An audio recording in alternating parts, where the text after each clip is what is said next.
everyone. I'm Dren Hatamata. Let me check chat. Make sure everything pops up proper. Good, we're good. Alright. How is my signal? Why is it at 3,700 kilobytes? It says excellent on the bit rate, but I was getting 47, 45. I got it set to 45. Unless my bitrate... No, my bitrate goes up to like 5,000. Over 5... Jesus. 46? Okay, I don't know what's going on with this. Last 15 minutes. Nah, it's steady on frame rate. Frame rates aren't dropping. Okay, whatever. That works. That's fine. It'll be fine. It's doing that thing where it says welcome to chat room over and over again. What the hell? Nah, he'll be alright. It ain't no big deal. Let's see what's going on.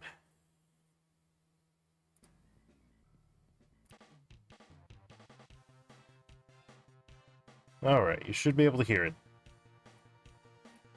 I'll wait it out a little bit.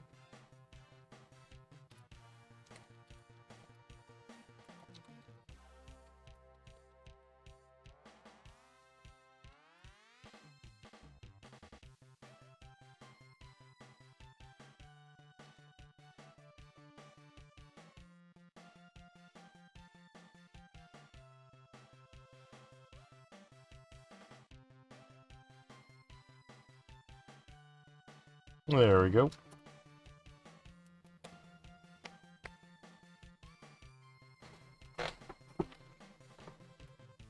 Okay.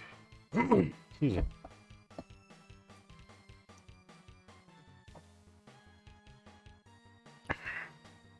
Get some water. Probably have to refill that in just a bit.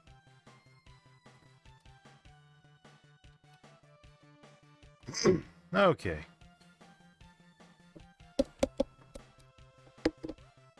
Let's see if anyone else is going to come in. It's only been about 10 minutes and people are still doing their stuff. And it's Sunday, so... Is anyone else streaming tonight? No? At least not on my list. Okay.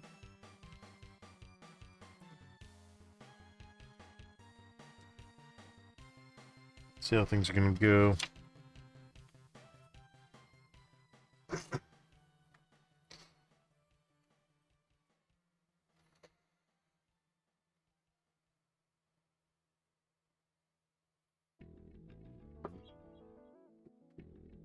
Alright. We're probably fine to go ahead. Yeah, it says it's dropping over there. It's staying steady, though. It's whatever. So, hello everyone, I'm Dren Hatamata. And welcome to the episode of S&G, where we talk about things and topics and diverge onto tangents of whatever the hell it goes to. We talk about things for shits and giggles. This is episode 10. So, just real quick, I want to let you know that if you're enjoying the stream, feel free to suggest topics and ask questions during the stream. And I'll, at the very least, if it's not something we get to, if I'm in the middle of the topics that I'm trying to talk about, I'll see if I can write them down and work on putting them in a new one. Feel free to ask questions during stream, because I need to fill out all this time and I'm trying to stream for a while. If it gets to the point where it's at the end of the stream or end of the topics I currently have that I want to talk about, then I'll start playing some games at the end of it. I'll make sure to change the tag or the category to reflect that. Okay. Ooh, excuse me. Now to update you on what's been going on, do personal things. So I have been streaming for months now, and so far I think it's going well. This is stream 23, 22, something like that. And at some point I do want to try and start throwing these up on YouTube. Preferably as whole streams, but maybe some I can cut out, or chop up into pieces. In any case, I've been enjoying streaming. It's been a little bit easier to get onto streaming than it is to sit down and edit a video for long periods of time while in an existential crisis and realizing there might be better things I could be doing. Whereas I can just spend 6 hours a week doing this. Sometimes more. Honestly, I'd like to do another I'll do another really big stream at some point, because when I was on YouTube, I did a 16-hour stream. I'd love to do that. Maybe I'll do that for my birthday. I don't know. You know, take like an hour or two break in between. So that way I can have dinner and enjoy gifts from my friends and family. Although I don't really care about my birthday myself, but other people do, so I want to consider them.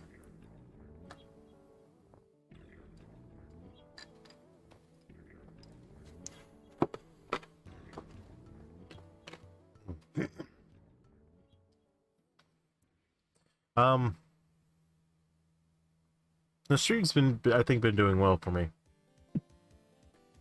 What I would like to know is a better way to progress, because right now I'm at a standstill because I can only really stream once, maybe twice a week, and it's hard to stream much more than that because I have a day job, I have shit to do, and I have people to spend time with, and I like spending time with them. Nevertheless, I'll do what I can. I'd like to use this as fodder for my YouTube at some point.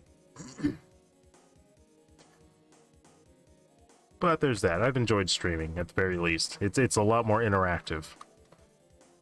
And Twitch is a lot better interface streaming. The only thing I hate is it has anything to do with Jeff Bezos. But that's a really small issue at this point, because it does make a lot of people money.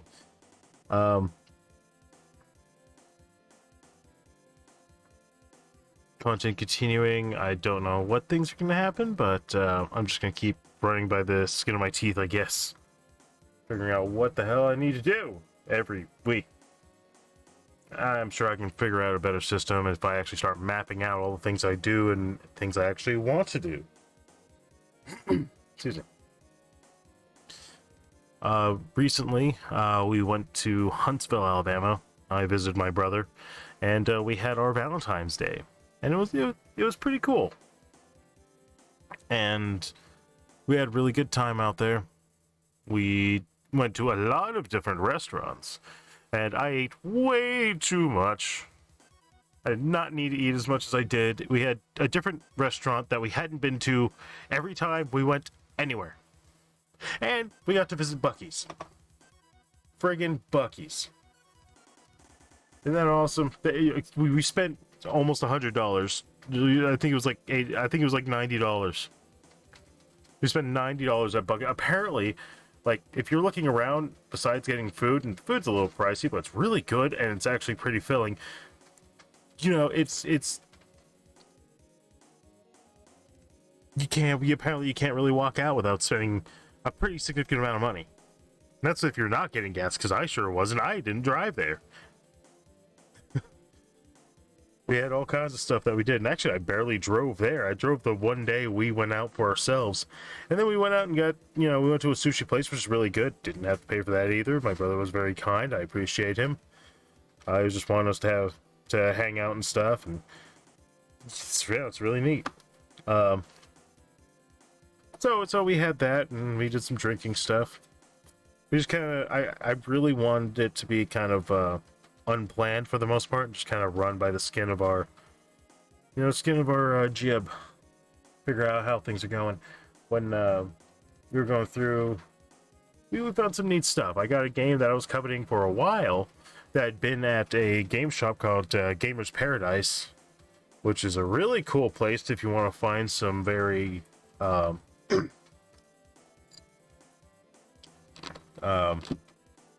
what's it called? Rare games. They're rare, valuable games.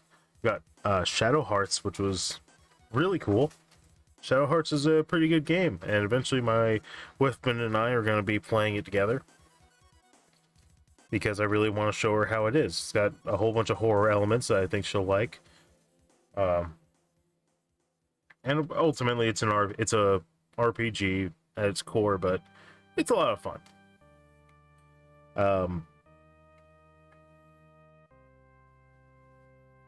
On our way back, well, something happened to the car. The car broke down, and we had some issues. I was going to stream that night. It was on a Sunday, which really sucks because I didn't get to stream that night, but I had to get something fixed on the car. We probably didn't get home until almost 9 o'clock, 8 o'clock. I mean, it was getting cold. I was worried about my whipping freezing to death and stuff like that. And then getting service on a Sunday afternoon, running into Sunday night, trying to get a tow truck, and my insurance company I was trying to get them on it, and no, apparently you don't want to do that. You want to just go ahead, find it yourself, and then run it through the system. Just don't even. Just call it yourself and try to get reimbursed. Up to however much they'll let you get reimbursed for.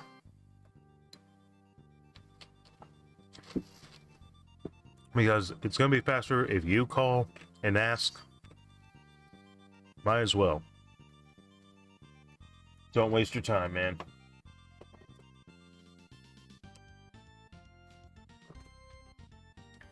So, and also, we changed car insurance, and it was significantly cheaper.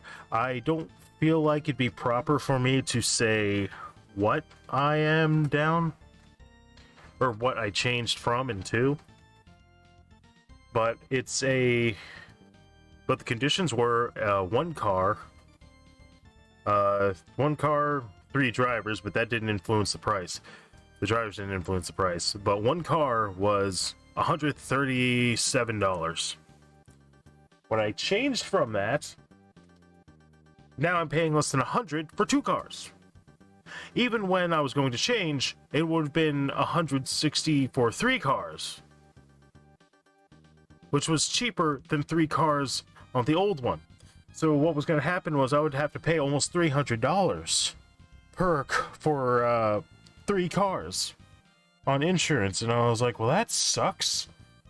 So now I have cheaper insurance. My tax return came in, so I was able to pay off some debt, and now we could buy a air conditioning unit. So despite how much it sucked to have some of these issues, we did get our reimbursement for the tow truck. I got my car fixed at my mechanic. I had to take an Uber there. It was the first time I had an Uber. Never been in an Uber before. That was really interesting. It's probably $20 or something. I tipped him like another $10 because I wanted to make sure I was in good standing, and he was going to be on his way to town further away where he wouldn't have been able to get me. I got lucky that he was there. So I appreciate that guy. Thanks to that guy for taking me to the shop, to the car shop. That being said, I may consider getting a new car after a certain amount of mileage, or after a certain amount of issues where it's now costing me more to deal with it than the time it's worth.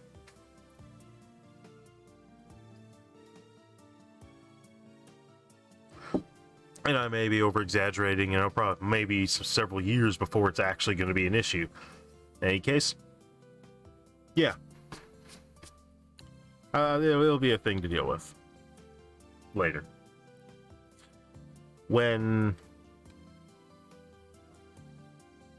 So I was able to take the car home. There's still some issues. I still have to go back and get some other things fixed. So now that I was driving back and forth, then it was time to nail down some other things. We had some household issues that I'm not going to go into too much detail right now with, but basically I was dropping the ball. It was coming between the 2 people that live here besides me, and I felt bad, so now I'm trying to really get on track with things. because I've been really dropping the ball because I've been too tired, too unmotivated, really for no good reason. So I'm trying to do what I can to boost that, because I know I'm going to feel better if I get these things done, because rather than letting them just weigh on my mind. It's one of those self-fulfilling prophecies of procrastination and depression on that. So yeah, I'm getting things done. I'm trying to light the fire under my ass on this one and get things rolling. You know, everything's easier said than done, but sometimes you gotta do it. That kind of thing. So my tax, so like I said, we switched to insurance. It's $40 cheaper, give or take. So that's another $40 a month that I'll be able to keep. The cancellation fee for the old one, rather than paying the whole $137, I only had to pay $32, so I saved money on that. And even that, combined with the payment to start up the new insurance, was less than that of the old insurance altogether. So I saved a little money on that. Cool, sweet, whatever. This month I technically don't owe anything because it's covered from last month when I set it up. So when payments come out, and now it'll be next month when I actually pay something, or at least on that paycheck. Now, depending on how I do it, I might just go ahead and pay it ahead of time to keep the same date effective. Excuse me. You know, something like that.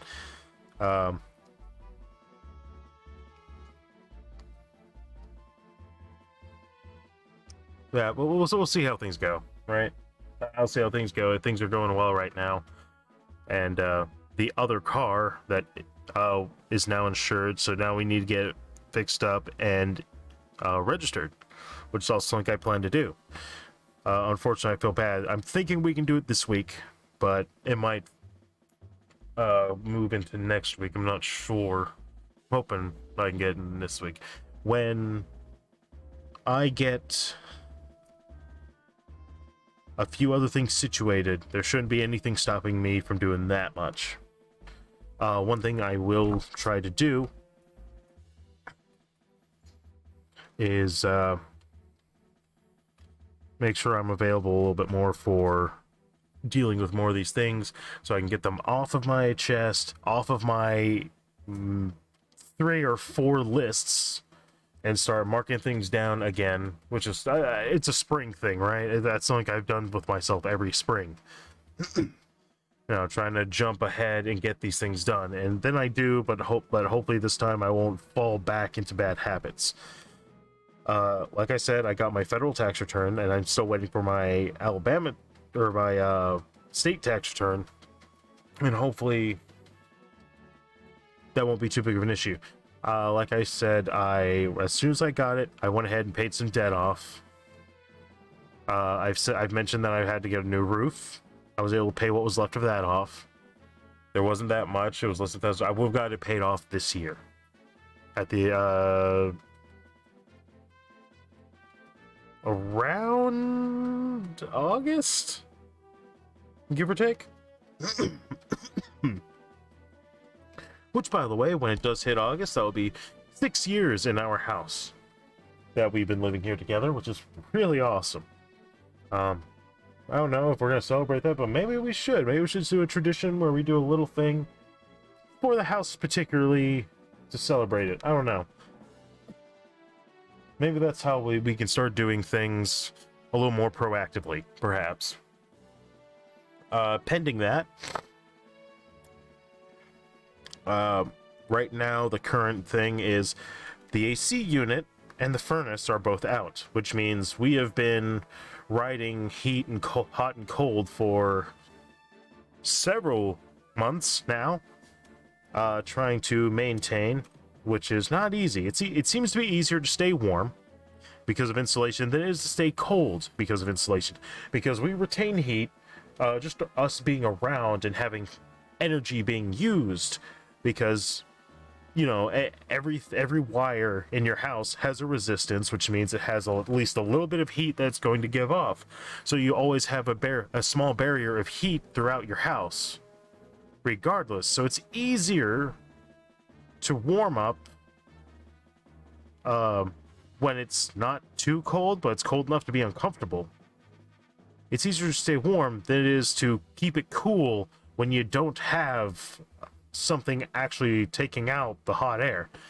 So what we're dealing with is we're trying to keep cool when it's about outside feels great. It's like 72, but inside it's gonna be 75, 76, and it gets really uncomfortable, stuffy, and sweaty.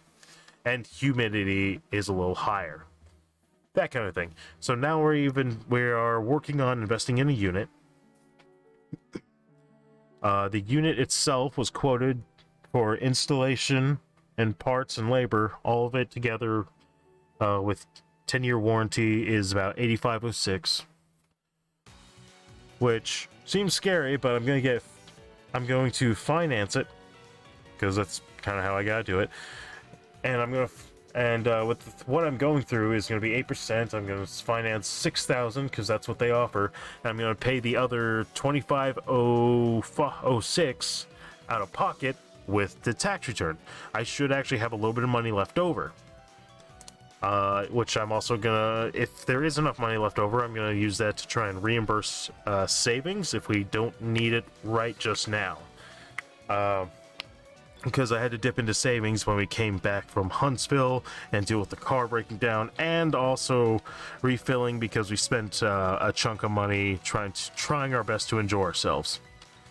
So it just ended up being a crazy thing, but we're getting back to security, if you will. And I'll be accruing a little bit more debt, but with the unit, the unit that I'll be financing for $6,000, paying the rest out of pocket through my tax return. That'll be for 6 years, which means payments will be about $105.20 with a 8% APR, which is awesome. I know this might be a little boring for some people, but for what that means is it's going to be very manageable to deal with, which will make it a lot easier on me, particularly because I don't want to be in a position where I'm not able to pay for a thing. This makes it a lot easier to pay for a thing. So I'm not going to complain about it. But in any case, everywhere else was like 15% for 2 years, which I thought I would have to go with, but no, I think I've got this. I can definitely do this. It'll be a lot easier. They also said I likely will qualify for a rebate between $1,200 and $1,400 because I'm upgrading from a old system to a newer system with a heat pump. So one unit takes care of winter and summer, which is what I'm really looking forward to. And then that will solve a plethora of some of our issues because it'll also take care of a lot of any humidity issues, which means less mold less likely words. There's less likelihood for mold to develop, like in our bathrooms or in any relatively moist areas, like next to the bathrooms or perhaps in the kitchen. And it'll be good. While I was down there, my brother's wife, sister-in-law, she noticed something and asked me about my breathing and stuff. And she said, she told me to tilt my head up. She took one look and said, yeah, you have a deviated septum. Has it been hard to breathe or anything like that? And I said, not that I've noticed. And I haven't, really. I know one issue I have is I keep getting sick, so I always sound like this. I always sound like I'm sick. I always seem to be sick, so it's always clogged up. Now, I hadn't thought about it before, but that's something that I might try and do is get septoplasty, I believe is what it's called. Or sinoplasty? To realign my septum and get rid of my deviated septum, which will change a lot of things that I found out. You can also get better health standing. It can help you get sick less. It may change my voice a little bit, but it should be minor. I'll probably have less phlegmy coughs with any luck. I don't know. and I might be off work for between 3 and 6 weeks. I just gotta pay for the first 7 days, and I might be at a point where I'm ahead enough that I don't have to worry too much about it, which would be great. So I might do that maybe, I don't know, next year. Maybe sometime this year. I don't want to rush anything, but I'm going to talk to my primary physician, see what's the most feasible thing to do, and try to schedule accordingly. Because I need to be able to get with my work and make sure that they know what's going on, when it happens, and what I have to take care of, because I think that short-term disability doesn't pay out for 7 business days, which is unfortunately what I have work for. Which really sucks, but if I can get that all taken care of, it'll be fine. I'll get paid 70%, which is plenty enough when I'm not driving or going anywhere, and is a lot simpler to manage. When I was out for COVID, it was actually, despite only getting about $300-something and having to pay out of pocket for the rest of that time, as far as like PTO, it was surprisingly cheap. That didn't have to worry about shit. So if I'm out for, upwards to 6 weeks, which 3 to 6 weeks is the average recovery time, then yeah, it is. It'll probably be less money because I'm not going to work, which is 20 miles, which is a gas tank, which is filling up the whole gas tank every week. Makes things a lot simpler, and I'll be around the house. I don't think it'll affect me as far as motor skills. I might have to take some pain pills every once in a while, but I'm told it's not that bad. So I might be able to just sit at my computer and do stuff, do light chores maybe. Basic stuff, and try and get some things done, or at least plan for things. I don't know. But I would love to just have 6 weeks to not be at work. And if I can, I'm going to try and take full advantage of getting that much if I can. But I think I'd probably only need 4, because my recoveries tend to be pretty quick.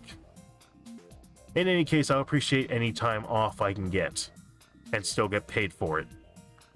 Even if it is only 70%. It's not insignificant. Hey, Jorgogo, what's going on? Welcome to the S&G podcast. How goes it? We got a bunch of stuff going on. You might be able to read the title. Feel free to ask questions and insert topics that you might want to talk about. We got a bunch of things going on. Right now, I'm just in the middle of updating and talking about personal stuff and what's going on. I am going to talk about TeslaCon here shortly. Alright, what else is going on as far as like personal life? How did I like the con? Oh, it was great. Small and modest, but it was definitely something worth going to. I would recommend anyone go to it. And of course, any con that's local to us is fucking great. I would like more of that because it's easier for us. And I mean, it's not like we're not in Atlanta where we can just go to a $50 convention, or whatever. I do like being able to go to conventions with my lovely whiffband and see my friends selling their stuff or whatever it is they're doing, providing services and stuff like that. It was fun. There was a lot of really neat stuff. We bought a bunch of stuff. I got a bunch of candy. I tend to have an issue with getting candy, apparently. Yeah, I got that 4 bags for 20 at that lady's freeze-dried shop. And we got a bunch of knickknacks and stuff. Alright, what else is going on with me? Right, that was the end of the deviated septum stuff.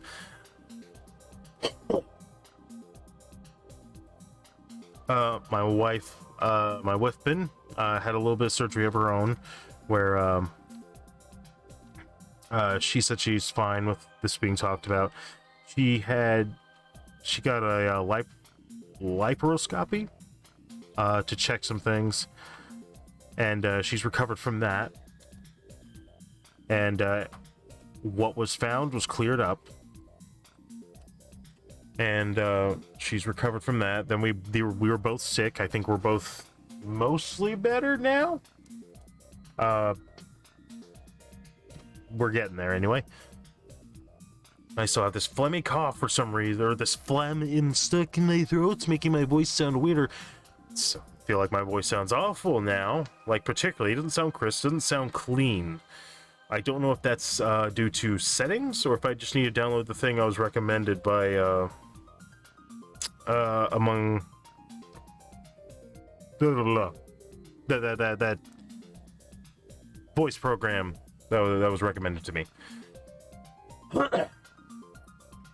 But I feel like I need something to clean up my voice a bit, because the voice editing on this just isn't on the Streamlabs. Just, I got it better than it was previously when I revamped the channel stuff, but it's not quite to my liking, and it's frustrating me. So I need to look into that whenever I have expendable time.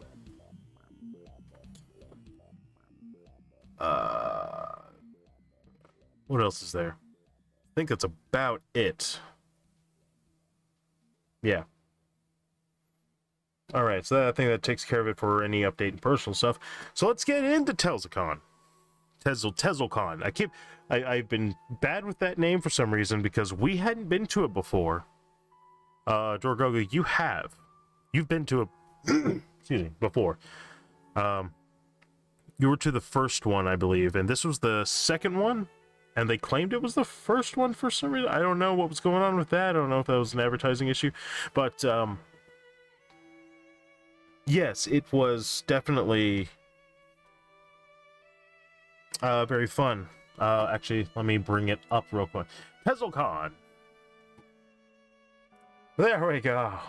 All right, TeslaCon. So, all right. So this was a lot of fun. So there was a lot of neat stuff that we looked at. There was a guy walking around who looked very similar. It was the second one. I thought so. Caltuna was saying something that looks like they had it as if it was the first one at the time. The first one was earlier. All right, it's Tesla Studios Esports. So apparently they do have an esports team. I didn't know that. Super Smash Bros. Tournament, but there was a lot of neat stuff. And they go to the Daleville Culture and Convention Center, where they have a Huey out in front, which is kind of neat. Using a helicopter. So at the time, the whole weekend was $15. And wait, they were there Friday. I didn't know that. Caltuna. No. It was 3 days. Yeah. I didn't know it was 3 days. Yeah, I knew. You knew? Yes. I didn't know. Yeah, Friday, Saturday, or Sunday. But I knew we couldn't go Friday because you got what? I didn't know. I thought it was just Saturday, Sunday. No. Oh. 3 days. Well, shit. And the whole weekend was 15. Cookie was originally going to go Friday. She went on that trip instead. And then we thought about it, but then we decided, well, we didn't know the con well enough. So we just spoke today to see how it is. And if we had fun today, we'd go either the entire weekend next year or all days next year. Gotcha. And it was the second TeslaCon. Okay. Well, if they Excuse me. go, Yeah, I think it's... take us to that's near our house that's bigger. I'd like it if they were actually able to get, I think it's probably going to stay in Daleville, but I'm not sure they're going to be able to have the capacity if it gets bigger. That's what I'm saying. They can move to Ozark. Move to Ozark, or even to Enterprise, because they take place at a different time than WeebleCon. in any case, hopefully they can get it. They'll eventually get a bigger venue and have more people. Friday was the esports day, which is why I was only there Saturday and Sunday. Oh, okay, gotcha. um.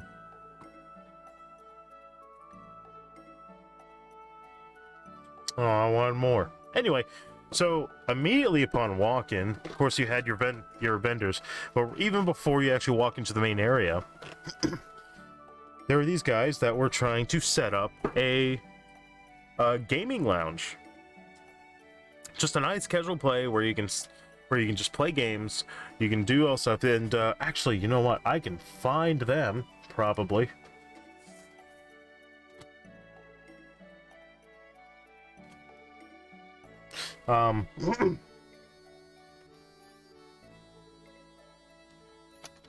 Eon.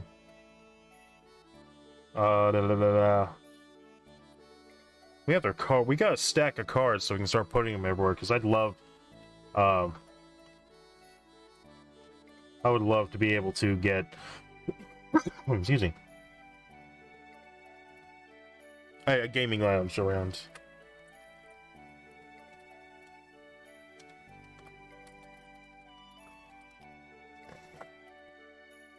That's it. All right. Neon Gaming Lounge. Gaming Center is coming to Enterprise. So they're wanting to bring this to Enterprise and trying to get a lot of people on track. I went ahead, took the survey. My Whiffbin Kaltuna, she took the survey. You're welcome to say it. So I don't know if you've ever been to gaming lounges, but we've been to one in Alabaster. And it was really interesting. They have computers all over the place. They have every console, pretty much, including retro consoles, all the way back down to Atari 1600. I think they even had ColecoVision, if you really wanted it. And then they also had all the modern consoles. And it's a lot of fun. Normally, they also have concessions that you can buy. They tend to have things they have games and stuff you can buy if it's up front. And then, of course, you can bring your own games. You can have tournaments and stuff. You can just chill. For a lot of people, it'd be great for like after school. Hey guys, we ain't got no homework. It's Thursday. Tomorrow's Friday. We ain't got any tests till Tuesday. We're gonna go and just chill out for the next 2 days. My mom gave me $40. Let's go. Let's just chill in the afternoon. So I'm really hoping that's having a nice local gaming lounge, and I can't guarantee that we'll necessarily be able to go, but I really want to go at least once or twice. At least, see what they got and what's worth it, because I'm pretty sure you can bring your own stuff. I'm sure they'll have events and stuff like that. And, yeah. Having your own gaming haven for casual and passionate gamers alike. It makes for a really great place for community things and just detox. Without being around your parents who are going to barge the fuck in, being around like-minded people, for the most part. Not always, but for the most part. Just imagine. You can't go to each other's house for some reason. Let's make this a little bit like back in the old days. You can't go in the house anyway, but your parents are like, yeah, you can go to a more public community function. And this is the kind of place you can go to. So you're like, hey guys, why don't we go there? I don't know, it's 1999 and you don't have a friggin' cell phone or something. Cell phones still haven't gotten as popular as they are. You call on the phone, it's like, hey guys, let's meet up there. I've got this new game that I want to show you guys I haven't seen anywhere before. Let's go there and play it. They got N64, PlayStation 2, stuff like that. Maybe the Xbox or maybe the GameCube just came out, I don't know. Yeah, they got all that stuff. Let's do it. Let's play this game together. And you do it. You go. And it's a lot of fun. I definitely recommend it if you can go. In fact, I can drop this link down there for anyone who wants to check it out. If you want to put in a survey, you can also, they also, in the survey, there's also something about like streaming and content creation. So they may have options for that. So sort of like how the major cities, the most major cities, biggest cities, have YouTube spaces. This would be a content creator space in theory, or at some point could be, and they could have equipment that you can use to like film and deal and get for your own channel. Up to and up to and including streaming, filming, maybe some audio equipment, at least in theory, and you would just pay to use it. And that would pay for the maintenance on it, and making sure that if you need any help, that it's there. That kind of thing. I think that'd be awesome. I've actually had the idea of if I had, let's say between YouTube, Twitch, and whatever else I were doing, if I was at the point where I was making enough money that I can not have any other job, I can make enough money here, and then I get enough exorbitant amounts of money that I can actually make a type of content creator space. That would be, I would love to do that. But that's just me. And right past HostCon, you get into your, you have some gamer hubs where you can play some games together and stuff. I think there was a few games that I have no idea what the hell they were, but they were there. You gotta take a picture. There was D&D. There was a group of D&D players that was actually playing D&D.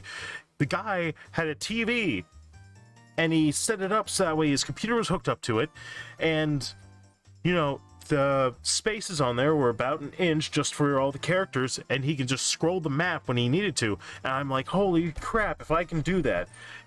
Making the thing around it wouldn't be that hard, because all you would have to do is make a box that goes over that TV, and you'd close up that TV, put like a piece of like plexiglass over it, something durable, and then you can place something durable and thin, so that way it doesn't rise too much up, which probably wouldn't be that much of an issue anyway.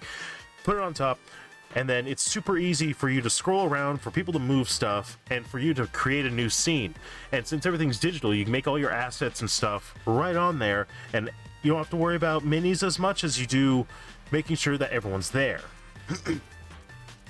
Not to mention, if you're already in the digital zeitgeist for D&D, it makes it a little simpler to have other assets on hand when you have things like World Anvil and other creatable platforms, because it's something I want to do. I would love to have a laptop where I can set it up like that.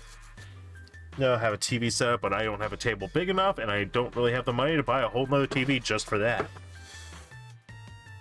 But one day it's a thing I want to do. It'd be awesome. I love D&D. Roll for initiative, motherfuckers. Okay. Right when you get past that, you have the guy selling D&D stuff, cheap and expensive and custom. And then past that, you have some plushies and stuff. There's also a table for Magic the Gathering. I don't know if any of you guys out there have played Magic the Gathering, but it's a fun little game. I haven't played in years, but pretty much there's some guidelines, and otherwise the rules are dictated by the cards. So you follow the guidelines on how the game operates, and then the cards can change the rules as according to what they say, as long as the cards themselves are actually legal. It's a fun thing, but they're trying to get people into it because they know when you get a hobby, it helps a lot. Turn around, there's some people who made some custom plushies that were knitted, crocheted, and stuff. That was really neat. There were some people selling freeze-dried candy, which I bought 4 bags for $20.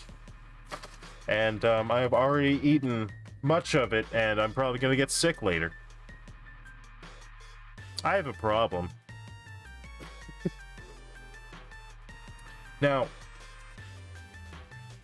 other places we walked to, we said got some charms and stuff like that. They actually had a section where they were letting people try out VR, which was really cool. I was kind of interested, but I've tried VR a little bit, and I was a little disorientated. I was getting turned around and stuff, and I'm glad I at least didn't fling it off my face. You know, I would have been so bad if I had broken it. It would have been bad. Excuse me. And there was a lot of vendors, and everyone was just so wonderful. And despite it being such a small convention, it was wonderful. Because people were dressed up and dressed well. As far as I could tell, there was no one there being a jerk. It was pretty awesome. And then we get to this one guy's booth that I bought a poster from. He has these vinyl posters. I don't know if you've heard of them. But I'm gonna go ahead and give him a shout out. How do I do that? Is that the slash? Yes. Shout out.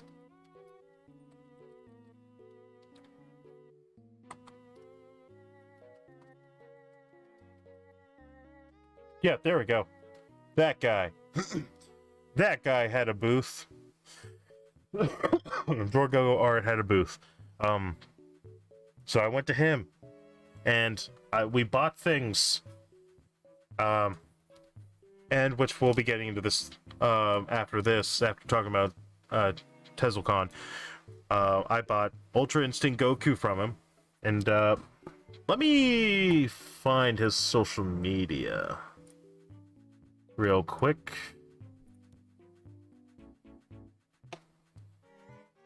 Why? Da da da da.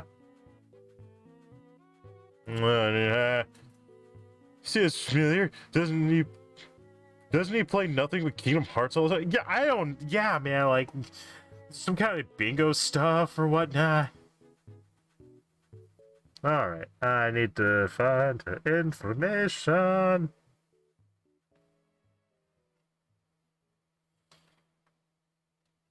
There we go. Okay. Here we go.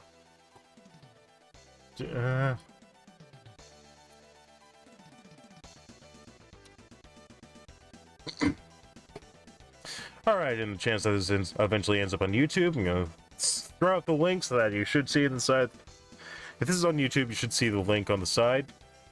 Should be able to look it up on Twitter, X, whatever. It's Twitter. It's still Twitter. You can also look at his comic, Freelance Nimrods. Where is the thing?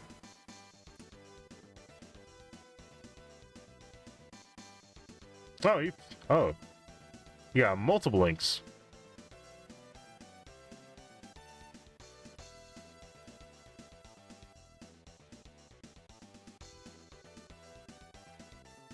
All right.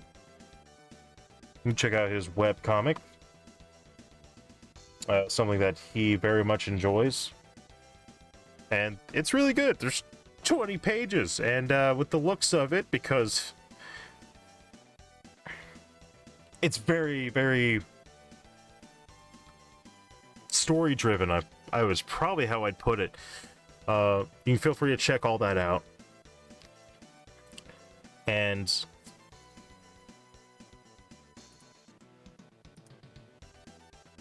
that's better. You can feel free to check that out. Yeah, no problem. Yeah, of course. In fact, you should probably post it. Or if you want to, you can also post these in my Discord as well. I have no problem with that. You've got plenty of stuff. But yeah, feel free to check out the webtoons. In fact, you can probably go and look at a sample real quick without getting too far into it. Missing plot, okay. Yeah, here we go.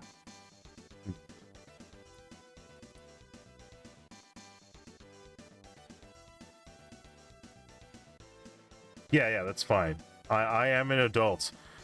So, just, I'll go ahead and just glance at maybe the first page or two. So here's the cover.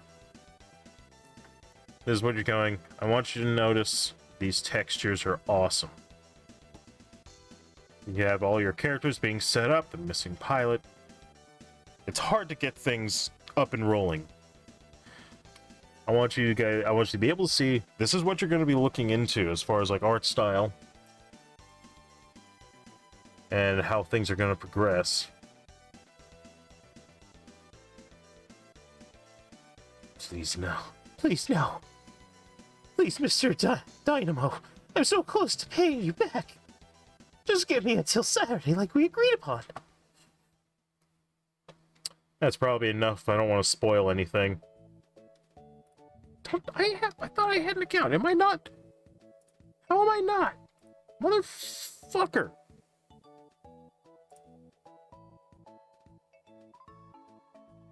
Yes. Bless you.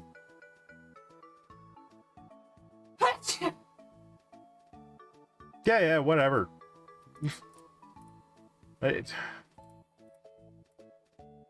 No! No! Why won't you let me hit the heart? Oh, do I actually have to subscribe first? Why isn't it working? Yeah, anyway.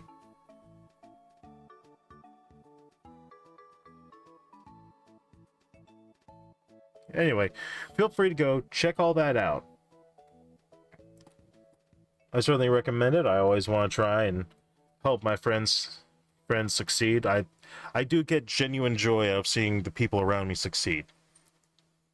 It makes me feel really good. Is there anything else you would like me to throw up? You got various art.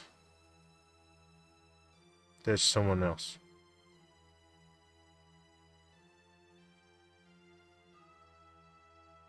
I probably shouldn't scroll too far.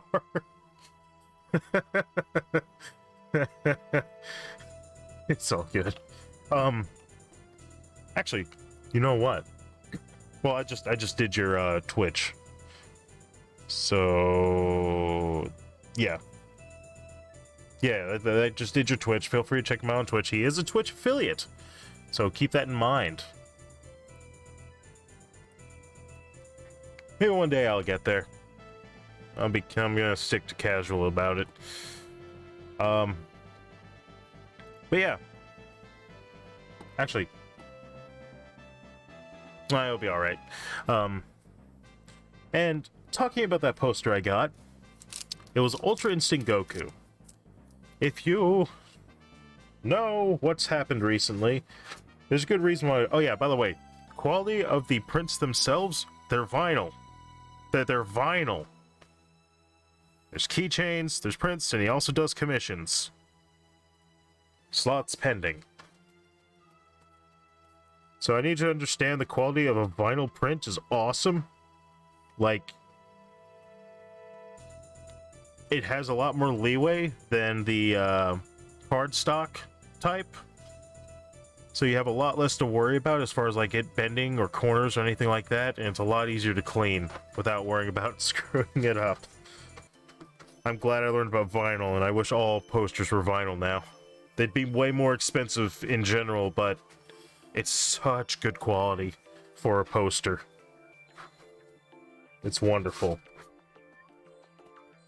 But Ultra Instinct Goku, because last week, we lost Akira Toriyama, the creator of Dragon Ball and renowned illustrator. And I just wanted to talk a bit about him and what he's meant. A lot of people are doing that, right? A lot of people have said statements, made videos, and homages to him. And it's something that a lot of people appreciate. So, he's a manga artist.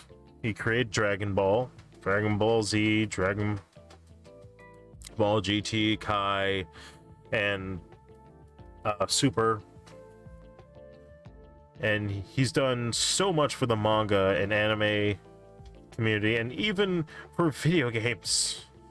Chrono Trigger, Blue Dragon, Dragon Quest, and of course plenty of Dragon Ball games. Topple 2, don't know about that one. Um, if you see him, you know his art style. Like, you can just always tell. He's so iconic. There's statues all over. They finally put his his characters as floats in New York, which is really cool. He's become so iconic that he's always paired in a lot of good animes. Well, some people said he was overrated. I say screw them. This is the kind of character he always liked to portray himself as far as I know. That's effectively Toriyama as himself as in his art. Don't know why. Apparently likes tracksuits, which was interesting. He was going through so many projects, and yeah, he died, I believe, on the 1st.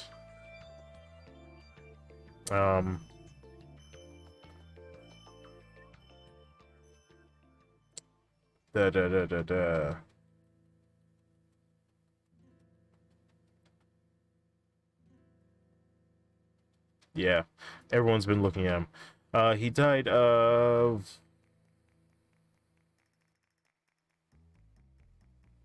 This is a blood clot in his brain. A product... His product company... No. There was a name for it.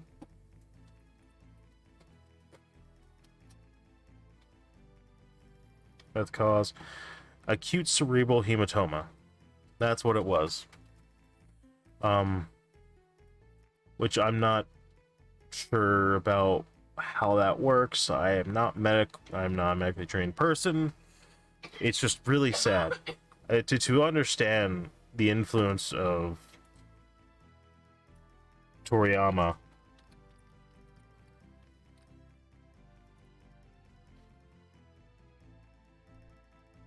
Let's look at images. Things that were in... I mean, people have made homages to him so many. Like, you can't deny Sonic, Super Shadow, Super Saiyan. Sonic is basically Goku. Now, I don't know which one came first. You know, it's chicken or the egg scenario. But you have... Sonic is basically Goku. Shadow's basically Vegeta. Knuckles is basically Piccolo. They follow very similar arcs. Tails is Krillin. Like, yeah, it's crazy. They do the Super Saiyan. It if you hadn't seen it before, you'd swear it would be just fan art.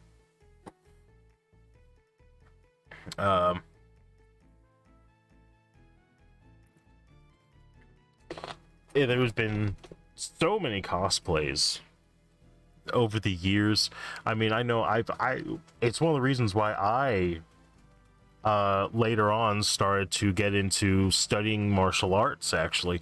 And apparently a lot of people have studied martial arts because of Dragon Ball.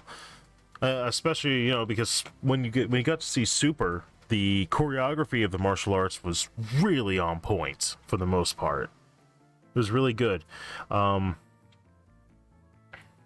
don't know if you guys are familiar with Sun Wukong.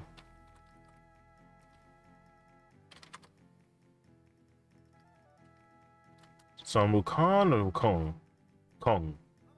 That's what it is. Alright, so Goku himself is generally based on Sun Wukong. So much to the point that there's actually a game that was copied because it was basically the same thing as what was going through. And I think in America, it was a Dragon Ball Z game. Son Wukong is a mischievous god, like a very monkey-style god, and very talented martial artist. You've probably seen, if you've ever seen the Monkey King movies, that's where you'll see him. The power pole is his staff. Effectively, it does extend, it gets bigger. It's immensely powerful. You can destroy all kinds of things. That's where a lot of it came from. It's just great. Here we go. Here's a good depiction of Song Wukong. I think the whole monkey thing was a curse, but it ended up being in his favor despite that.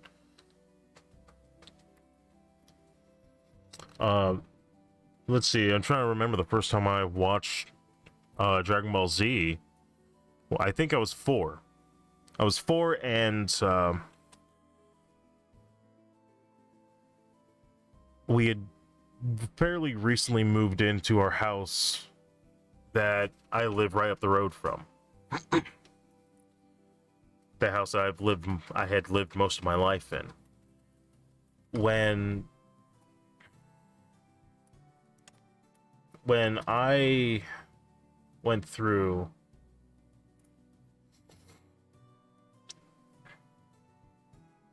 when I had decided I was getting bored and stuff, they had finally set up TV.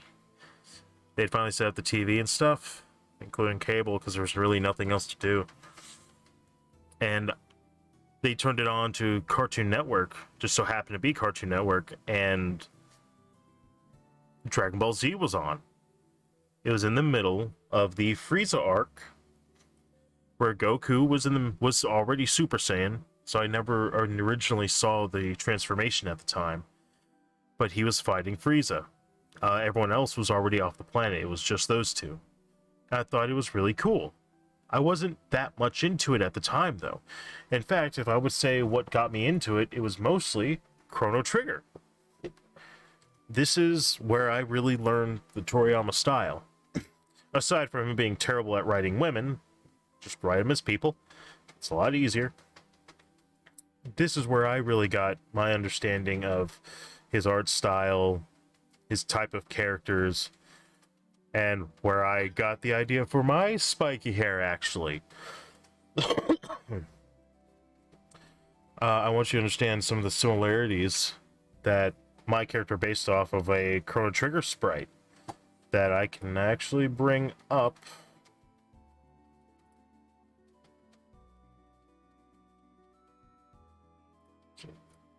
Is it still in here? I don't think it is. No? No, it's not. Hold on.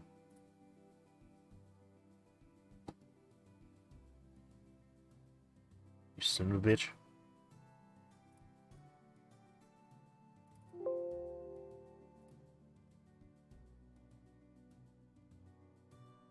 I own you. Let me in. This will take a minute because it's a hard disk drive. But I'm going to find the sprites that I originally used and some of the assets I used prior. Because that's where a lot of my inspiration came from for designing Dren Hatamata. And it was between that and Chrono Trigger. I realized I wanted the spiky hair thing and it looking outrageous from Dragon Ball Z. And I realized Chrono Trigger was the best representation of how I want my sprite to look as far as Chrono in certain poses. So I started to do this editing on the sprite sheet. And it was a long, arduous thing. And I was trying to subsequently change it so I could use it. And I used to make these little GIFs for a short time. Just like, you know, the soundless animations, that kind of thing. And I really wanted to lean heavily into the Chrono Trigger sprites because they seemed really simple to use. And I didn't want... And I really started with Final Fantasy Super Nintendo sprites. It was very... At the time, it was very fun. I used a lot more rudimentary MS Paint. And I would use that as my point of reference. There we go. Wait to the desktop. Why is there nothing on the desktop? Documents? There we go. Games.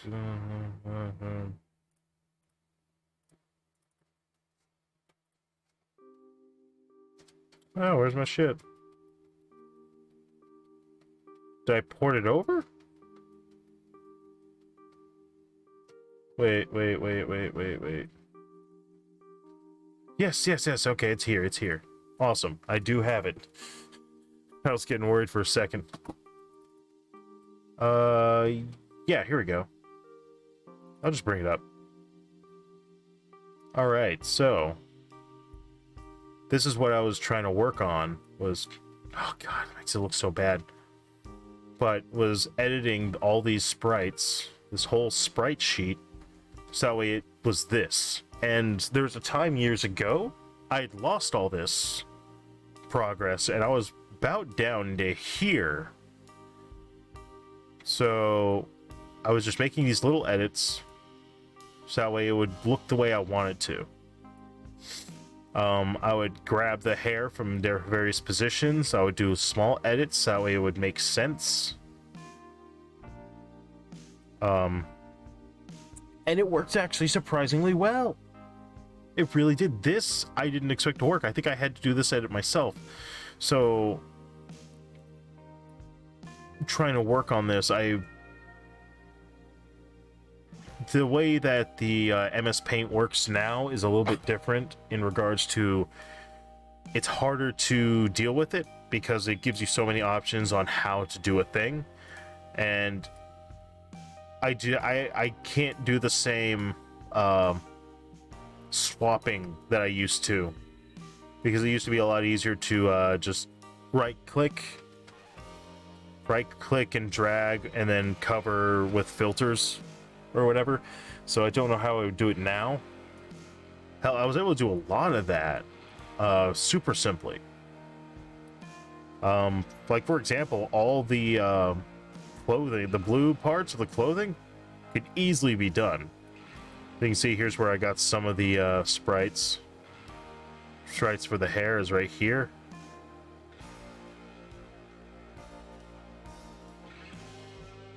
Yeah.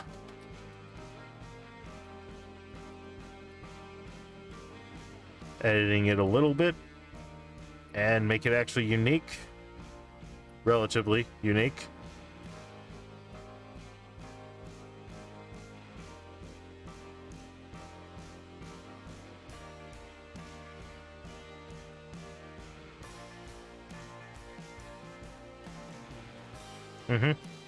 So that's what I did with that. I hate that I never finished it. I hate that I never continued the GIF thing. I would love to get back to this. I had a little color swatch. But yeah, that was that. I used to do a lot of sprite work. I have all these sprite sheets that I was hoping to use and like start clipping things and make things look really cool. It was going to be a lot of fun, but I never did get back into it. I hate that. Oh, I was going to do some Metroid shit. A lot of people did that. Yeah. Background's transparent, if you couldn't tell. I would open these up in MS Paint and just fucking go for it. It's fucking great. Alright, but that's where I got most of my stuff for Toriyama. As far as, like, my respect for him. I did play a little bit of, oh, wow. Color swatches like that. The hair. I don't know how many times I've gone back and played this game. But it has shaped my this is the game that was going to get me at the time into game development. What I started to do was I would grab a pen and paper. I would start trying to draw the enemies and trying to figure out how much health they had by attacking them to a certain degree that I could pinpoint where their health was, because I didn't have the scope at the time that would tell me what their health is. And I started writing down every line of dialogue so I could keep up with it and keep up with the story and go over the script. I was looking at designs, I was looking at statistics, the way that damage was being dealt, trying to figure out how that worked, which, if you don't know, it works very similar to D&D in its own regard. It's like a different system, but effectively the same as far as randomizing. What I really loved was the type of characters that he created, because Magus was my favorite for most of the time I played the game, but I always saw myself as being Glenn or Frog. Oh,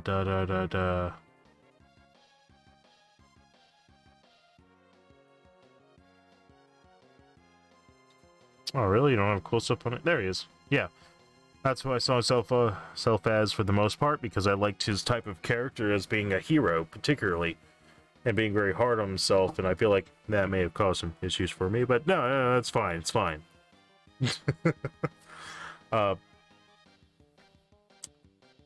Yeah, but yeah, you have Toriyama to thank for me having started the way I did. I have played some of the Dragon Quest games. If you're not familiar, these are very stylistic, and some of the earliest RPG styles that were a bit different. Take off the artwork part.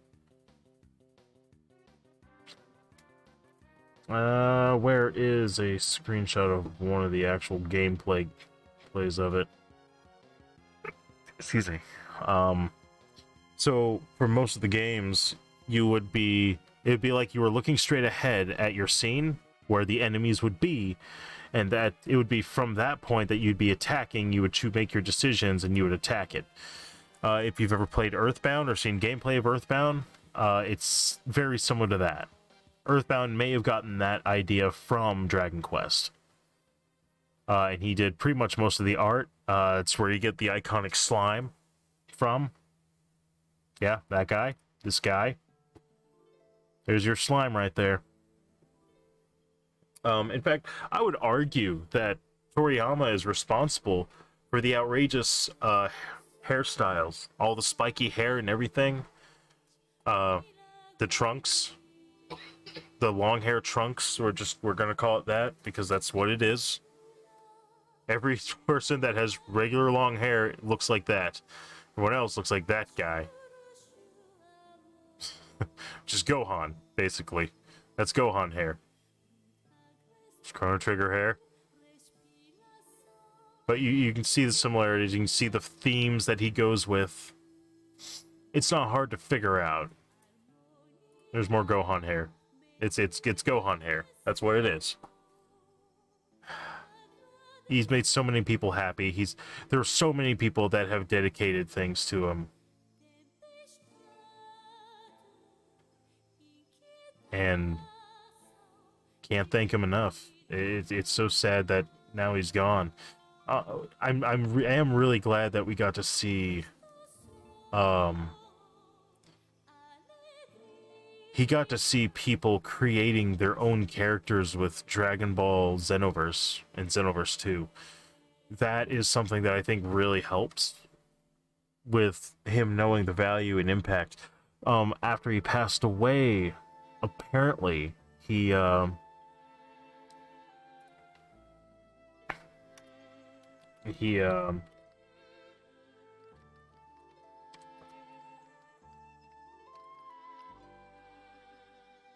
we go. Yeah, so they got a whole bunch of people, like thousands and thousands of players all over the place, and everyone did this. They did this pose, and I think you hold on that pose for as long as you want, or it's, I don't know how much time, and everyone started taking the screenshots of them doing it, and my god, it's insane. The camaraderie of the people that are there over online expressing how they feel, and they're missing this one person that was so influential that they're all willing to get together and do this. It's amazing to me. All these servers doing it too. Like like whatever happens, you don't get away from it. You keep going, and you find that people found more and more of this in their life that than you would think. Now, I don't know who Toriyama was as a person. I never looked into it. As far as I know, he's a really great guy. I see jokes where the character he draws himself, the little robot-looking dude, where he has like a dirty magazine or something. So maybe maybe he jokes about being a pervert. I don't know. I don't know why Tom Nook is there. Pays tribute to Akira Toriyama. Okay. I will take your word for it.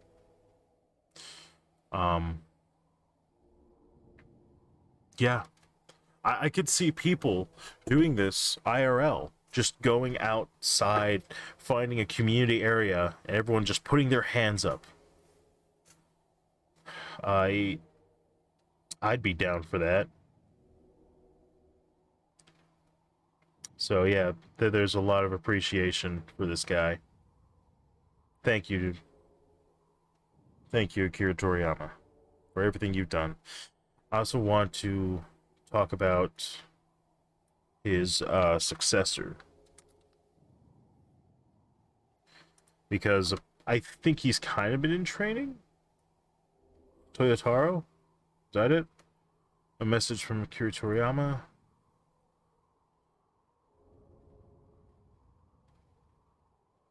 Drawn by Akira Toriyama's chosen successor, Toyotaro. So let's look up Toyotaro. Yeah. So it looks like Toyotaro, it looks like his style is the one that's been on for the most part. Seems to look a little more detailed, I guess. It looks like he's done most of the later animation, or most of the later drawings and stuff.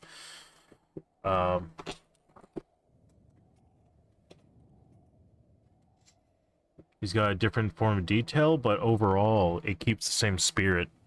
I'm sure there's going to be people that have issues, but things have been going like this for a long time, it looks like, considering what we're looking at. In fact, most of Super looks like it's his style. Let's look at him.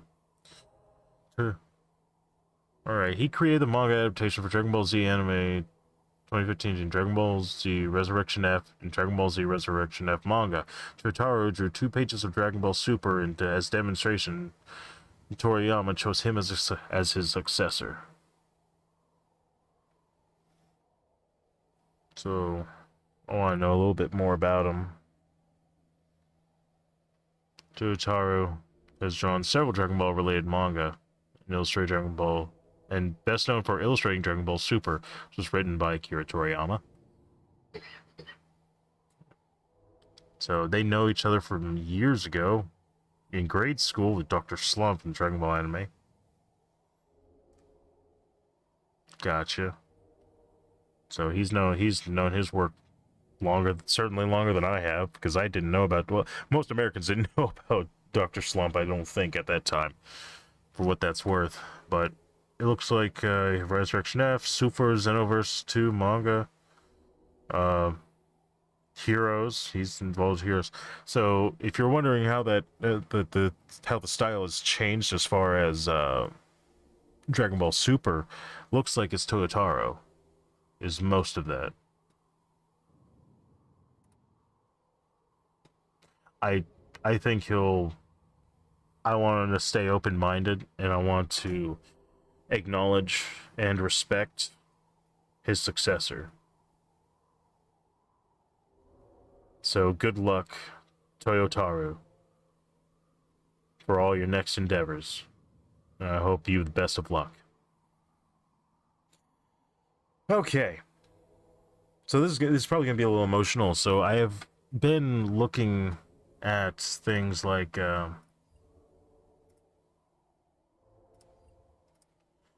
people who are retiring, stepping down, stepping back, and quitting. And I found this year to be very interesting in regards to media. All right, what's been going on? We have seen some of the biggest names in YouTube and biggest names in other few other things. We're either losing people to death or whatever, but we've been seeing a lot of people stepping down, and I really wanted to talk about that because I'm very surprised that so many people are quitting in 2024. Tom Scott, Matt Pat, Hannah Witten, I don't know who that is. Captain Sparkles, Meat Canyon is, and keep in mind, not all of them are just not. It's not so much that they're just gone, right? Some of them are just changing things around. Some of them are doing things for their own health, and some of them are just retiring. They're just at a point where they have enough money, they can retire, they can do the things they want to do, which is friggin' cool in that regard.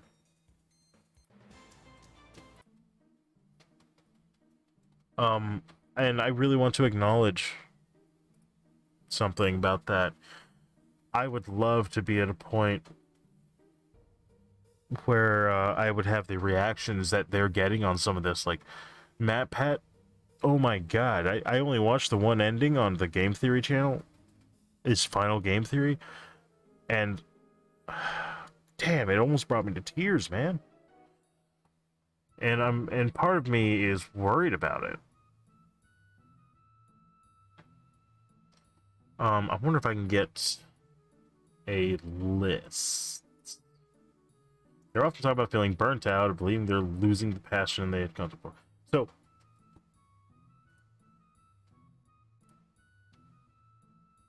I want to see why. I want to see which ones.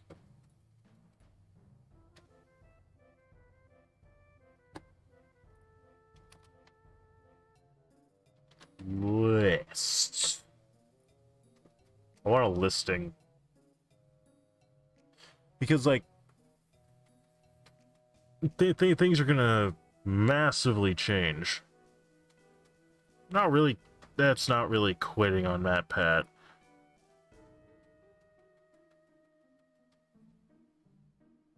Can I get, like, a proper listing of, like, there has to be a compendium somewhere of, like, someone who's throwing together.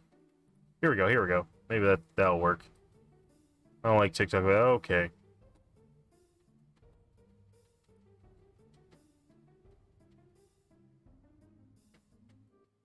I don't have a TikTok.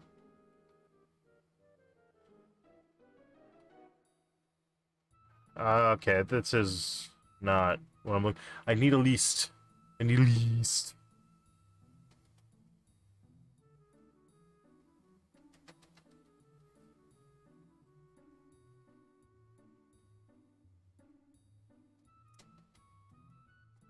Alright, holy schmid. This is our retirement. Retirement travelers, tired.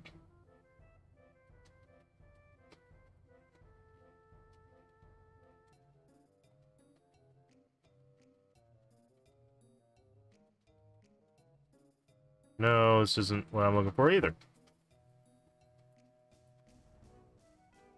So, in MatPat's case, he's stepping down because he wants a little more of his own life, right? And that's fine. And he's gonna basically be a more managerial part of the things. He's gonna streamline things, and he'll have more time to himself. And he's also split apart the different sections so that way they're more independent and don't rely on a single person to be developed, which I think is incredibly intelligent, because if you have multiple channels, it's really hard to deal with every single one of them. List of YouTubers. Jesus.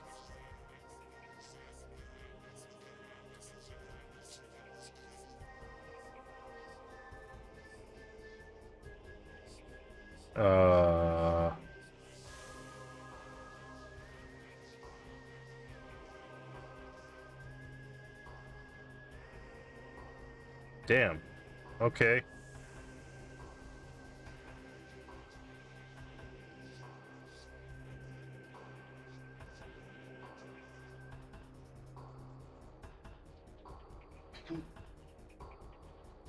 Just a list of YouTubers, okay. David 504. I wonder what this includes. Doug. Jeez. Okay. That's not what I want, though. I don't know. Meat Can said he was taking a step back to be more on Papa Meat channel. And so what he's doing is he's just trying to make, he wants his main content, his more passionate content, to be super, to be the quality he wants it to be. He doesn't feel like he's doing that if he's constrained to having to deal with 2 hours every or has to deal with a video every 2 weeks, which is a hard constraint when you're an animator, because how hard it is to animate several pages and everything colored and stuff like that.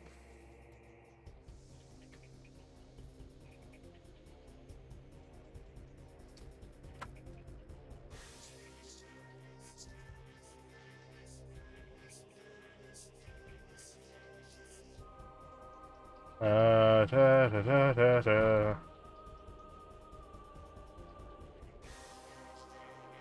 Maybe Reddit will help. Come on, Reddit, don't fail me now.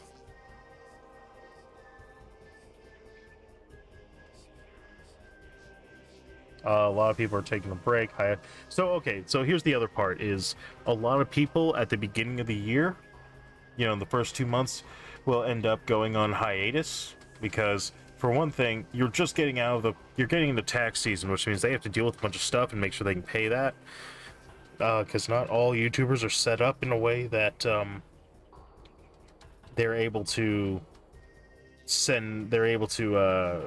be as cohesive with paying everything off and still making content. At the beginning of the year, it's a tough sell for a lot of things.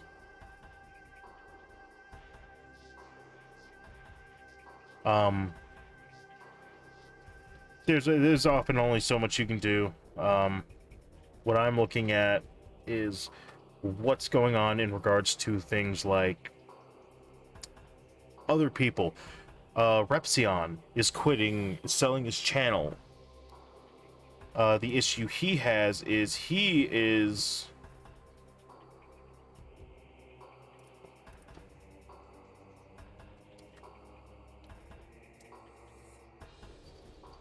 Repsion has got to is going to be going out.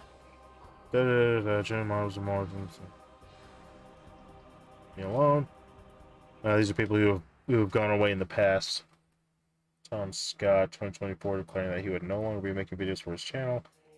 Okay, I don't know Tom Scott's. While he loved to work himself, maintaining quality of his work was either required more work or more employees, neither of which were optimal or sustainable options for Scott. You know, you get into a situation like that.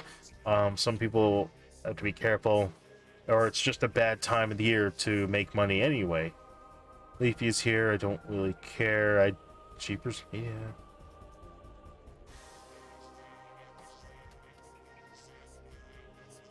$25. Yeah, every year they're doing this, but it seems like a lot of the ones that I'm in particular fans of, MatPat the Game Theory, it's so sad. Post on yesterday, the last episodes of everything for MatPat. Goodbye, internet. And that way you'll have more time for personal life, essential, quit while he's ahead, whatever. He wasn't left his channel behind entirely. He'll be taking a different creative responsibilities, mostly behind the camera, which is awesome. I hope that more creators can end up doing that. And it basically gives other people jobs and more creative outlets. Fred, I don't really give a shit about Fred. I really don't. I never did. I never grew up with him or anything like that. Ray William Johnson. Will he still make content on occasion? Alright, Planetary Ashes is gone. Yeah, here we go.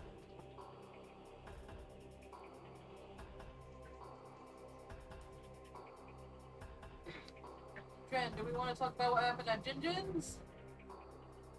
Oh, talking about apparently someone crashing into it? Hold on. Why? Do you have something pulled up? Yes, I do. I screenshot it.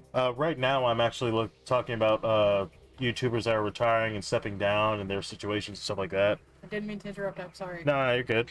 It's tangent. It's tangent show. I took a screenshot of it. From the front, coming from the main highway road, doesn't look bad. It doesn't look like anything happened. And then you get to the side.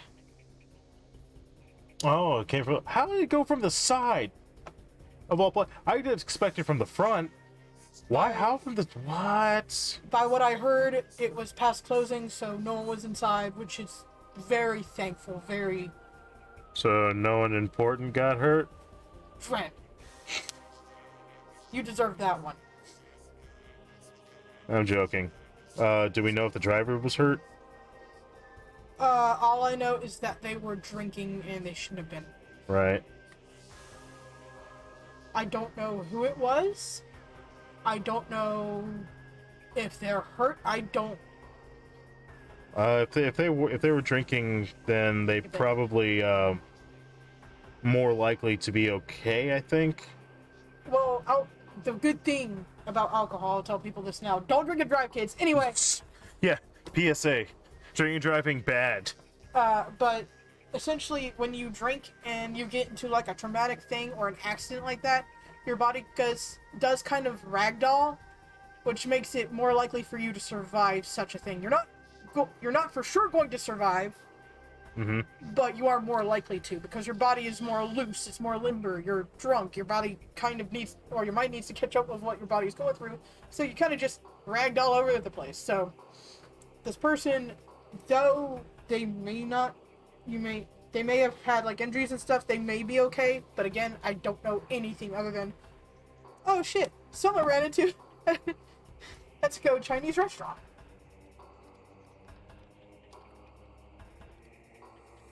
Gotcha. I mean, for what it's worth, it seems like fairly minimal damage.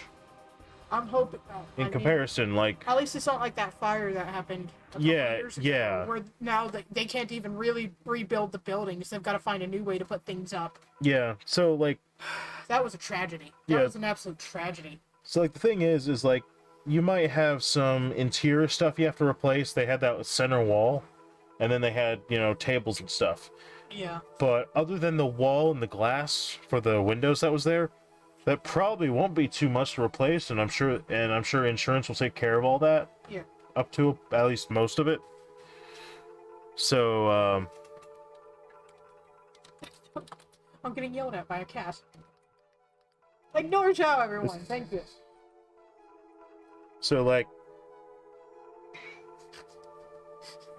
why are you yelling at me? I didn't do anything. So I'm glad for the most part no one else was hurt. No one Yeah, really. I smacked Daddy's arm because Daddy said a bad thing. I hit him on the arm. Don't yell at me. At least I don't get in people's face and yell at them at 8 in the morning. Pat my ass. No, I want to sleep. Oh no, you want a piece? Come here. Superman. And there's the This isn't thing. helping. My goodness, you are like a sweet potato. Living sweet potato. He's gonna hate me in 5 minutes, but now she loves me. Sweet potato. I'm trying to find. There's not like a good list of like all the YouTubers that are retiring this year. There's not like a comprehensive list. Maybe it's Matt Pet. I know Captain Sparkles is stepping back. Yeah, Captain Sparkles. Or I guess a nickname people gave him was Sparkies. Yeah, something like that. I don't know. I didn't watch him that much, but I know I think he's quitting. PewDiePie already retired. He comes back every once in a while, but he's effectively gone. Yes. Yeah, Tom Scott said he's quitting. He said that to get the quality of videos that are required today, that you'd either have to work way more or hire more people, and neither was feasible. Yeah, as of right now, anyway. As far as I could tell, that from what was written up. Yes. Repsion's quitting because of people that were harassing him and his family, and he's trying to get away from it and get away from like all the court case bullshit. Giving that I honestly believe his ex-partner is probably hiring those people and shit. Oh, she's running a lot of it, but right now she's got the legal issues that's dealing with. And then there's people being called out like the Illuminati, so. Yeah, Illuminati, I think, is going to be one of those that fade. Like, she hasn't said anything about quitting, but she's going to be in a lot of legal trouble. I think. If you don't know what's going on with that, watch the 4+ hour, literally 4+ hour video that I never made. I never's made like 3 videos on her, and he's you have to be very careful in the kind of situations that she's in. Everything has to be registered as Don't do donuts. You're gonna fall. Alleged and stuff like that. So. I'm not very good at that kind of stuff, so I'm not gonna sit here and do much. But they are. I know Sean was talking wild about retiring. I don't know if he's actually confirmed it or not, though. I don't think he's confirmed it. I know he hadn't. I know, like a lot of YouTubers, he was having a huge issue with burnout. That, and people were actually harassing him about his father's death, which that's disgusting in and of itself. Please don't do that. That's just wrong. Yeah, we're not going to advocate for violence or harassment for any kind, regardless. Yeah. Like, even with Illuminati, I'm not going to advocate or... Do not harass these people. Anyone. Like, Dren doing that and me smacking his arm, that's something we usually... That was a joke. Yeah. And that was you punishing me for making a dark joke. That's not... I accidentally hit harder than I meant to, because it hurt my hand. I didn't mean to hit that hard. But we don't condone violence. We don't, like... Even if it's someone, like a YouTuber who's doing bad shit, don't go harass those people, please. If it's bad enough, let the legal system do what they need to. Or if you think that they might be doing something and you want to help or something, talk to other YouTubers that may know them or something. Bring it to their attention. That's how, I believe, Illuminati got called out. By what? Other YouTubers. No, Illuminati screwed up by trying to claim plagiarism, alleged plagiarism, from someone else. See, she claimed that Legal Eagle was plagiarizing her. Don't fall. And, Sweet potato, you're not gonna bounce. She keeps rolling over and I keep getting scared for her, and I have to tell her she's a sweet potato. Sweet potatoes don't bounce, they go splat.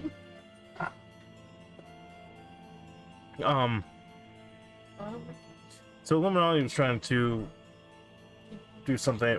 She was trying to get legal litigation against Legal Eagle for plagiarism, allegedly, and the whole issue with that was then you start getting into the definition of what plagiarism is, and that's what brought attention to her. And then that was, like, at least from what I saw, it was the straw that broke the camel's back. And now you have a issue of people that are like, okay, I'm not going to put up with this anymore. This is shit that's been going on. Mm-hmm. And now there's a bunch of court cases, cease and desist that are going out. And now it's a whole legal issue that's being dealt with. And I don't think that at the end of it that she'll have much left. The best thing that she can do is try and actually get a genuine apology. And... It's YouTube. She's not going to get that, but... Go ahead. For one, to get a genuine apology, drop everything. Like, drop all the charges, because I don't think she's gonna win it anyway. Take the L. Just take the fucking L. Step down, and then just try to build back up, build rapport, back up with people. Humble yourself. Jesus Christ, humble yourself. Yes, please. Be decent to the people around you, and just try to keep up with yourself. And, like, probably she'd be better off making a whole new channel and as a different person, and just starting over effectively. Yeah. And I don't say that in like the sense of circumvention. I mean to say that in like you need to get away from the person you've become. Like you don't want to be that person. I honestly think she's become too arrogant for that. Oh, I'm sure. I wouldn't doubt that. But I'm not going to sit here and say that there's nothing that she can do to redeem herself. Yeah. She has a way to redeem herself, but if she's not going to put in the effort, then it's going to be, you know, it's going to be a shit show. Just fucking chill. Stop trying to sue the people you called friends. Like, if you don't want to associate with them or there's an issue between each other, resolve it and then get away from it if it can't be resolved. Like, get to the point where there's nothing owed between each other and then just stop the interactions. But she seems to be arrogant. She seems to be very self-centered. She seems to feel like it seems like she feels like she's constantly being prosecuted by everyone else, or persecuted by everyone else, but she's not. Everyone else is just trying to defend themselves, and she doesn't understand that one of the issues was that she was in a position of power, and that she's the one who's screwing with people and their lives, and that's wrong on her part. That's why I don't want to become that ever. It's dumb. It is dumb. But yeah, I can't believe there's not already a list that's being ever expanded on. All the articles and stuff are all, why are leading YouTubers quitting YouTube and stuff like that. And I'm like, come on, man. We know why most of them are leaving YouTube. And most of them that you kind of have listed is like that they're not really leaving YouTube necessarily. Some of them are taking steps back. Some of them are quitting. Some of them are retiring. And some of them are just on hiatus, but I don't have anything that differentiates that, and I don't even have a list to go through. But they just name like 3 or 4 of them at a time, and then something else. Joe Cat was last year, I think. But there's that. Alright, it's getting close to a break time. So when we come back, I kind of wanted to talk about like changes in YouTube. Changes in YouTube. So we have a lot of YouTubers who are becoming parents or have been parents for a while. And I was just want to talk about, and I'm not talking about like family channels, they can go to hell. I want to talk about things like the local zeitgeist that it's become with parents having children, those children being students of YouTubers, how that works out as far as a setting, because I'm really curious. I wanted to look that up actively and see what kind of effects that's been having on people and what that's going to look like for the future, because it's not going to be quite the same as, say, celebrities and children, because I think it's very different in nature. For example, like Jacqueline Glenn, Cinnamon Toast Ken, they have children now. Multiple children each, and they're loving themselves, but they also have that obligation, and those kids are growing up knowing that this is the person, what their father, their mother, what they do, and how things are.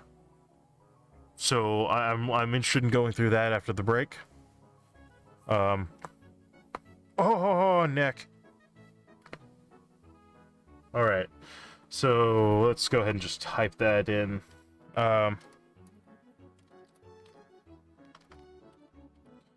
YouTubers.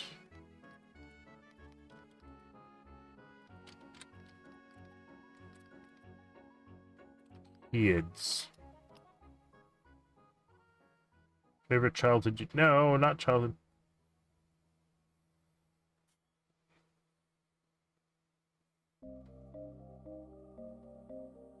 Huh.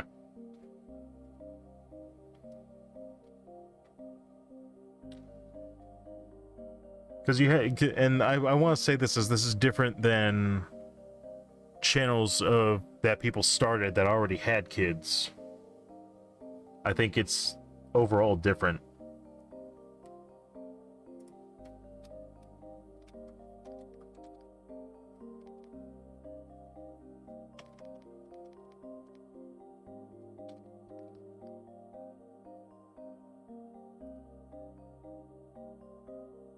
Maybe?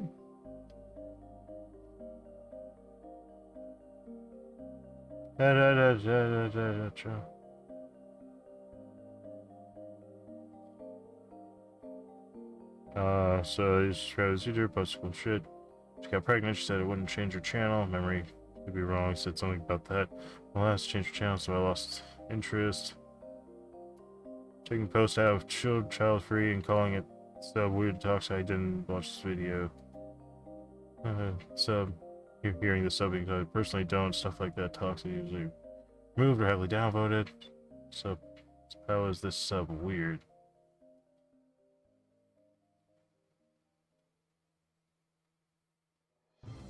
Oops. Child freed. That's kind of weird. Okay, I'm worried I'm gonna get into some antenatal shit.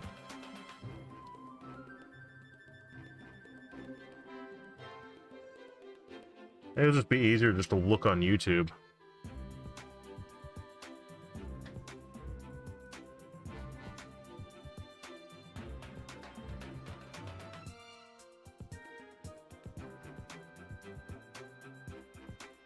Alright.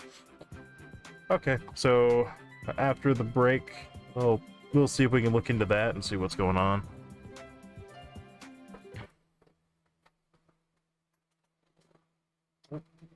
I need to switch over my laundry anyway. So, thank you for keeping up with me so far. I'm going to be taking a break. So feel free to get up, stretch your legs, pet a cat, pet a dog, get some to drink, get something to eat, go to the bathroom, do whatever it is you normally do when you're taking a break. You know what you do at home. You don't have to tell nobody. I know what it is. I won't tell no one. I'll be back in about 10-15 minutes. This is the intermission.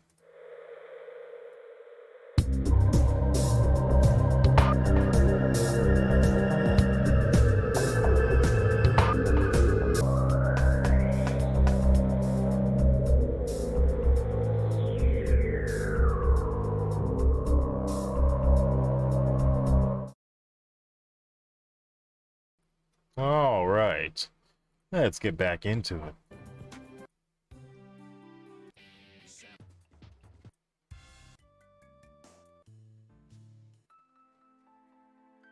All right, so let's make sure the chat's working. Looks good. Now, I have, what the fuck is that article?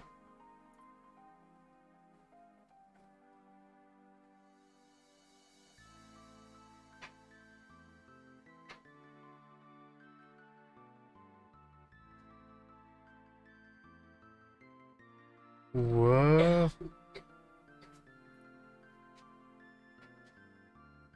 John Rolfe. Okay, I was getting... Talk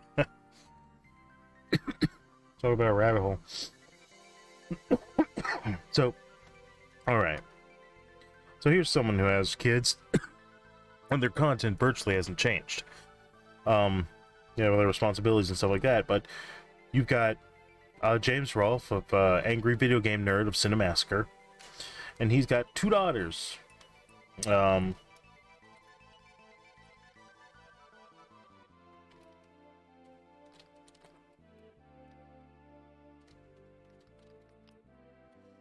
Yeah, Asher and Violet.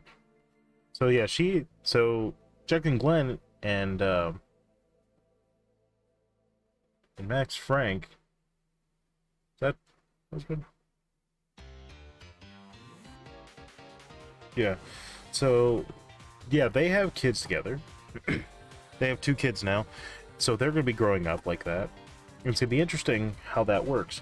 ideally, they should be able to grow up normally. You know, it's like, oh, your mom or whatever's famous. So YouTubers are generally known for having, like, not that many subscribers in the grand scheme. We're talking about 10 million, 20 million out of, you know, almost 8 billion. And there's 330 million people in America, and their subscribers are more than just America. In fact, they have a lot of international viewers generally. Like, at least, what, 10%? They're between 10 and 30% on average for American YouTubers. So we're talking about, it's loud on my end.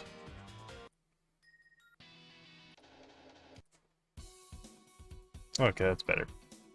So you have these really hard. They're going to be sending their kids to school. I don't think they'll have the same problems as like a celebrity in Hollywood would, with sending their kids to school and going, oh, your mom, your dad's famous. Oh man, can you say something to the kid? Can I go to your house and all the time? I don't think they'll have the same issues like PewDiePie might. PewDiePie might have that because biggest 150 million people across the world. Pretty broad. And that's just people who are subscribed to him. I think it's almost 200 million or whatever now. I don't know. I guess we can look at it.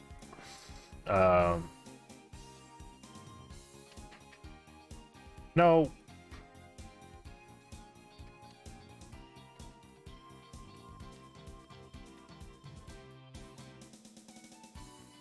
$111 million subscribers. Sure.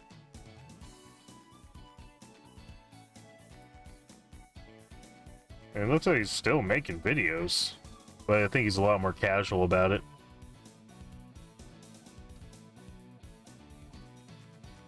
I don't know. It really doesn't look like he's stopped being a YouTuber, but he does have kids. I don't know, it's weird. Maybe he decided otherwise. What the hell? So you get you have all these YouTubers that are going to be growing up with their kids. How is that going to change YouTube? Because now these kids, they're going to know YouTube for the most part, and the ones that are going to get into YouTube, are we worried about them being expected to live up to their parents? Because the issue I have with that is I don't want anyone to think that I wouldn't want my child to think that I'm expecting them to be a YouTuber if I'm a successful YouTuber. I don't want them to go like, oh, I guess I have to be a YouTuber. No, I don't want them to be able to live their own life. And I don't know where the lines end and begin on that. So, like, one of the things I tend to look at is how do we attack that? What's a better way to go about things? We have to make sure that, I would say that as a community, we have to make sure that these kids aren't treated like something particularly special in regards to, oh, it's someone famous with kids, you know.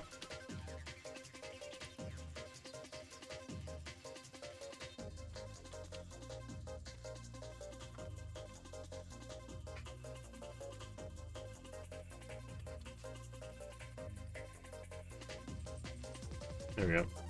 Yeah, we don't. Let's see here. Now parents to Layla, Raphael, and David and Michael. So yeah, they have 4 kids now. One's very fresh, I believe. So these people are growing up, and they're in Australia, so I don't know how different it is in their regard. But yeah, they're. It's going to be interesting because YouTube's only been around since like 2004, 2005.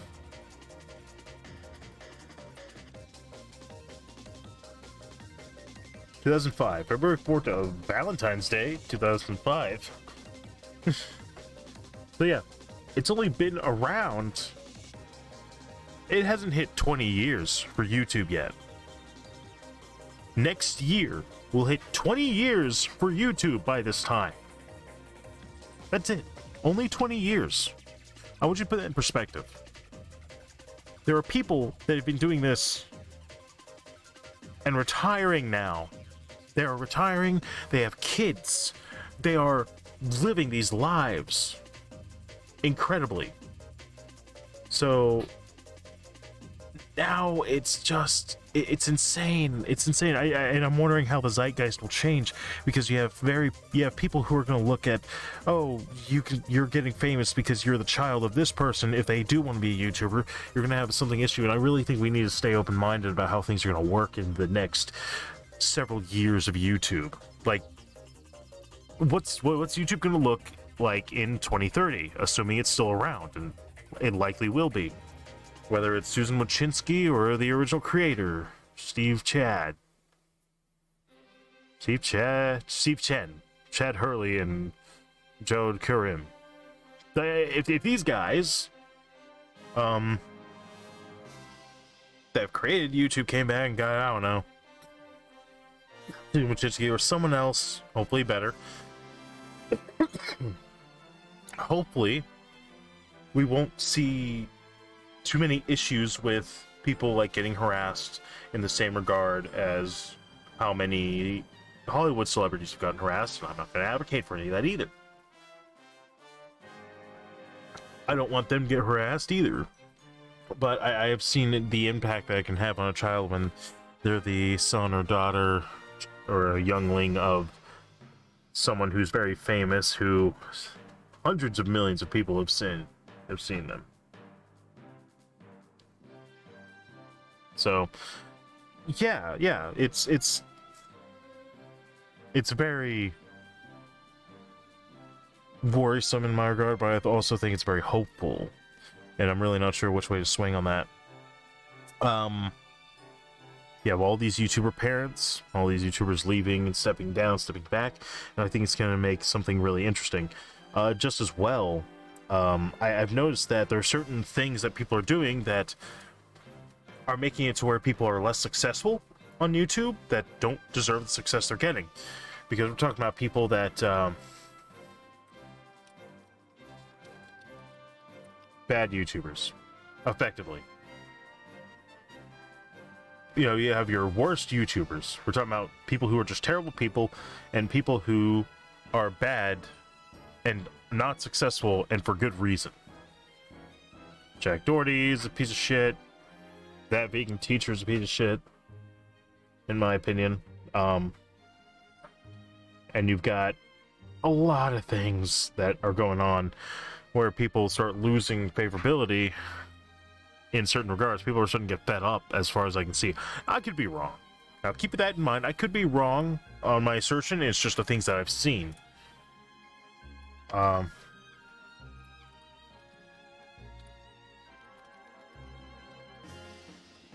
Viewers.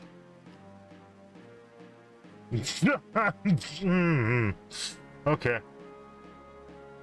Why is PewDiePie up there? There's something I don't know about PewDiePie?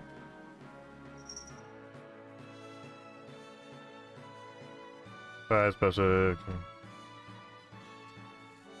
Says the N-word on camera. Okay. I mean, evidently he's still beating all of these other people. Anyway, whatever. Jake Paul, Shane Dawson, Trisha Paytas, Leafy is here, James Charles, Onision, Sam Piper, Nicole Arbor, and Keemstar. All terrible people. And these are on the top there. Not even a link. Worst YouTubers. That's a hell of a list.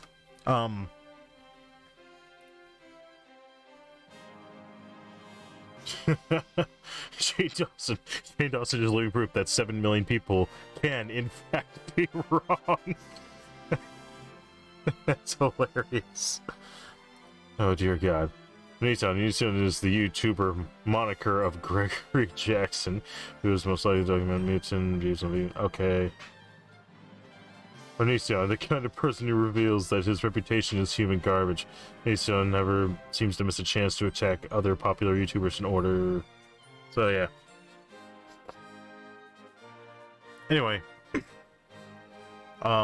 These people, at least in my regard, get less and less notoriety, and I think that eventually they'll fall by the wayside. But not just these guys. We're also talking about low-tier YouTubers that aren't getting the chance to rise because of terrible content. Now, I've talked about this before. There is the new stipulation where you have to have at least 1,000 subscribers and 4,000 hours of watch time, and now there's the new stipulations where you need 1 million views on shorts, which is, I guess is fair because they can garner a lot real quick. First, the first one I put up got like 1,000 pretty fast. There is also the issue of, you know, people treating other people bad and stuff. I think that viewers are going to see that and be more distasteful of it now. Because they've seen these people. They've seen these people who are putting other people in bad lights and just not being very kind to one another. And overall being dicks. And people aren't going to put up with that, I don't think, anymore. As far as, you know, they're going to opt out, if you will. You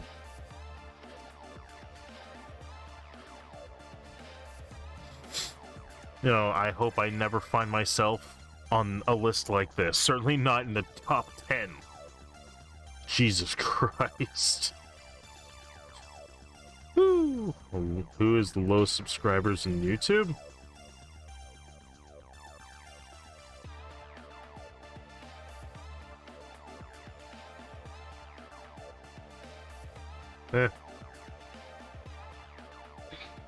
Yeah, okay. Wow. But yeah, so you have these people, and I think with the way people are going to treat it, the zeitgeist is more fed up, and they're just, in many cases, people are just trying to chill.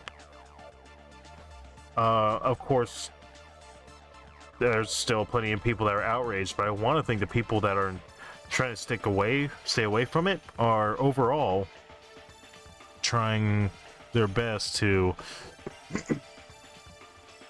just be chill, because I think at least in the year of our Lord 2024, I know I'm sick of it.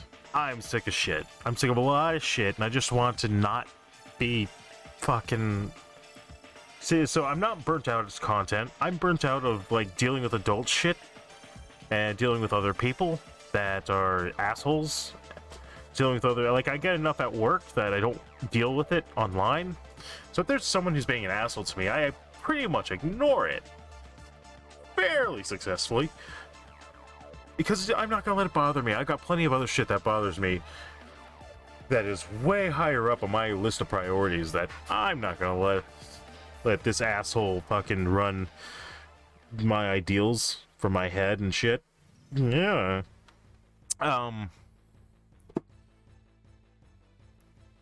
Yeah, it's just some crazy shit, man. So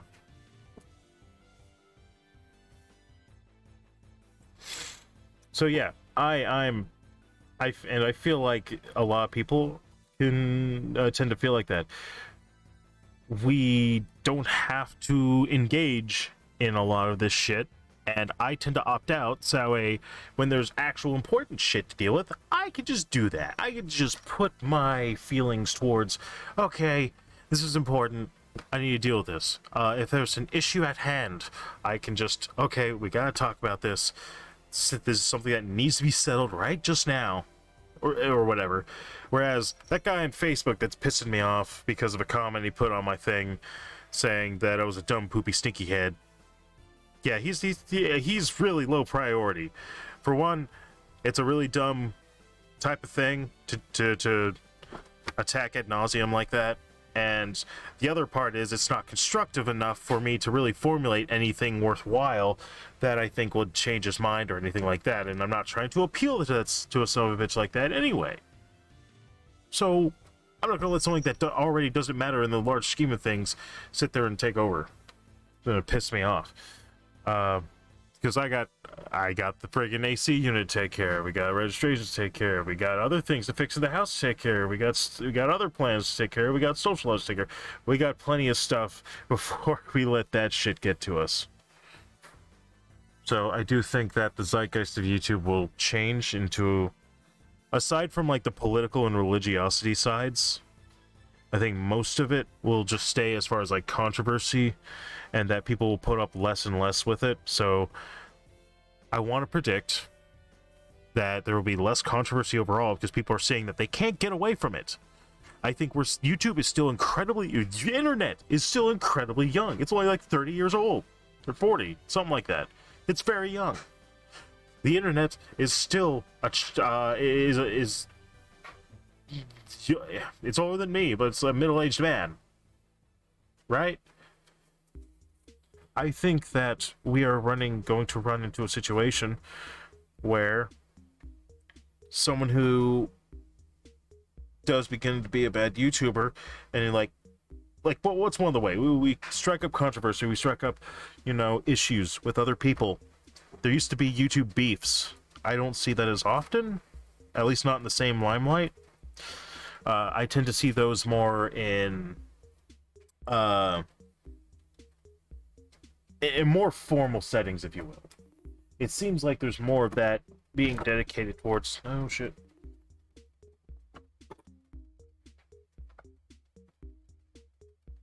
It seems like there's more of that shit being dedicated to content creation in the sense of, like, I hate this guy, I'm gonna make a video of him.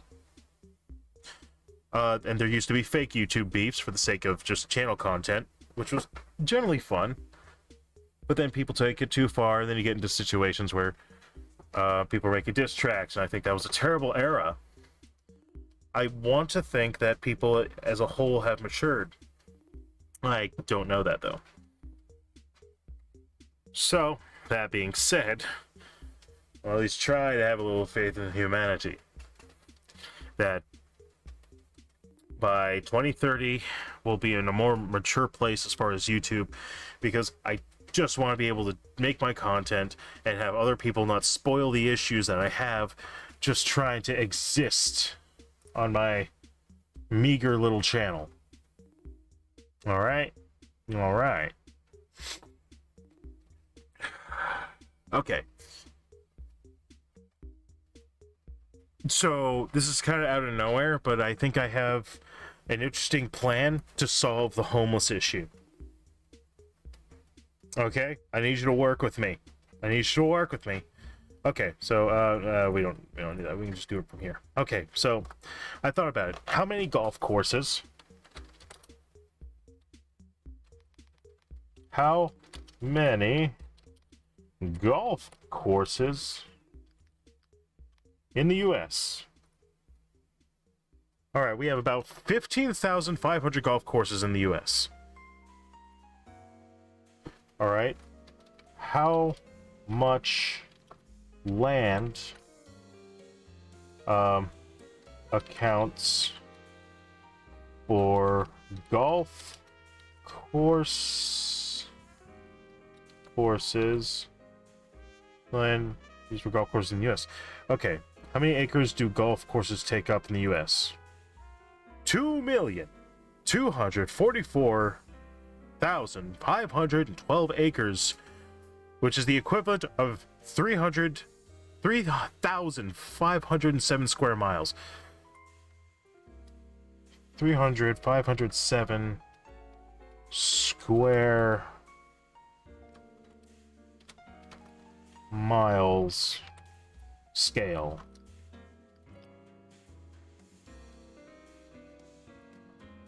But let's get an idea of what that's like. 10 miles, 20, 50, 100.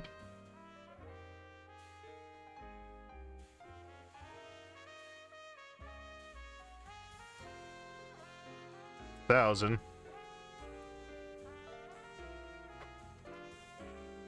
So it's made sparsely. That's 200.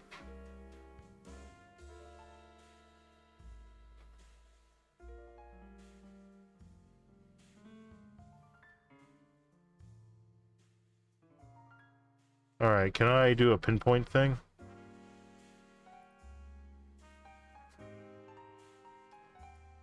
Alright, so... Alright. Okay, that doesn't work.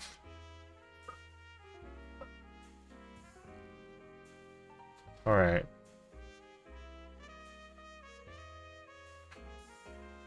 I'll try to get the idea of what that looks like.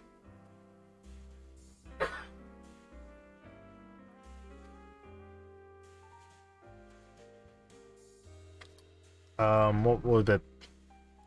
Anyway, that's a lot. That's an incredible amount. Right? Okay, so... we have... let me get a different sheet. I'll set this one to the side. Okay. Alright, so we have 3,507. Actually, let's go ahead and break that down to feet.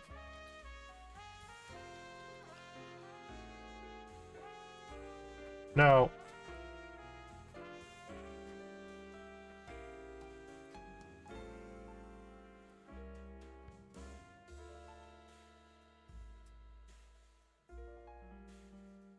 okay.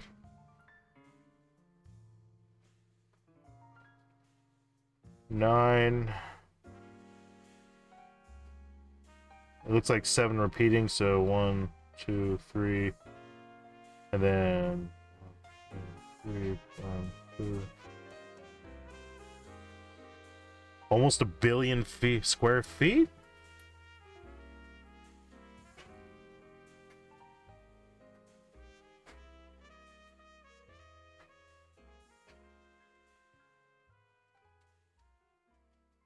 Oh.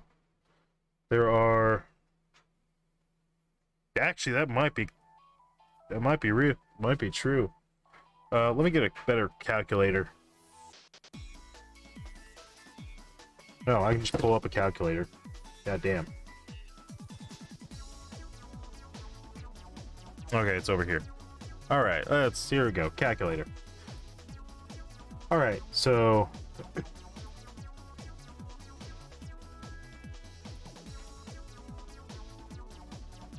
Alright, so... Not to acres. I don't... it's not acres that I want.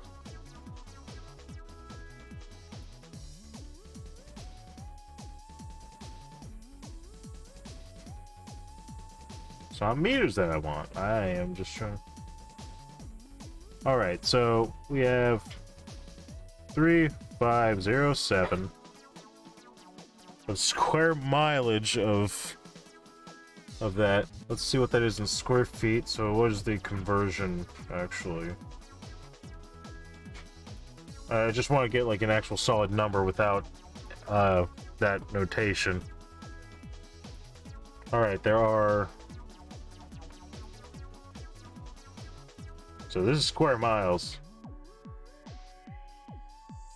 Times 2...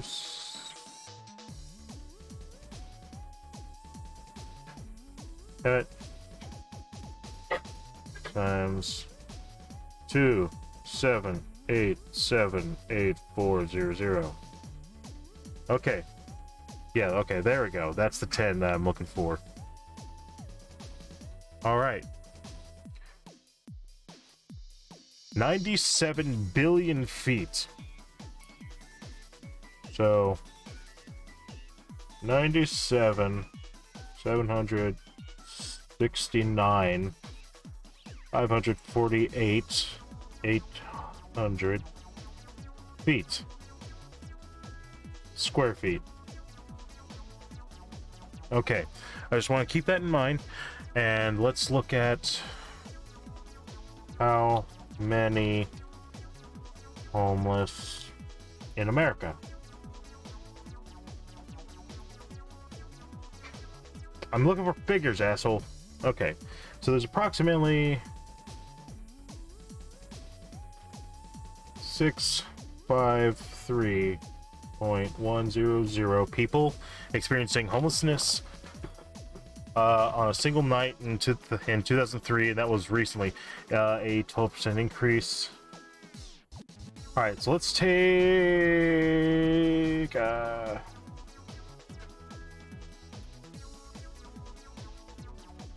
Alright. Let me just go ahead. See if there's any other figures that can be more accurate.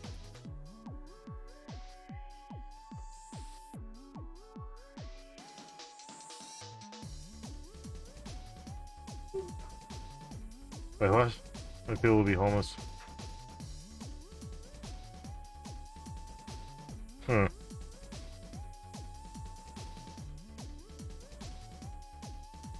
No, I'm looking for an overall in the US. Oh, it's 2022. Alright, we'll go with the number we got. We got... We'll go with this number. This is the... This, I believe, was...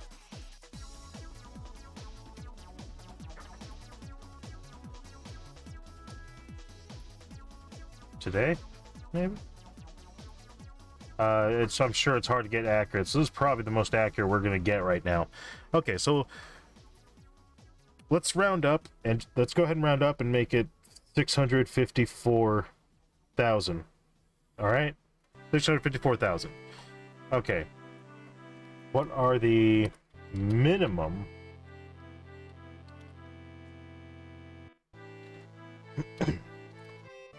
size for a bedroom? Is about 70 square feet. Okay. So 70 square feet is a bedroom. Okay, that's the minimum, it looks like. Which standard size of a secondary bedroom is 10 feet by 12 feet or 120 square feet. Let's go with that figure, okay? Yeah, let's go with that. Let's go ahead and just say it's a 10 by 12 at 120 square feet bedroom. Okay.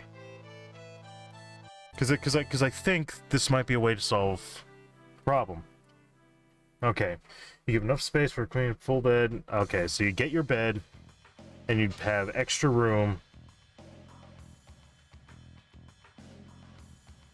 for some other stuff. Alright.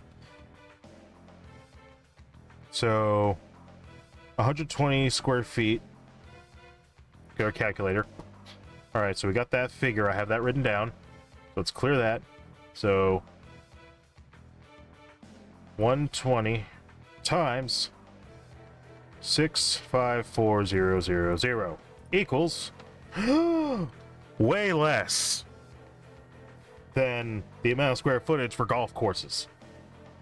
Alright, so 78480,000. Okay. Now let's take a new figure. Clear. 9776548,800 minus 78480,000 equals. Woo! Okay, so you still have 97,691,068,000. Right, damn it. 800 square feet of golf courses. All right. Okay. All right, you're tracking with me. You still have all that for golf courses. So, you know what? Let's go back. Actually, 78480,000 divided by 97691,000. No, not that one. Hey, let me smash in the chats. I'm typing it. There we go. Hell yeah. Okay. I was about to do that wrong because I'm not doing the right thing. 97769548800 equals 8.02 to the negative fourth.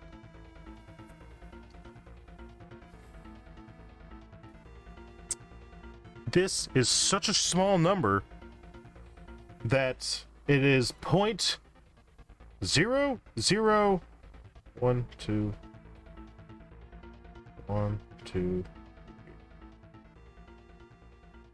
That is 0.0008% of all golf courses in the U.S. Okay. All right. So here's some more figures we can look at. Right. All right. Lowest rated golf courses. Just here we go.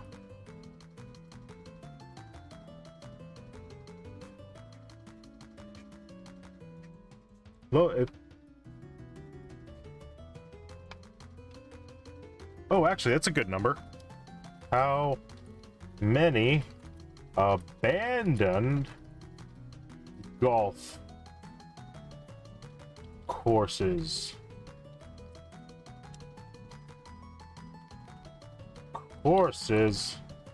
in US?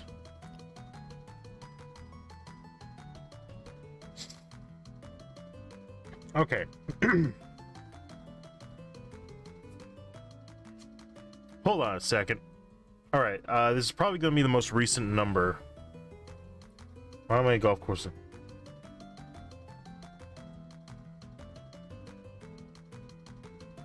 How many golf courses have closed in the U.S.?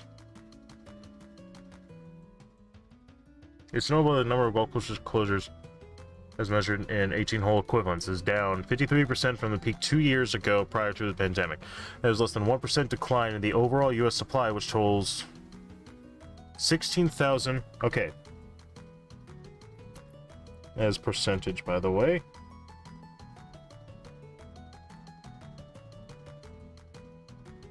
All right. As percentage. All right, so 16. All right. 16,000 abandoned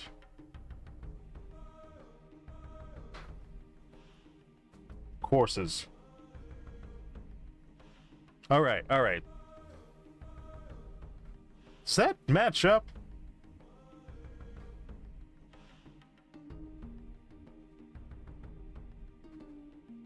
Oh, no. That's the total. Wait.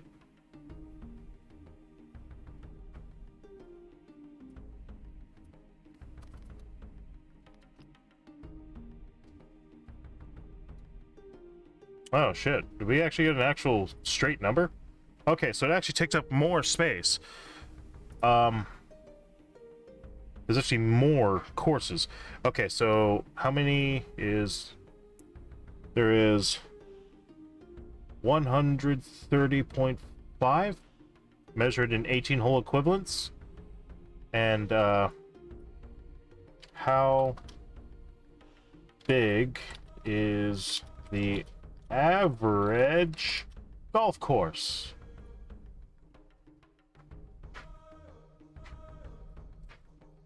$18-hole.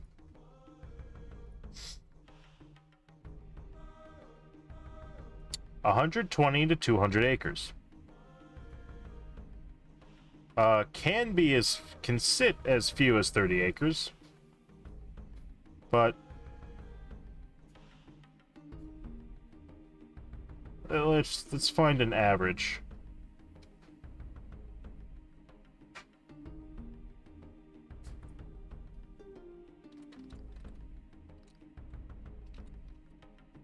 Average size. Typical urban golf courses are about 110 to 120 acres, while courses and resorts may be 170. So let's be frivolous.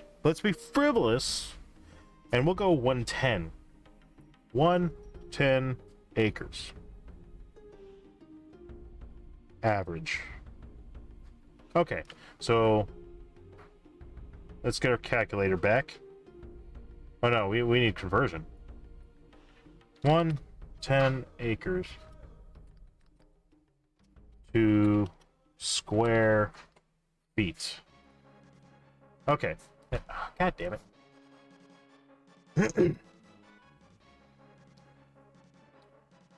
Alright. Okay, so we have 1, 2. So we have 4, with it being moved 6 spaces. 7, 9, 2. Okay, so about 400,792,000. Okay, that's what we're looking at.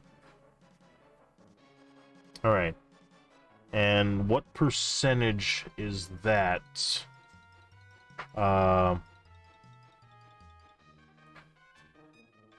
Okay.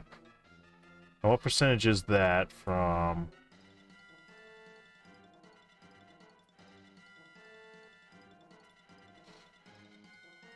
That's a smaller number. That is 4,792,000 divided by our other figure of 7,848,000 equals 0.06%. So that's about 0.06. No, it's about 6%. Okay, so that may have been 0.08%. Okay. So this is 6%. Yeah, 6%. I gotta remember to do my decimals. I need to learn how to math again. Okay. So that would take care of 6% of that population. Or that takes care of 6% of the square footage that, as far as we know, we need per person. Okay.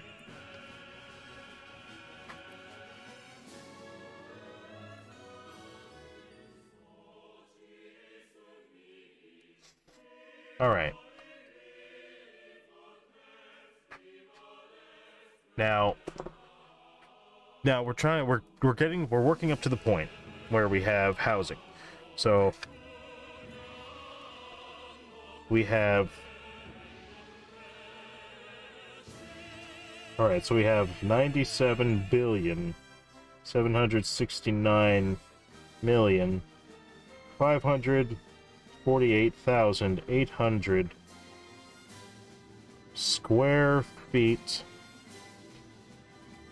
of golf course space. Okay, there's that figure. About approximately, let me scratch that out. 654,000 homeless, approximately.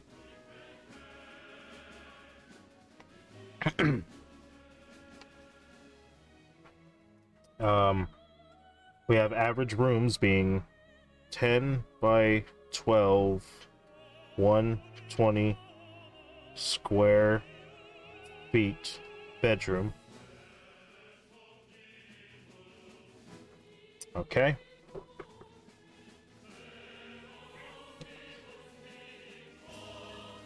And let me make sure I did my math right for that. Actually, 78. Yeah. All right, 78, 480 million, 74,480,000 square feet of space needed for space for homeless. Okay, so yeah, we're doing some math. We're doing some math. I just need to make sure I know what I'm looking at.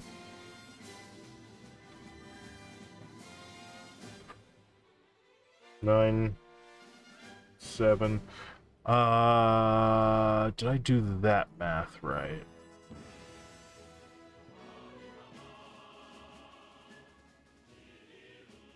Yeah, okay, so that's gonna be 0.08%. 97, 6, 9, 1, 0, 6, 8, 8, 0, 0, remaining. Alright, so that's gonna be your remaining golf course space. Okay.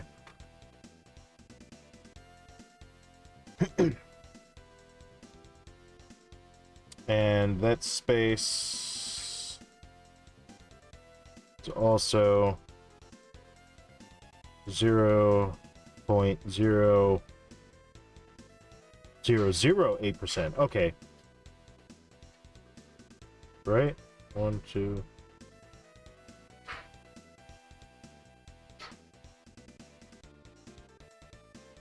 No, okay. Let me make sure. 1, 2, 3, 4. No, it's 0.08. It's still 0.08%. Okay. And then where did this figure come from? We have 130. Can't really count a half, can we? Because that was and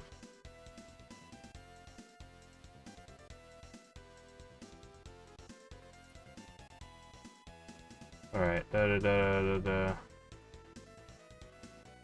We have banned golf courses. How many golf courses have been closed in the U.S.? Can't really count a half, so we'll just be frivolous again in favor of the people who want to play golf. 130. We'll do 130 abandoned courses at. Nope, not yet. So that's 130 abandoned courses.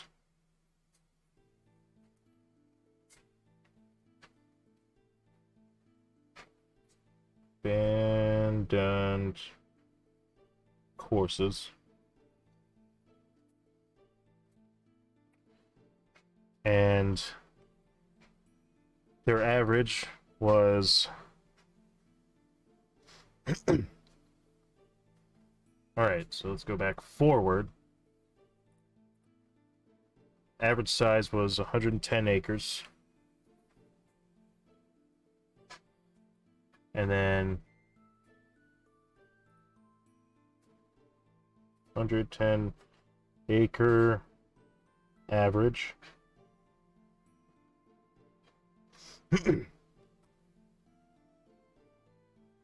Which was 400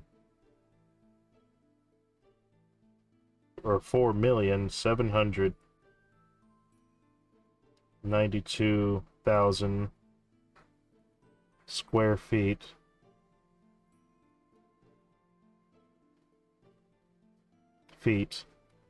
of abandoned course to use for one abandoned course.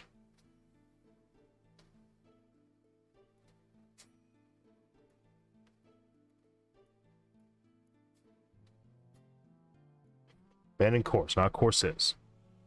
Okay.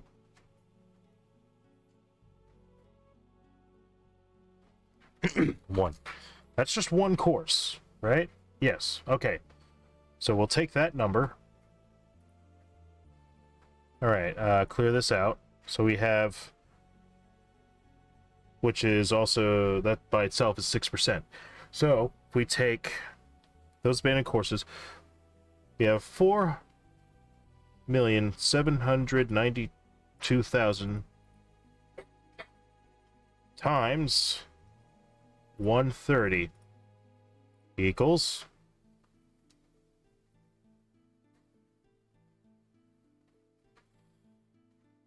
622,960,000 square feet of abandoned courses. All right. And we agreed that we needed 74,780,000 square feet for the homeless. Okay. Okay. Abandoned space that could be used for the homeless. All right. Now let's go ahead and that minus 74,480,000 equals, and you still have 548,480,000 remaining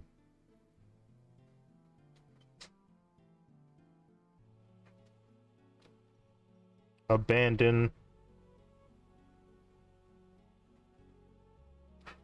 course space. So you wouldn't even use all of the abandoned courses if you were to do this. To use these spaces. So even the abandoned courses, holy shit.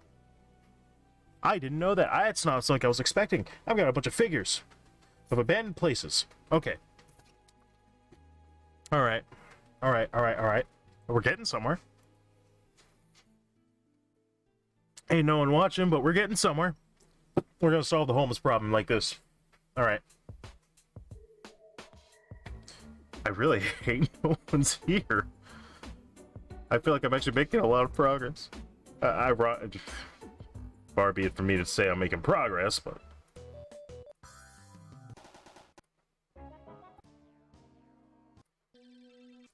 yeah, it works. Okay.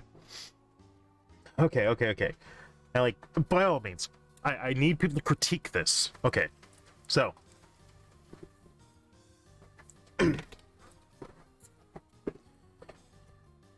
let's say, so that's more than enough space. More than enough space you'll ever need. Okay? That's more space than you'll ever need. There's so much square footage, you won't even dip into the golf courses that are active at that rate. Okay?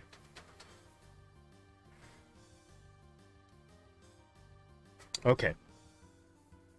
And that's only 130. Well compensates, and I am taking an average, so these are not completely accurate. I would really have to delve into the individual golf courses to do that.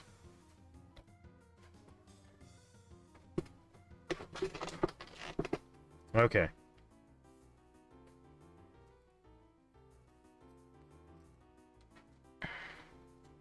All right. What's next? Okay, now it's to figure out how much money we'd be spending per person for... We'd probably set it up with quads, right? All right.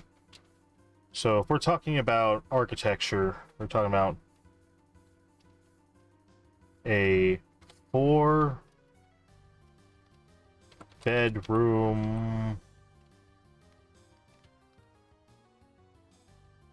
not home. 4-bedroom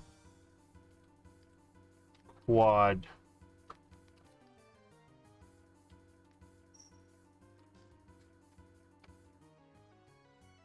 Quad homes? I don't know the definition of quad then, in this case.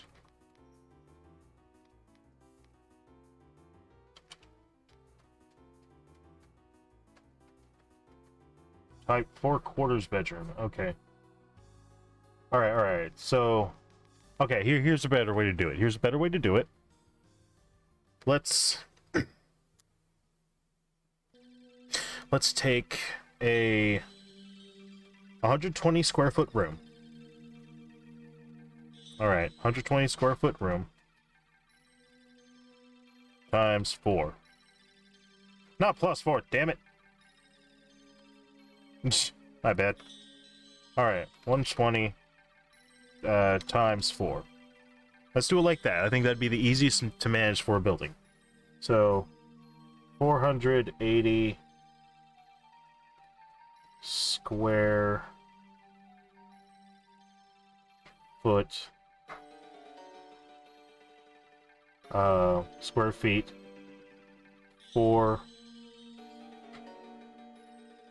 quad room building thing.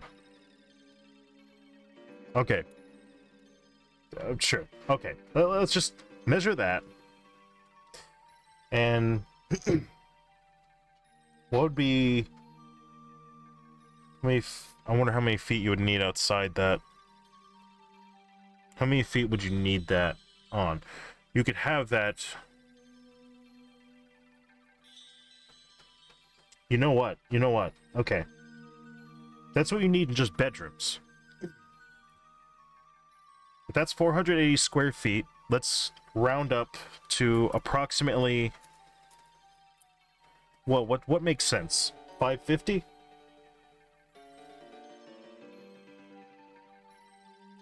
If we're really pushing it. Because I have a 1,200 square foot. 550 is about half this house. If you're talking about 120 foot square foot, and then plus the outer sides of having to deal with it, about 550 would probably be sufficient. So that would be... Okay, so that's damn near... That would be a little bit bigger than the size of the living room I'm currently in. So it'd still be relatively abysmal, but we're trying to solve the homeless problem, right? I think we might be able to come up with some interesting figures for this. What's up? Calypso, we're trying to solve the homeless problem. I'm telling Teddy along. He's recording. It's all good. It's all good. Talk up and hold her up to the mic and let her talk to the people. Well, actually, it's not all good. You want to know what's not good? I'm okay. So, there are about 16,000 golf courses. There are about 130 abandoned golf courses. The amount of golf course square footage in America, as far as I could tell, is 97,769,548,800 square feet of golf course space. All right, there are 654,000 homeless people approximately. I rounded up a little bit. And on average, a bedroom is about 10 by 12, about 120 square foot. Okay, and so for all those homeless people, you need about 74,480,000 square feet of space for the homeless for just their bedroom, for just a bedroom to sleep in. Okay, now that leaves 79,691,068,800 remaining golf course space that is completely untouched by this figure in that regard. Now, it's going to be more than that because of, you know, you need more space to do that with. However, that being said, there are 130 abandoned courses. Let's just say on average, and this is being very frivolous because I went low, on the low side of the average, 110 acre average. That 1 acre is approximately 4,792,000 square feet for one course, one abandoned course. So 110 is about 4 million. 4,792,000 square feet for one abandoned course.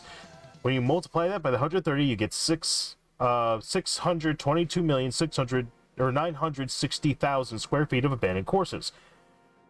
And that leaves us, when you take out the space we need for the homeless for just their bedrooms, that leaves us with the remaining 548,480,000 remaining abandoned course space to use.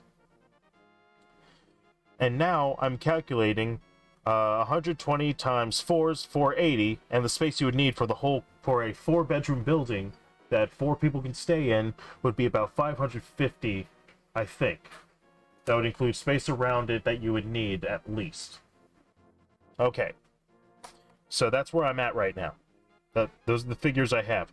The whole point is to figure out what would it take to actually house all these homeless, and where would we put them. I'm saving the world, babe. Yeah. Hey, Nami's here. Hey, Nami, we're just trying to solve the homeless problem. I don't suppose you got any of that spiel. Ah, you're lurking. It's all good. Okay. What's next? Okay, so we're given 550 square feet for every 4 people, or for each building.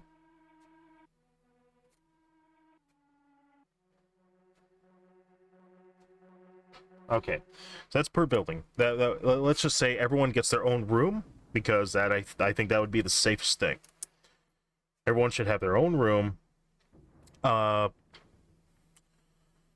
gonna assume that these are adults, and we're gonna use those bigger numbers to be frivolous on that side, or at least I am. I don't know about anyone else. These are gonna be very approximate numbers. Okay, so let's say. All right, where are we at? We are at 120 square feet per room, about 550. You have 480 square feet for 4 rooms, and you would want to round up to make sure you have enough space for all of what you'd be building of at least 550 square feet, I think. Would that account for enough outside of it? Or should I go ahead and go... I should go ahead and go to 600. Yeah, 600 probably would be fine. So let's say 600 square feet. 4 quad room building. All right. So let's start with that.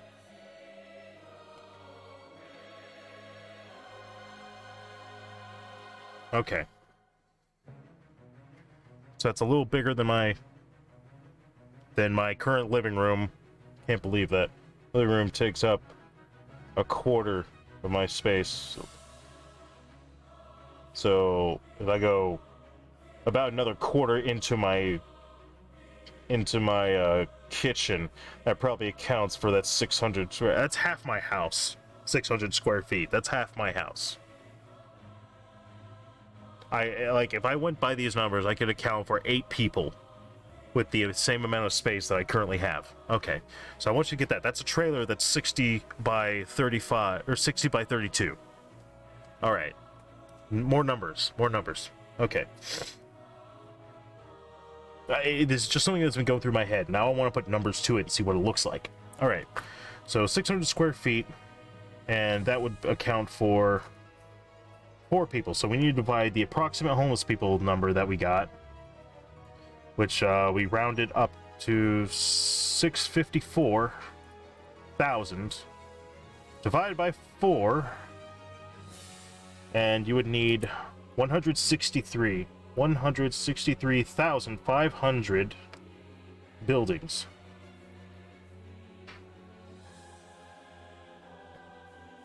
All right.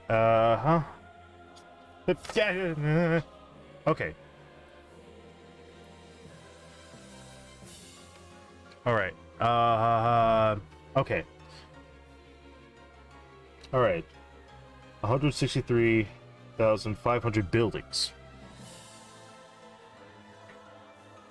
Alright, and let's also get the number for that square footage. That times the 600 square feet would be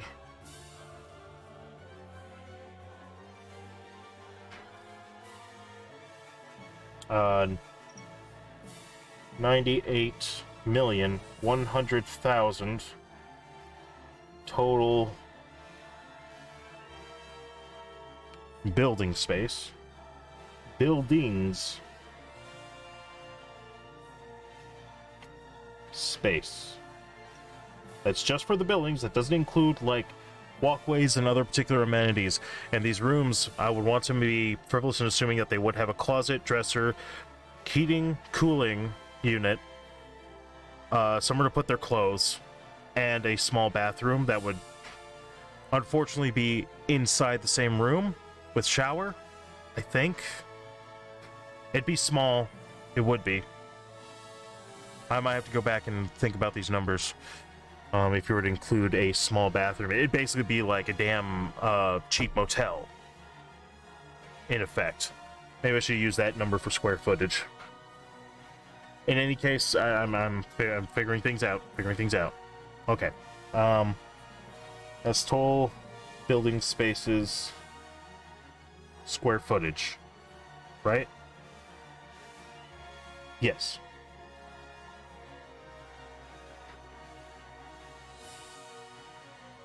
Okay. Alright, and that is more than the space we would need to house each homeless in 120 square foot. That's that. And how much space do we have of courses? Okay. So with the new figure, because we're giving them a 120 square foot room, 10 by 12. Alright, so let's take our figure of 22,960,000 of abandoned course square footage minus the 98,100,000, and you still have 24,860,000 square feet of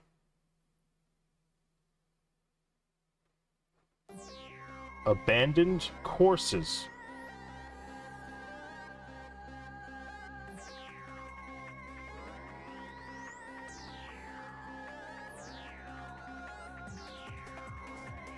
For buildings. Which still is far lower than... That's still a whole bunch of extra space we have to work with. Okay.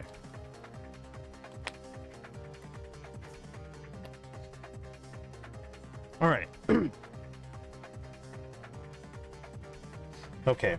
Now, do I have an architecture program that I can use to approximate a room? I'm not an architect. I'm not a draft. I don't have drafting. But I want to make a hypothetical building. Hypothetical buildings.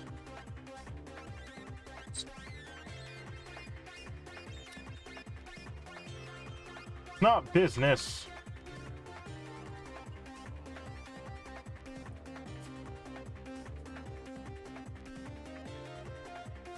Alright, provide check. No. Okay, I don't think... Not scheme. Hypothetical building. Like, it is 4 rooms and 4 bathrooms.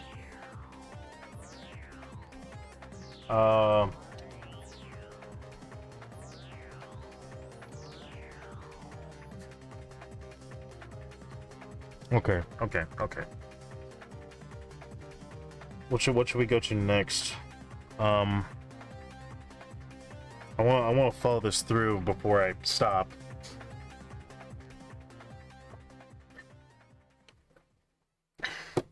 Because I don't, because actually, real quick, here's a number I need to get. What is the current U.S. medical debt?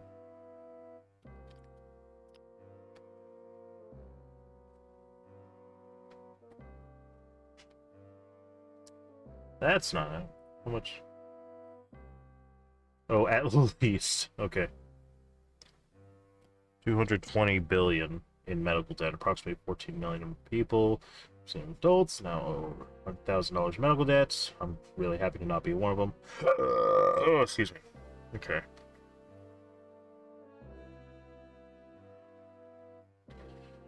Or announcements going on. Okay, so that. Let's go ahead and round up to the nearest billion, because I think that's going to make it more accurate. So let's go ahead and say there is also 222 billion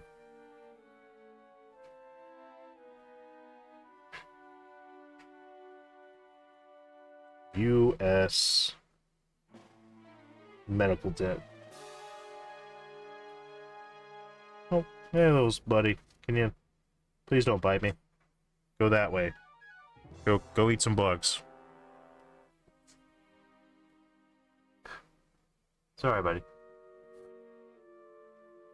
You little spooter. Okay. U.S. medical debt. I just want to have that number on hand. Okay?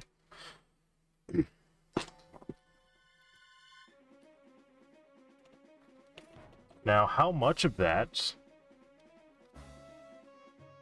medical debt from homeless? From homeless. No. I need all the homeless.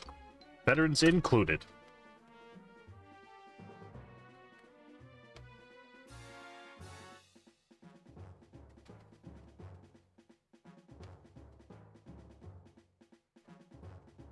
No. Okay, current this from homeless. No. How much do the homeless get paid in California? What the hell? How much do the homeless for medical debts? No, there's no homelessness. How many people are homeless through medical health? What happens when a homeless person goes to the hospital? Percentage of people are in debt because of medical bills. Damn, there's not good searches for this. I need better searches for this. Where can I get better numbers from? So when a homeless person receives okay.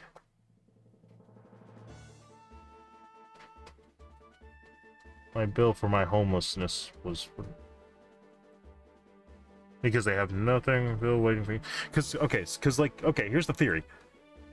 If you have a roof over your head, at the very least, that drops your issues being exposed to the elements, and even though it's still not perfect, makes you less susceptible to potential visits to a doctor, to a hospital. Because like what the whole thing is, the idea is we can take the homeless, give them a place to live that is within reason, that comes with amenities, comes with a small fridge, somewhere to put their clothes, somewhere to it has a bathroom. It's got a bathroom. It's got amenities. Basic grooming. You can have basic grooming for it.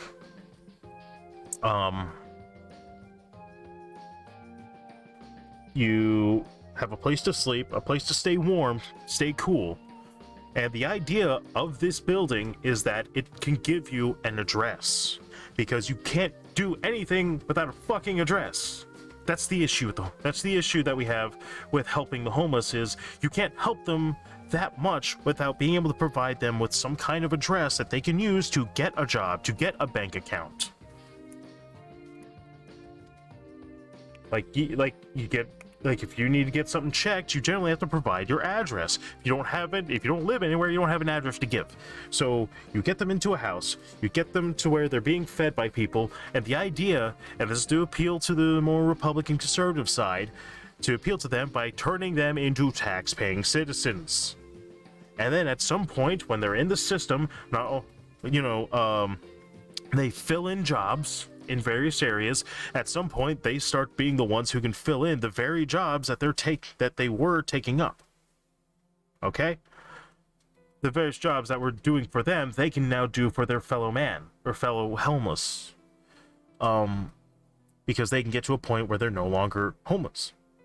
The whole thing is because, to me, it seems a lot more simplistic in practice than in theory, because if you start building these buildings bit by bit, give another section, because you're talking about abandoned golf courses. There's 130, well, they say 130.5. I'm not going to round up, I'm going to round down to 130, which account, and if I go to the low average, and I know they're all going to be different, unless I went and itemized each one, unless I did a whole stream that was like, let's solve the homelessness problem. I went with the low acre average of 110 acres, and 1 acre is 4,792,000 square feet of abandoned golf courses. That's one course. So that times 130 is 622,960,000 square feet of abandoned golf course space, square footage.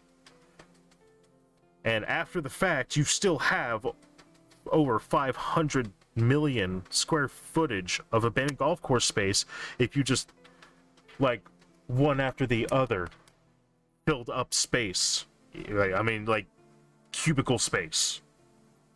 You have so much room to use, and if you just pay out that person that actually owns it, if it's not actually government owned or government seized, then you can pay out that person a meager millions of dollars for the land, because let's face it, it's not going to be a big deal.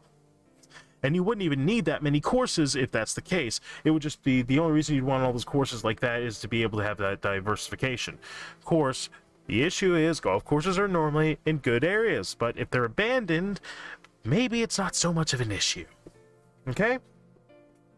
That's what I think. So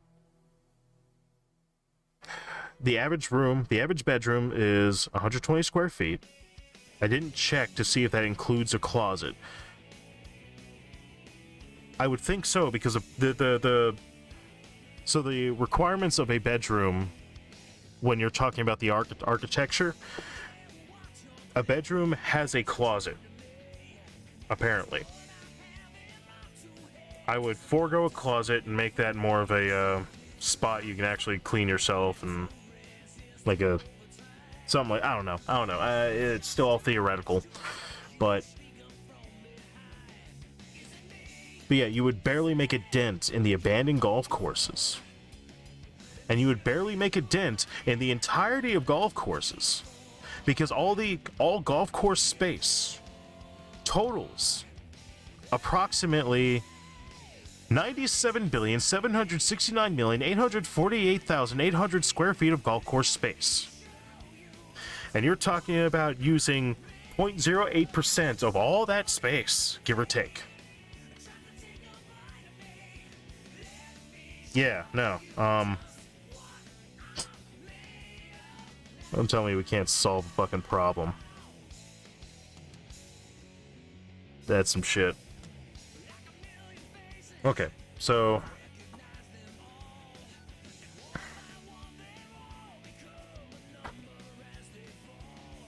this would also include, they would have each room would come with a microwave, a mini fridge. Like, we're not talking about high living, we're talking about low quality living still, but it's a place to start, legitimately a place to start, that is funded for you, meant for you, if you become homeless. Like I said, this doesn't necessarily include anyone being a child. This is including individuals as if they were adults, because that's how I think it would be best done. Because then you could accommodate for a lot more, and then families would make it less per building, in theory. You would have to accommodate for certain sets of families to be able to have their family house, or something like that. This would also include places where people who are on drugs can get their way in rehab. This also includes helping a building that would help them one by one to get, to get their information, to get their social security card, ID, and stuff like that. Because that's also an issue. Is you need 2 forms of ID for almost everything. And if you don't have anything on you for that, what are you gonna do? Right? I'm sorry, you look older. Doesn't help you. The cashier still has to scan you for alcohol. Like, they have to make sure you have a legal identity that you can give. Alright. What's the next set of numbers that I need? Because I'm not getting anything.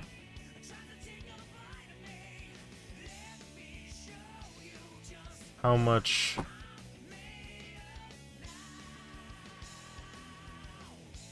How much medical debt accounts for homeless?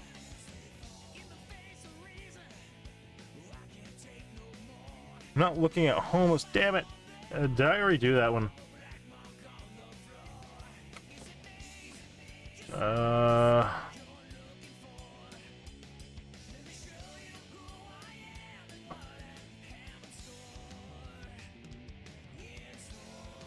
I could look up total homeless medical debt. Fact business statistics on homelessness. Alright. Misconception, medical debt is what I'm looking for. Misconception about other people homeless. No. See, I need people to poke holes in this too. I need people that poke holes in this so that way I know that, hey, this is an issue. Let's say, look, homeless? No, not what I'm looking for still. Public, stay away from that.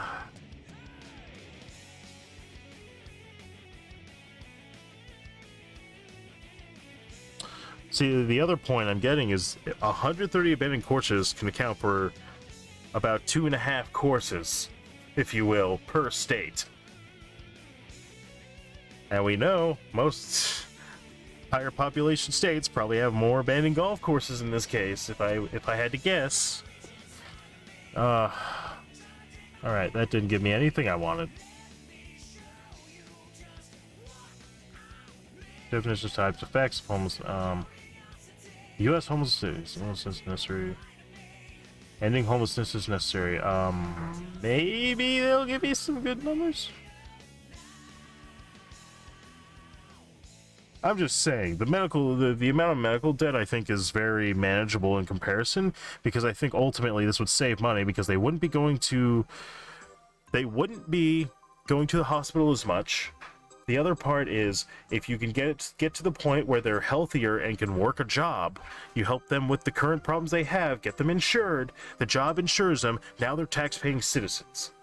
They're paying taxes, they're currently in this home, at some point they get their chance, they get to move out and start making choices. Something happens, because the whole point is America first, people.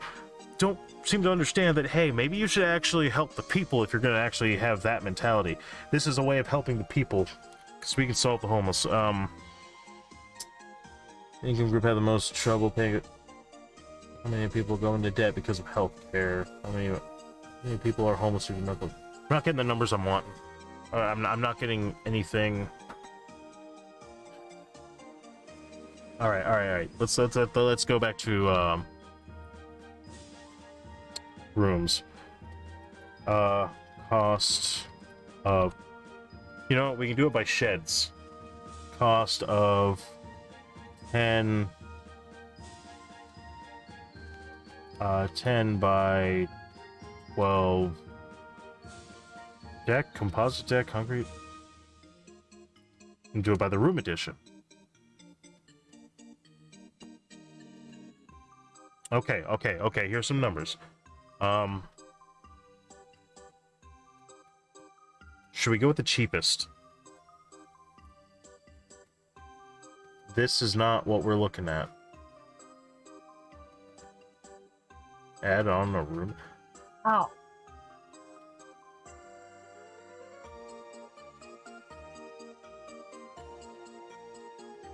Well, okay. If you do it on that side, no, that might make sense. Okay. So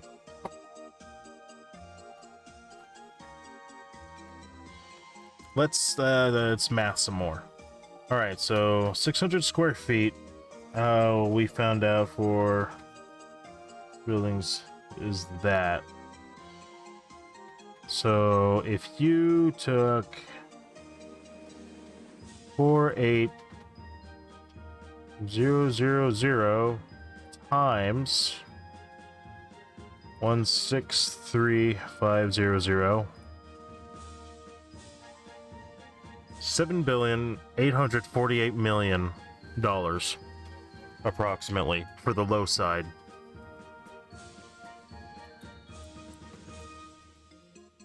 All right, so $7,848,000,000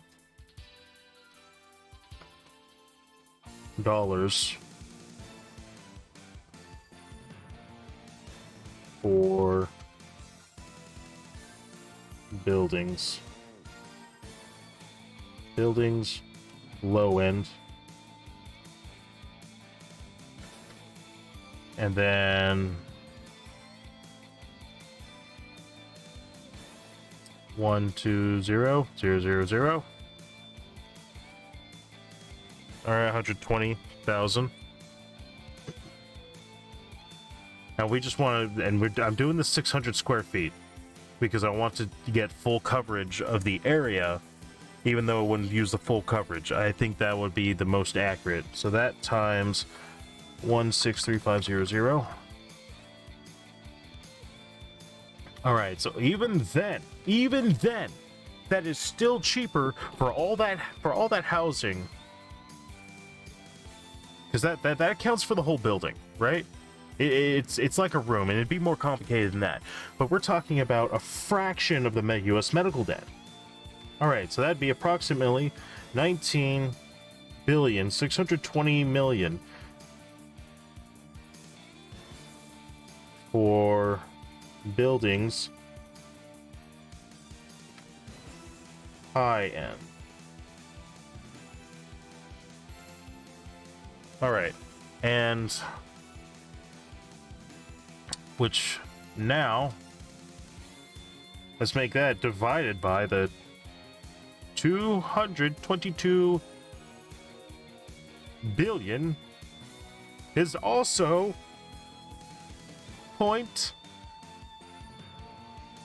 it's 8%. Is 8% of the total U.S. medical debt. All right. Tell you what, let's round up, because I know it's not that simple. Let's round up to 30 billion.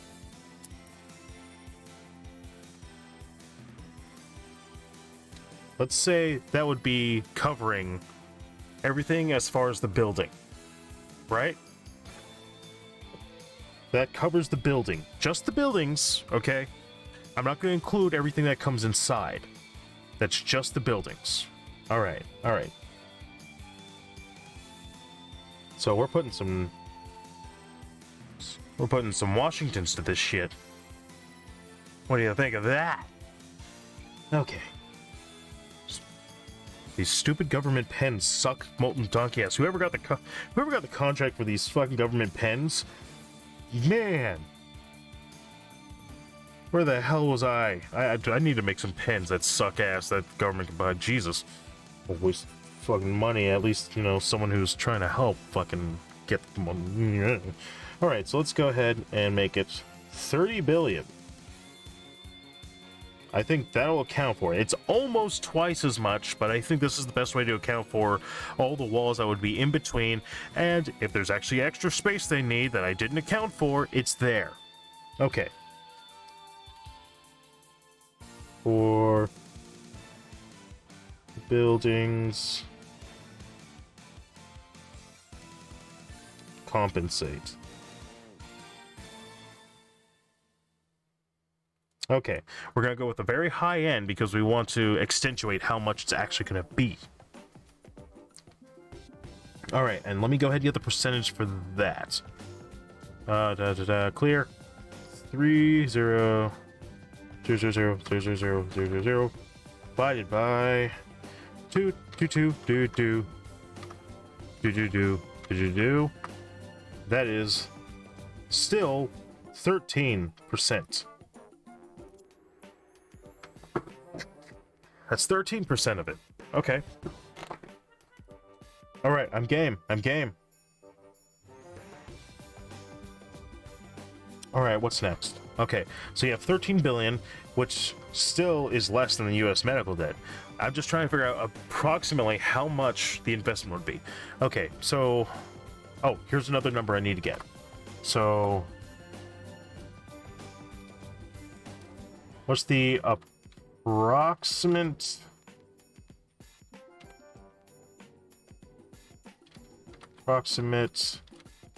cost of golf course?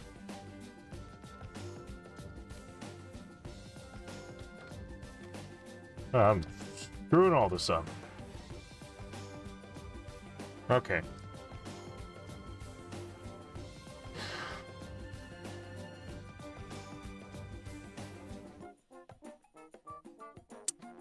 All right. Come on now. All right, 9-hole course, 18-hole. How much does it cost to play? How to maintain? How much does it cost of building a golf course? 18-hole golf course. All right, 9-hole. About 20. Okay. From a few $100,000 to more than $5 million annually. That might be a good number. I don't give a shit about you. All right. The cost of building a golf course, tees, bunkers.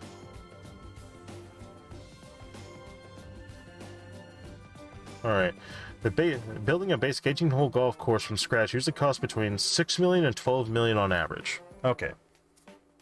Because we're going to be clear of that shit. Right? So, let's go... If it's abandoned, no one's using it, and they're not making money on it. So let's just say they're owned by an individual or an individual's company. Now, they need to get rid of it. They're paying taxes on that land. They need it off of their hands. Because I feel like that's relatively realistic, but I'm not a corporate person, so I don't know. Let's say we're giving them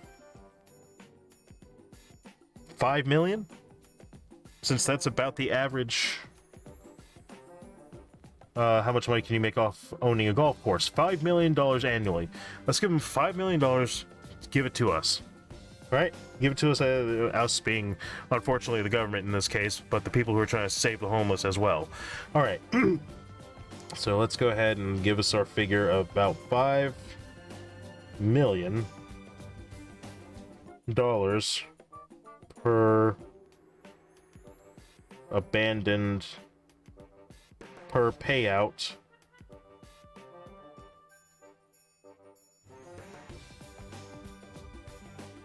Per payout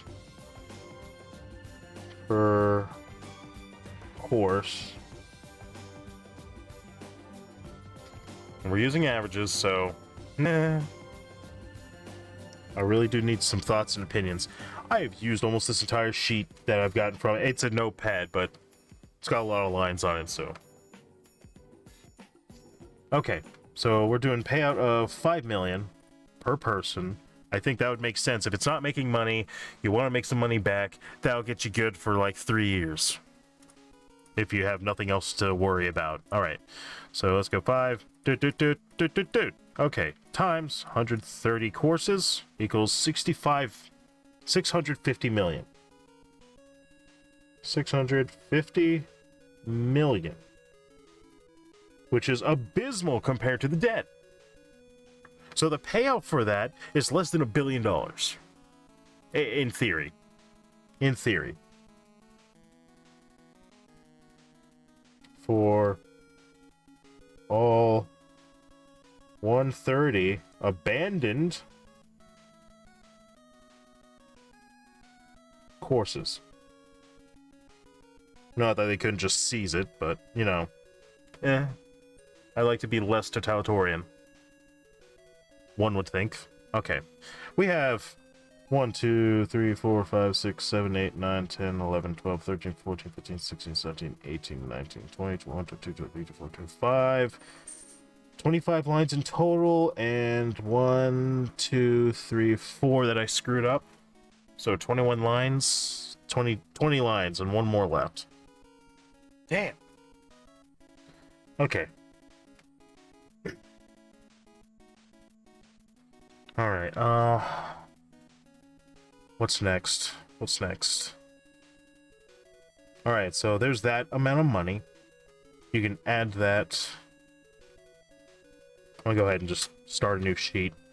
I need to get my let me get my new number. So that, we'll add that. No, I don't even need, I can just add that to the money it takes to do the buildings compensate. The 4 buildings compensate the 30 billion. So it'd still be 30 billion 650 million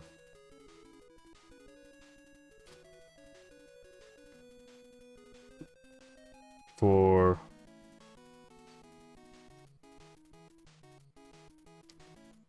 buildings and payout. Okay. Okay, so we have that. That's the last thing. Oh, I'm definitely gonna need a break.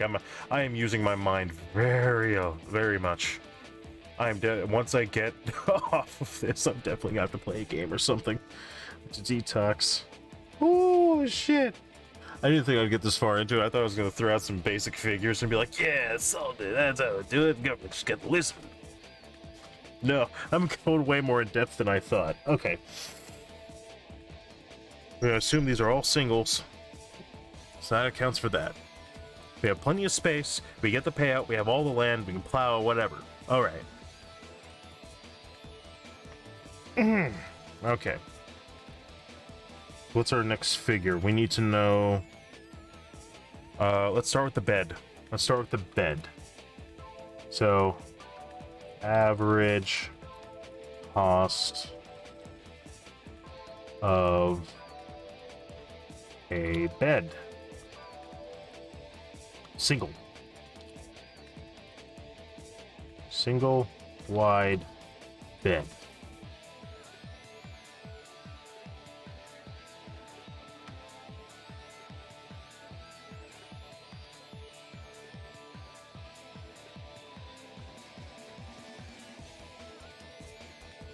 Single size bed.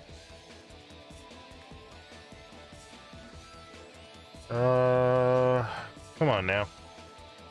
I'm not talking about just the mattress, I mean the whole bed. How much should I pay? What size do most adults have? Twin or full?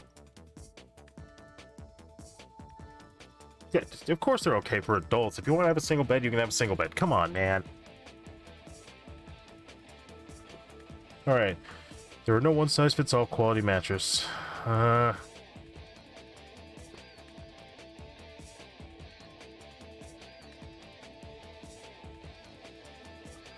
Okay. Single beds. Let's just see what fucking Walmart says. Okay. Does this include the whole twin bed frame, solid pine wood twin platform bed frame, headboard, adults? Okay. For this purpose... Alright, we're gonna itemize shit. We're gonna itemize everything. So, we'll start with the bed. Well, this is bed frame, alright? Bed frame. That's twin.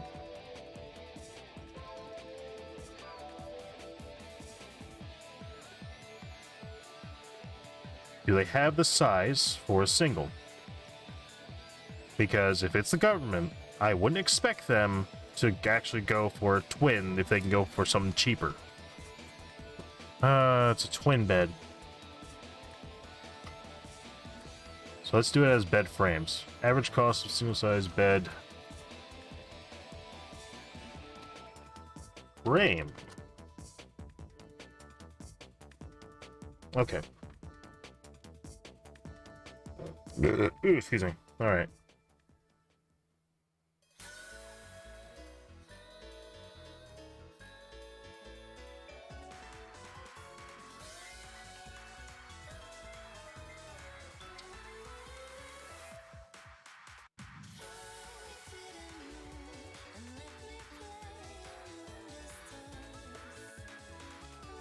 All right, bed frame single.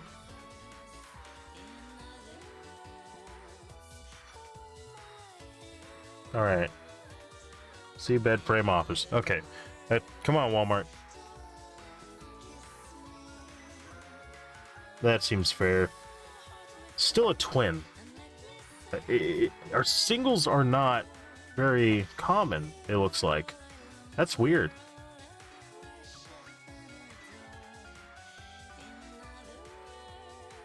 Is twin the most common? Hold on.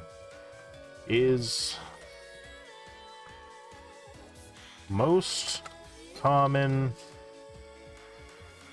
bed size for one person?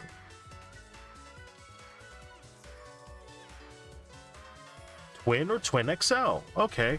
Ideal for single suit. So, okay, so we'll go with the twin size.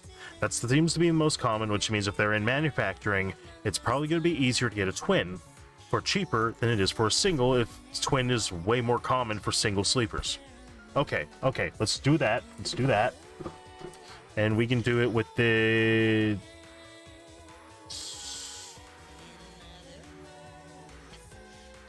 Where's that? I saw it. It was cheap looking. It's cheap as fuck. Okay, here we go. Two sizes? Let me guess. Okay, twin. Twin is $50. So we'll go bed frame. 50. We'll go ahead and go 55 to compensate. No, wait, 5. $5? Does that compensate? Yeah. That compensates. That almost. Yeah, that compensates. Yeah, at least for Alabama, 9%. Okay. I think there are other places that are cheaper, but whatever. I think it'll be a good average. 55 after tax with for a twin. Per bed frame. Okay. Twin mattress.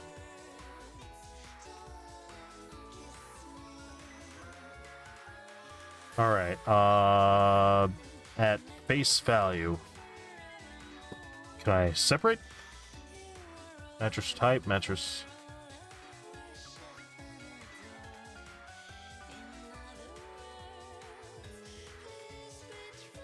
Okay. I'm sure there are cheaper beds, but I'm not getting those right now. I could go back out. Oh, you know what? twin bed frame.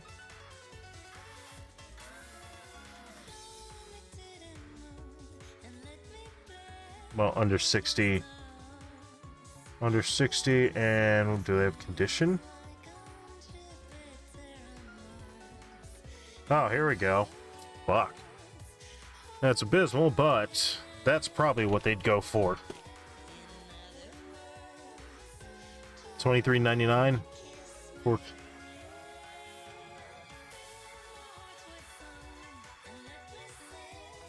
new twin. That's what we want. Alright, best massage folding bed frame. 14-inch metal foldable bed frame with underbed storage, sturdy steel frame, easy assembly, no box spring needed, twin. Okay, this would probably be cheapest because you don't need a box spring. That's still $46.99, so I think our figure still fits for a twin. Just because we want to be on the frivolous side. Even if you have free shipping on Amazon Prime. Whatever. Okay, so that's per bed frame where we can still stick with 55. So that's a new one because it's probably easier to get them in bulk new than it is to get them from used. One would assume. Because I know you can get on. Alright. Single bed mattress.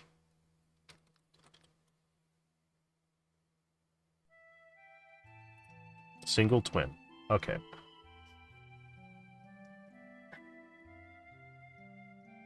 Under 300.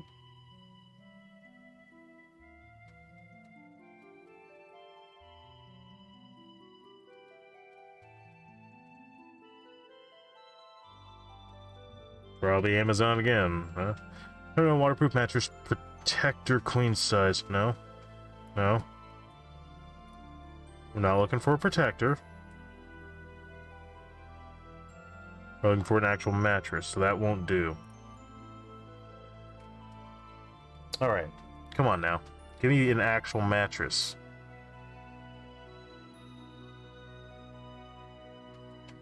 Inner spring.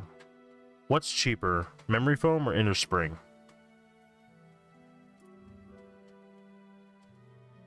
Six-inch mattress spring is about $60.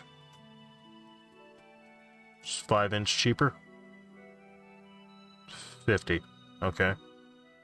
So if we go... Okay. And then if we go... memory foam? About the same. Yeah, okay, so it's effectively the same. So 55 per bed frame, 55 per mattress. Because I don't think they're gonna opt out for the expensive shit.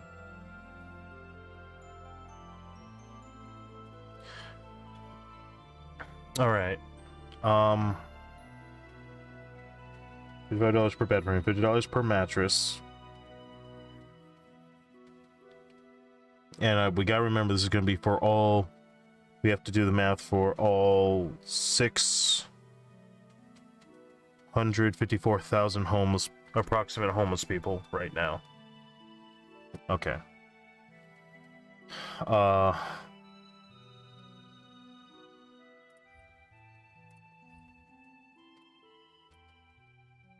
Get one pillow.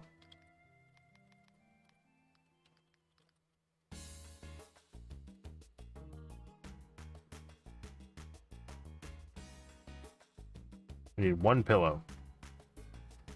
The math will be different for this. If it has to be, it's a set of 4. Oof.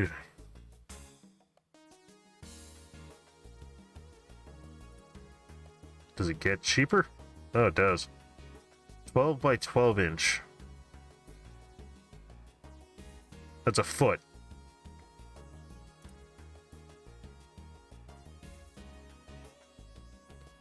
Okay. 12 by 16.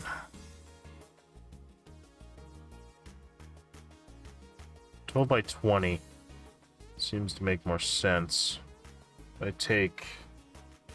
Do I have a tape measure next to me? I need a tape measure.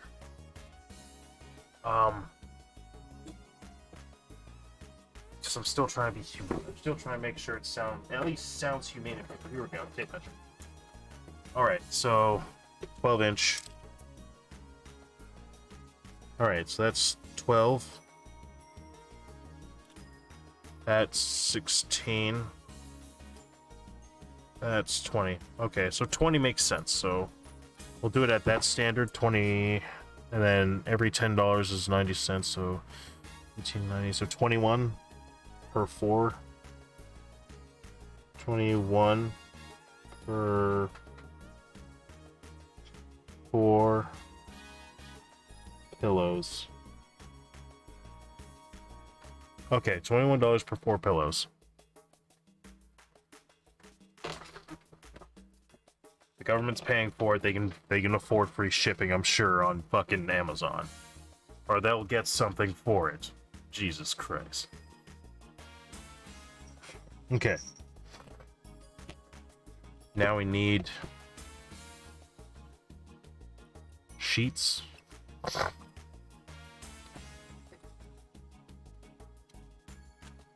Bed sheets. I bet I should put bed sheets. Bed sheets. Single. Twin.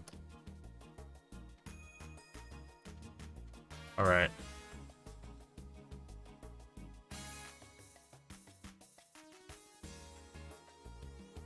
Basic, lightweight, super soft, easy care, microfiber, 3-piece. Does that sound like something it would do? No custom color.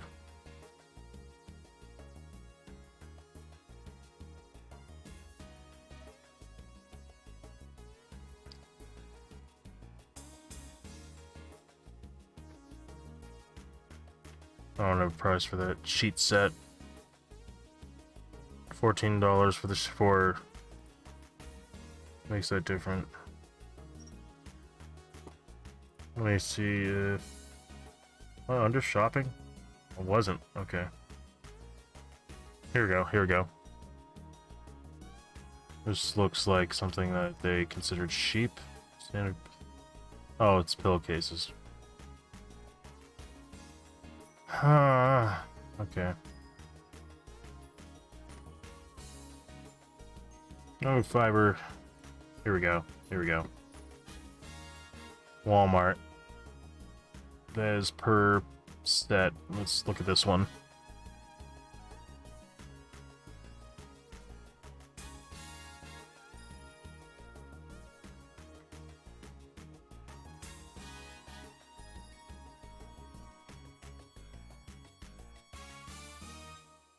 Okay, I'm sorry. Am I not allowed to look at them? Alright, does that look... Counts per pack. Nope, okay. Oh. That does not change it. Okay. So, there's that.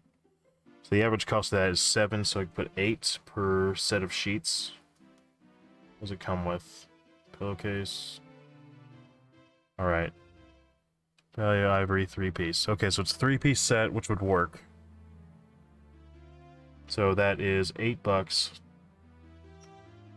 about per set of sheets. Okay. And then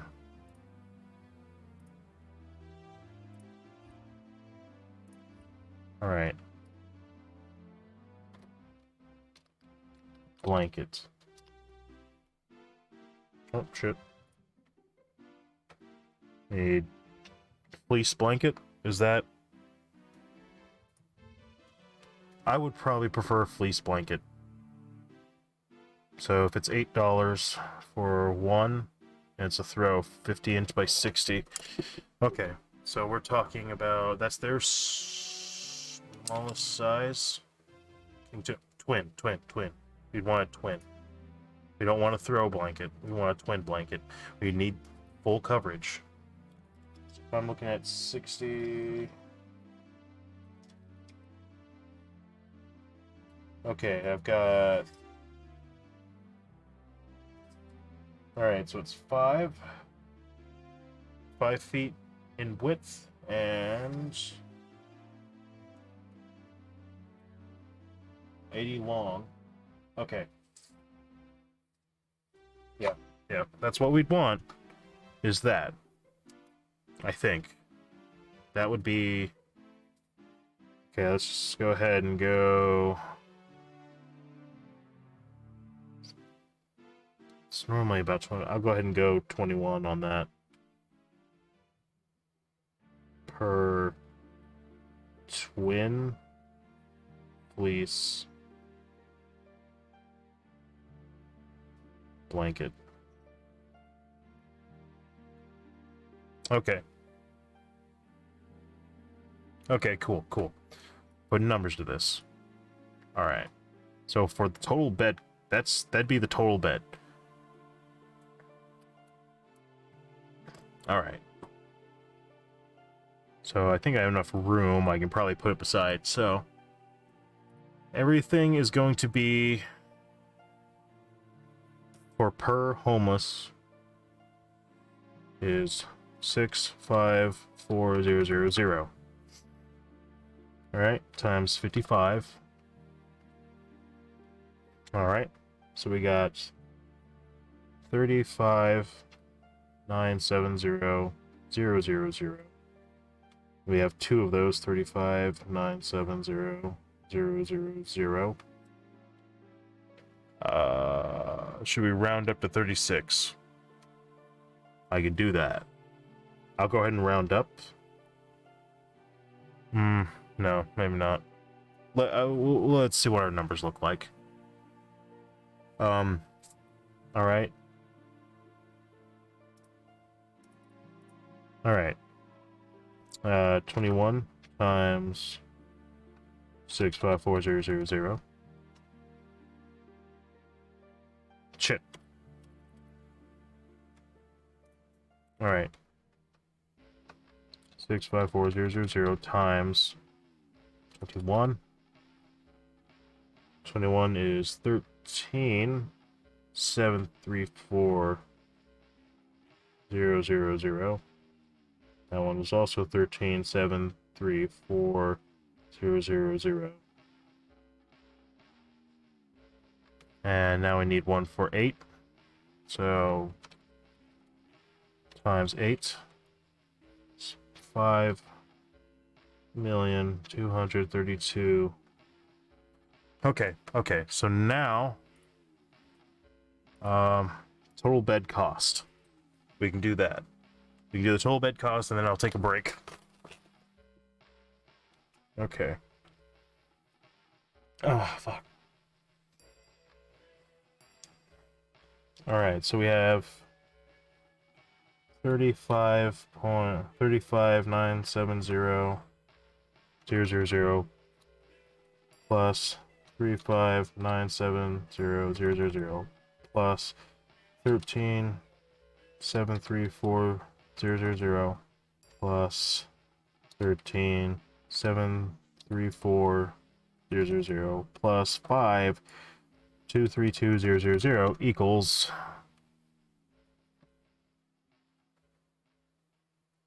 104,640,000 total for beds. So that's just the cost of beds.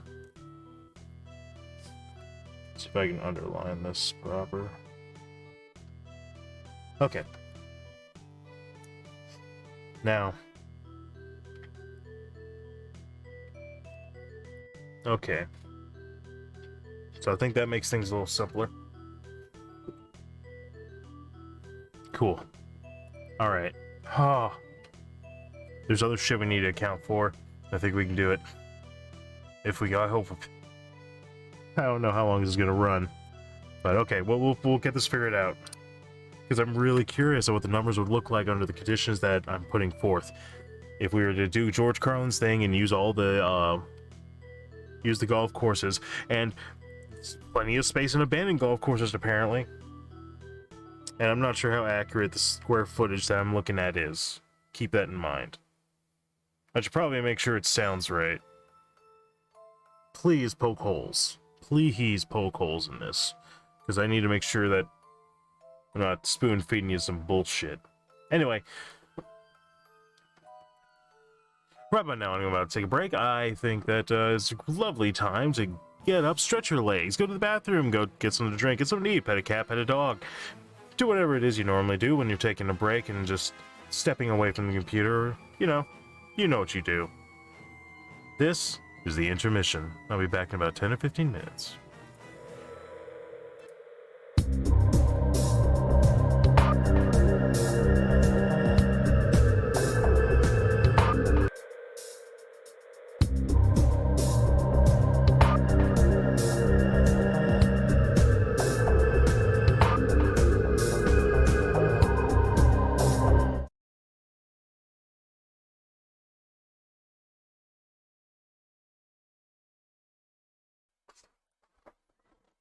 Okay. Okay.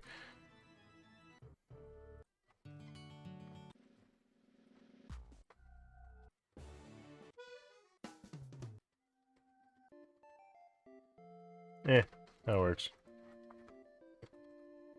Okay. Chat, looks like it works. Okay. We're back. And we're continuing the homeless crisis that is at hand, and I've got more numbers to put down. Working pen, please use. Okay. Alright, I feel like it's as good a time as any to go ahead and promote the things I've been promoting. I need to change the chat bot that I've got, the Streamlabs bot, so that way it's not spamming so much. I need to make it a few more messages now that I've actually had more than just me on stream.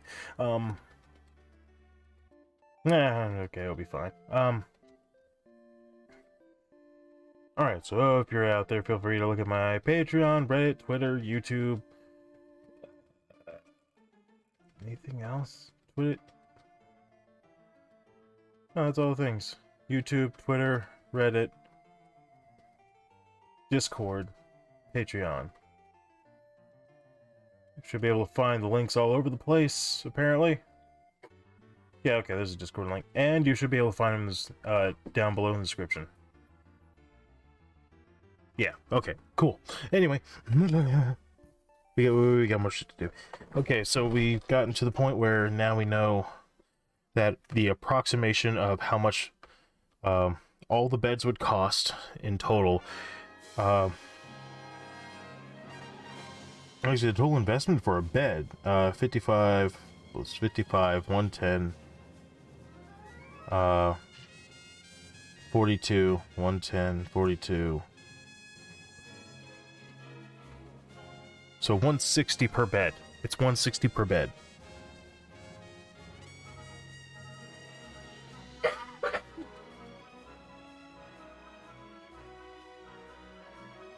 Yeah, about 160 per bed. So cool. Okay. Nice.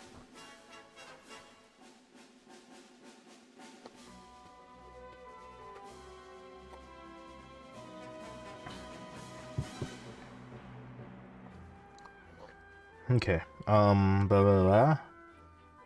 All right, so what was next? What was next? We need amenities. What do you need?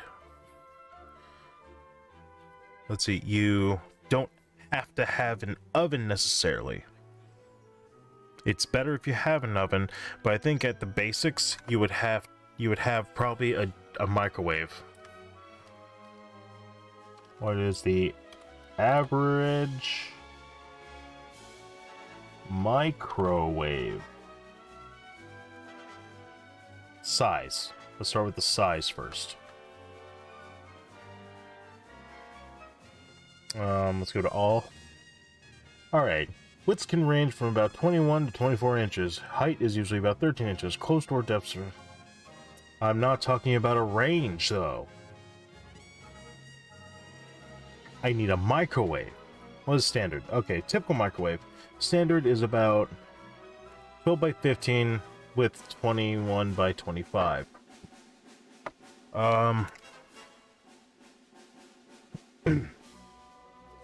Alright, so height. 12 inches to 15 inches.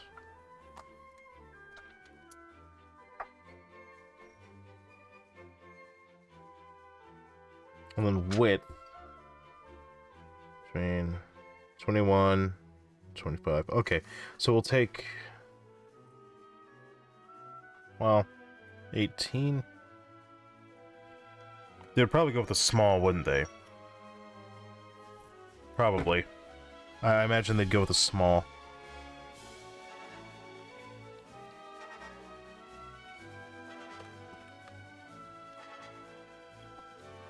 So if they went with a small...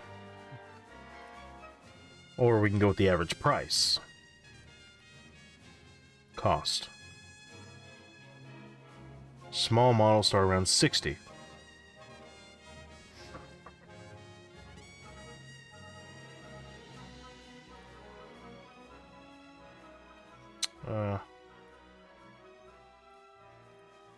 Microwave installation cost on average for labor. Over the range microwave still installation cost.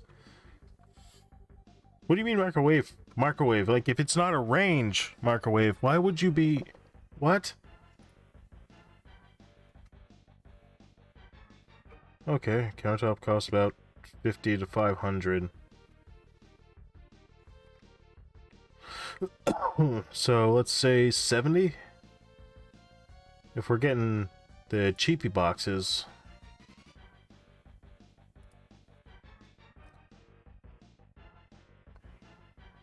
Yeah, let's go up to 70. Let's just say... let's basically do your kitchen shit. You're gonna use the sink that's in your bathroom. Like a motel. Damn. Ooh, fuck. Alright, so... $70 per microwave.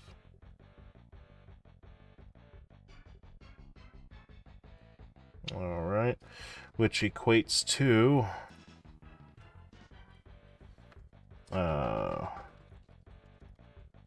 times 70 is 45,780,000. Alright. So there's that. And a mini fridge. A mini fridge, I think, would be something you need. You need to be able to keep certain things cold. You deserve to be able to have something fresh, relatively, and somewhere to keep the meals that you're going to cook. You can't just keep doing the ramen thing. And we're not going to talk about food yet. Not at this point. We just need the basic cost just for facilitation for these people.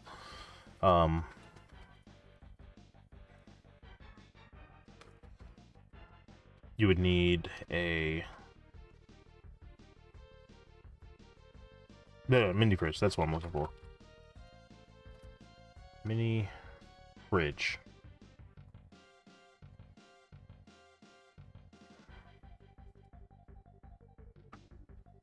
All right. It would probably have to be a little bigger, but it looks like you can get 3.2, 4.4 cubit. Up to 50? That's a mat.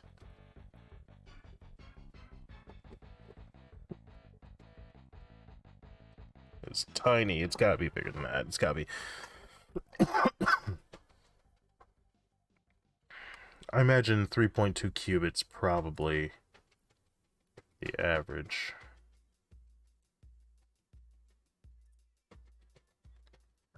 Okay. 3.2 cubit. Alright. Yeah, 3.2 cubit could probably work. So we have fresh stuff. Something.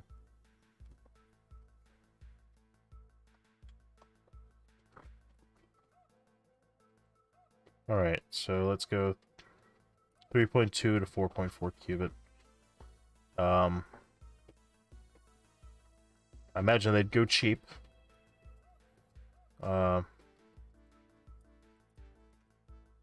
3.2 cubic feet. Average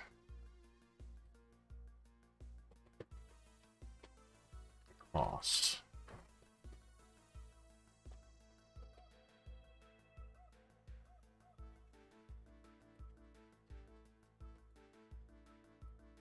Oh, god damn it.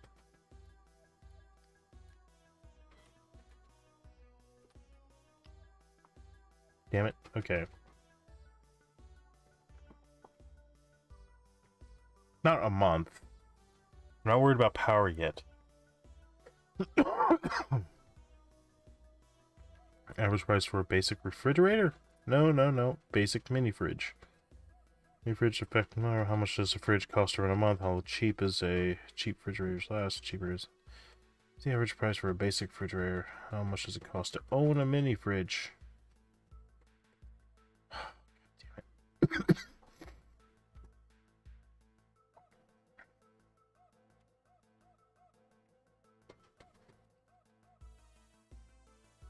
Alright, okay, we're gonna have to put something in. When we're talking about these prices, Walmart has 138, Amazon has 100 at 3.2. That's 30% off, so maybe I shouldn't use that. Well, Sam's Club. Let's use 150. 150 per mini fridge. This is being frivolous, by the way. If the government were doing this, I don't think they'd do this. Solving the homeless problem, alright? Alright, so if it's 150 for that, it would be... Okay. Alright, so... times 150. This is $98,100,000.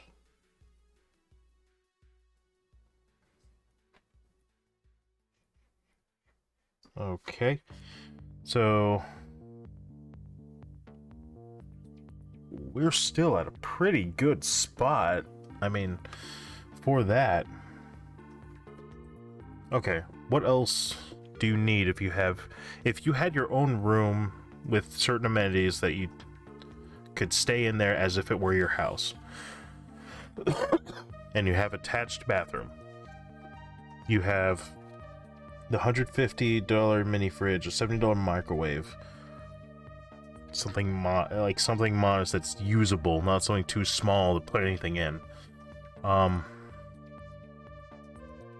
me look around. Unit, you need... Alright. AC for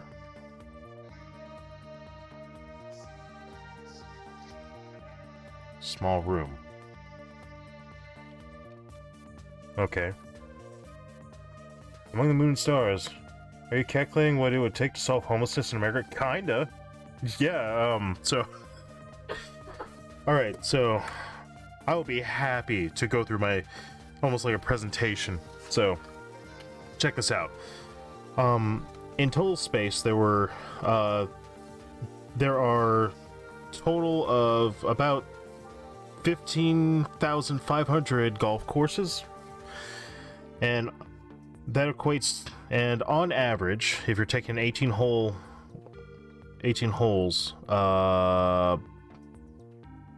that's approximately 3,507 acres of land, which equates to about 97,769,548,800 square feet of space.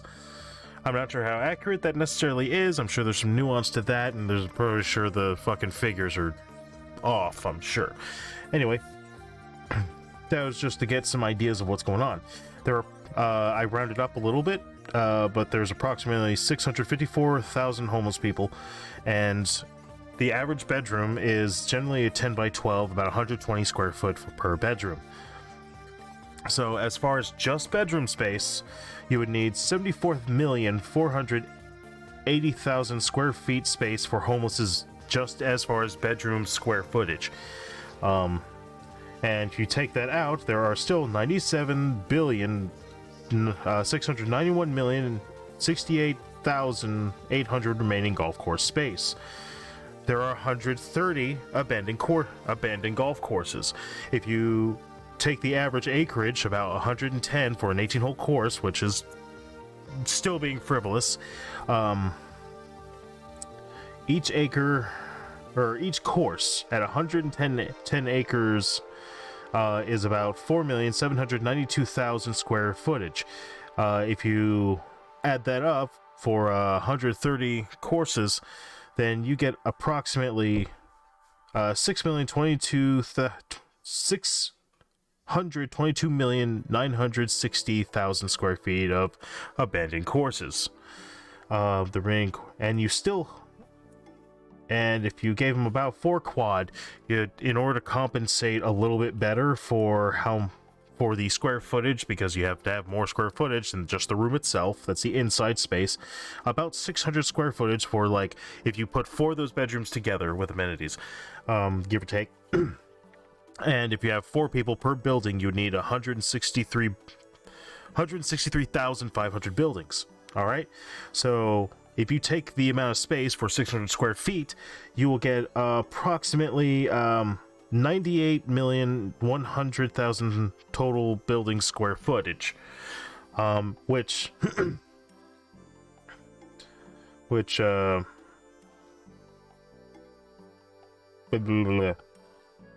still leaves you a remaining 524,860,000 square footage of abandoned course, even after you've gotten the buildings. Okay, and then I looked at what the U.S. medical debt is, and the closest figure I could find was 220 billion. So I went ahead and rounded up to 222 billion, because let's face it, it's been going up.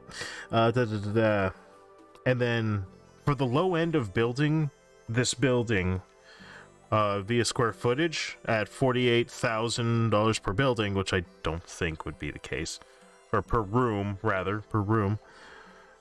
So for all the it's for building. It's for building. On the low end is $7,848,000,000.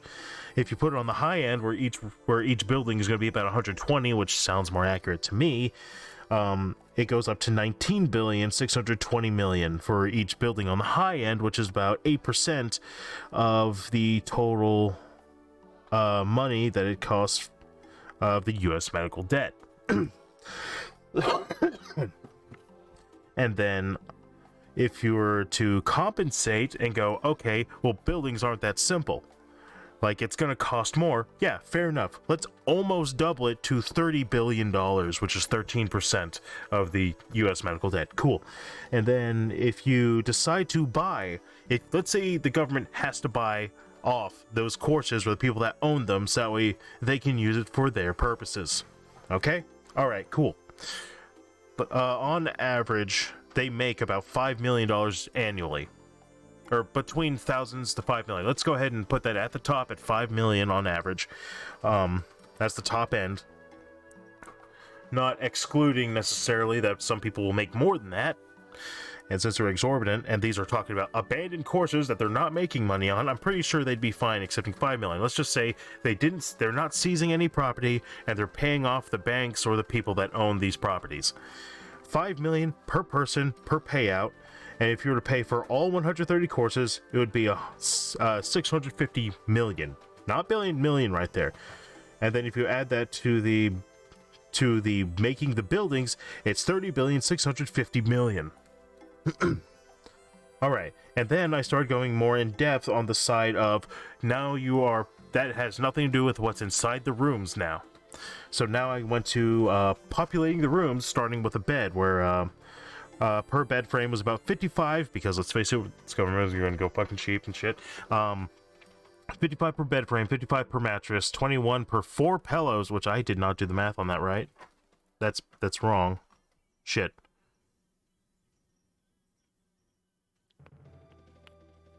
I need to fix that. I need to fix that real quick.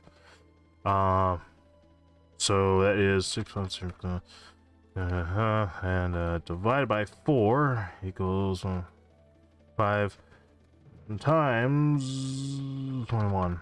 Okay, so that's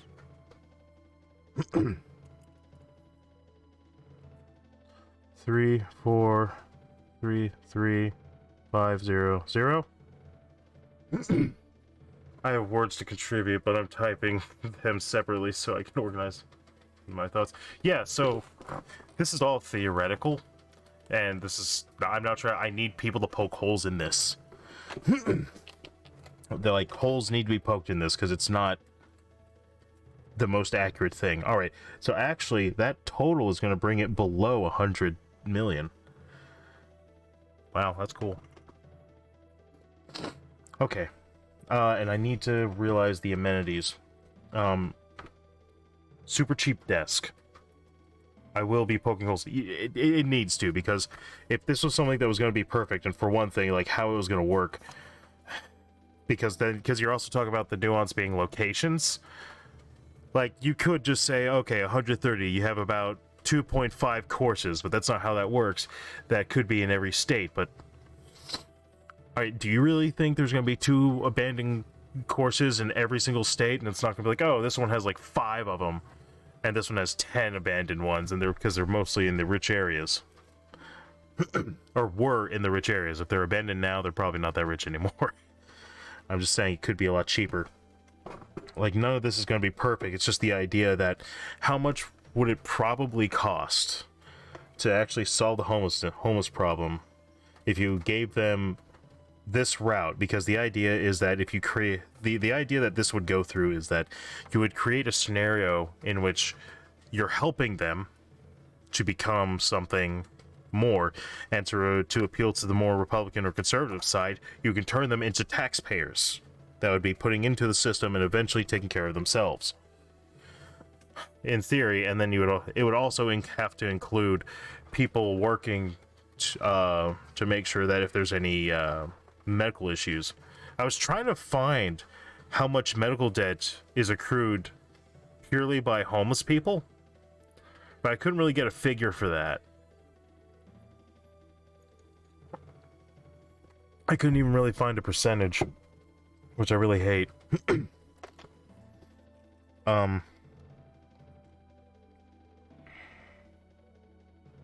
And let's see.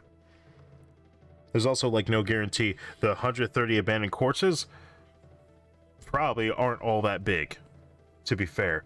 One of the other issues that is easy to poke hole in is making a lot of assumptions on how much square footage you should have as a person per person. Yeah.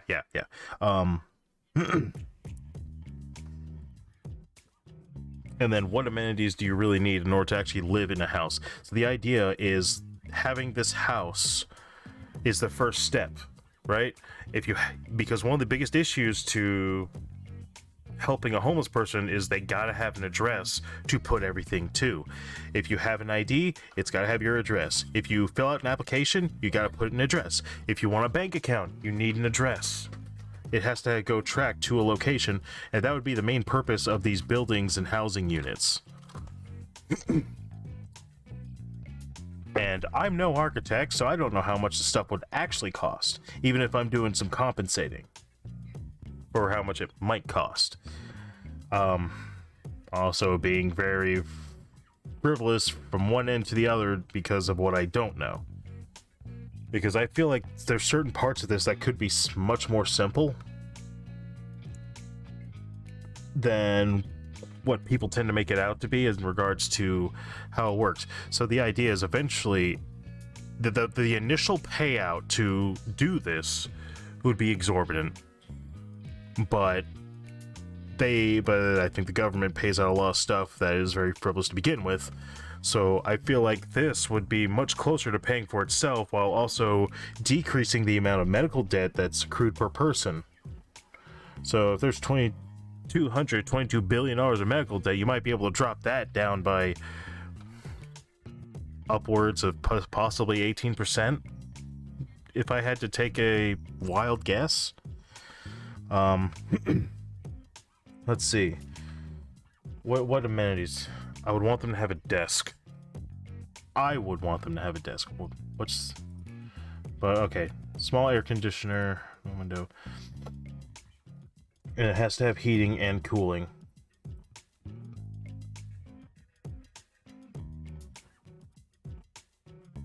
With heater. It's got to have a heater. So, mini heating air conditioner. Let's see how this looks. So this looks like a split unit. Alright.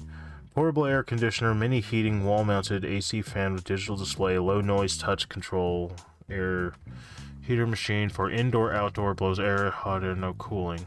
No cooling. That's bad. That's...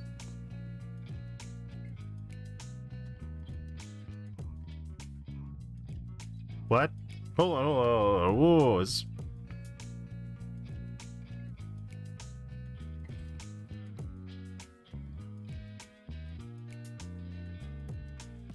No, only can small air conditioner be used. Because you would need it per room. Can we look at reviews to see if it's actually voltage? Fucking... Yeah, no. Doesn't look like it's got very good reviews, and there's nothing guaranteeing that... I don't like that hex screwed shit. Oh my god, motherfucker. That's not helping me. Oh my god, the fucking reviews, there they are.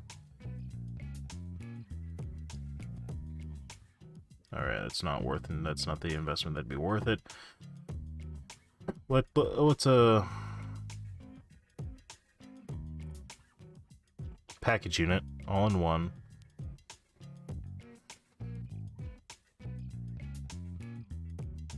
Alright, what would be the best way to accommodate cooling capacity? It'd definitely be under that. I think. Wait.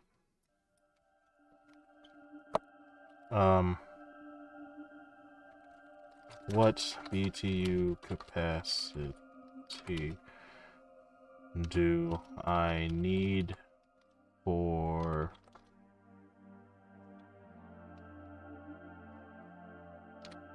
a 10 by 12 room? Hello? What's this? 120 square foot. Oh, that's better. BTU. Okay. So you could go way less. So at minimum 5,000 BTU. You need at least a 5,000 BTU to be able to reasonably take care of that room. So 150 square foot, and we're looking at 120 on average. Okay.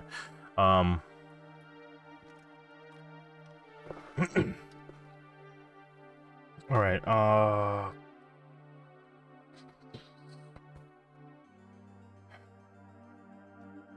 they're gonna get some practical... I don't think the government would opt out for that shit. 1,000 BTU air conditioner. What about a mini split? Is that feasible? That's probably not going to be feasible. No. It's less than, it can be less than $1,000, but I don't think a mini split's going to be something that they'll go for if they were to do that. Alright, let's go back. Split. Portable window wall. Probably a window. But we need... No, we have other things. Features. Needs to come with heating.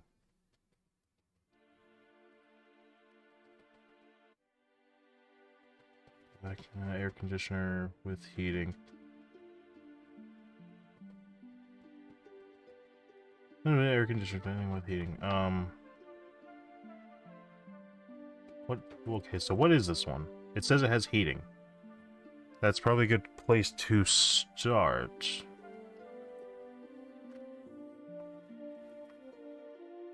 Come on now. Do you not already have the... Would it be easier?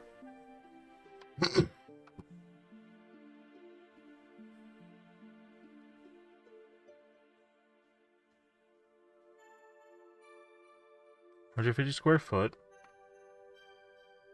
Price, included.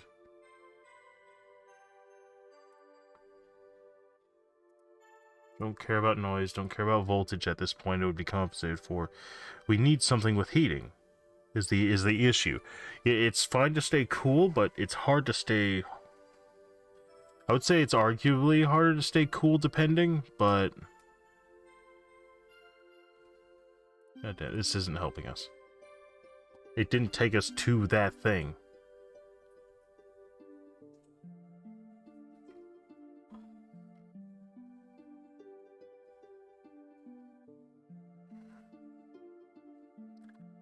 That's a wall heater. Electric wall heater. Mount. I need to find a good spot to point out for... If we're being humane, you got to give them good air conditioning. Or decent. Something.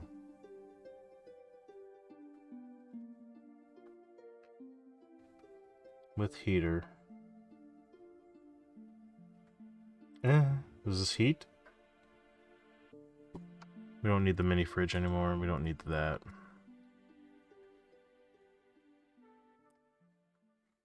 It is really stupid. Alright. I don't suppose this heats, does it?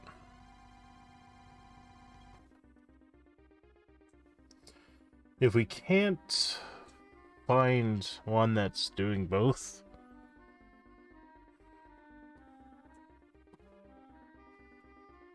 Unless a mini split would just be optimal.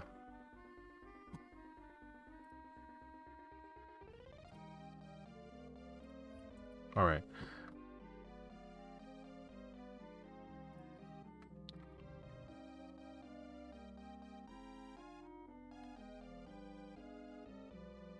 It would have to be something that actually works. 26.5 SEER rating. Jesus Christ. Alpine Home Air Products, is that...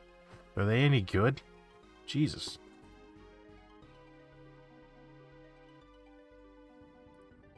I imagine they'd opt out for the cheap.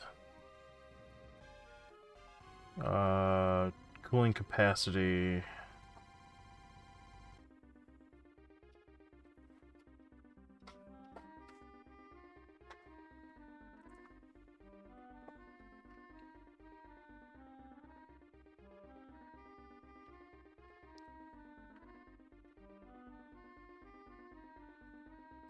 Is there anything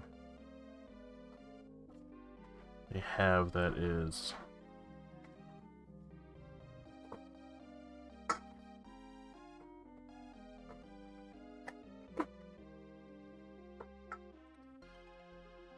This is probably the one. 639, so about $700 a piece. I'm gonna go lay down, handsome. Okay, beautiful. Don't stay up all night, it's already 1:20. Shit! And we know how last night went. Hey! The homeless wait for no one! Except everyone, apparently. Now I feel bad. Alright, let's take this mini split. Give it something. I think the mini split would probably be the easiest way to do that. Anyway, so we'll go ahead and round that up to 700 because tax. I don't see them getting away without tax. Of course they wouldn't. All right. Per AC. Oh, I forgot to mention that I'm using figures that even though there are children and families involved, I'm using it as if each individual is a single adult in this case to compensate more as well. Because I don't think you'd actually need as much, and you wouldn't be able to have all the same buildings like this as well. So those are also some issues with what my theoretical is.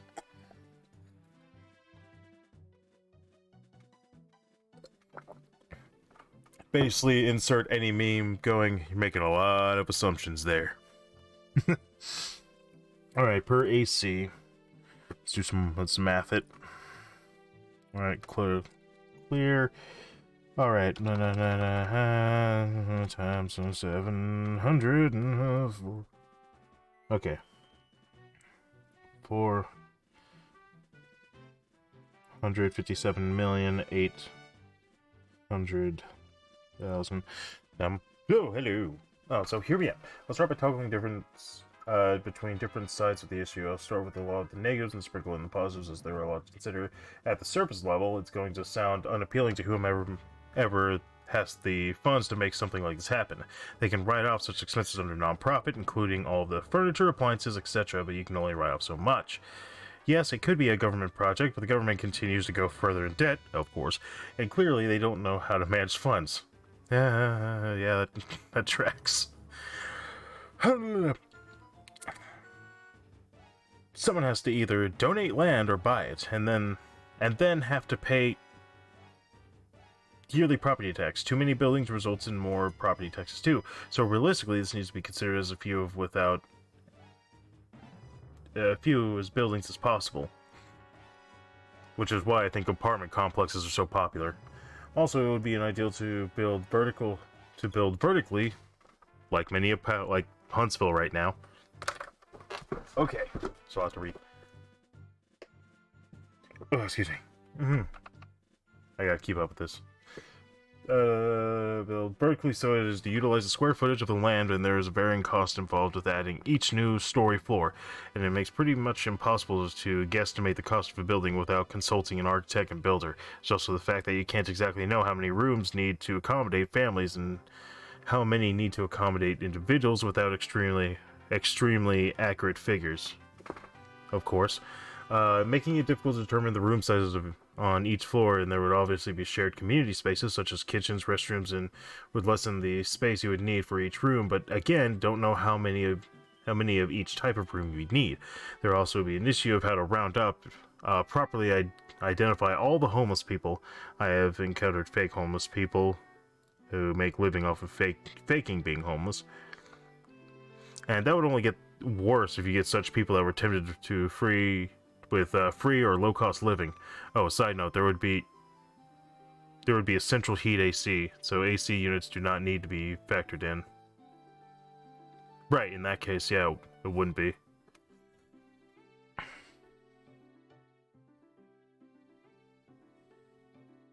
Yeah, it's just one of those things. Because I'm doing it on like a flat plane square footage basis, which would be very inefficient as it was.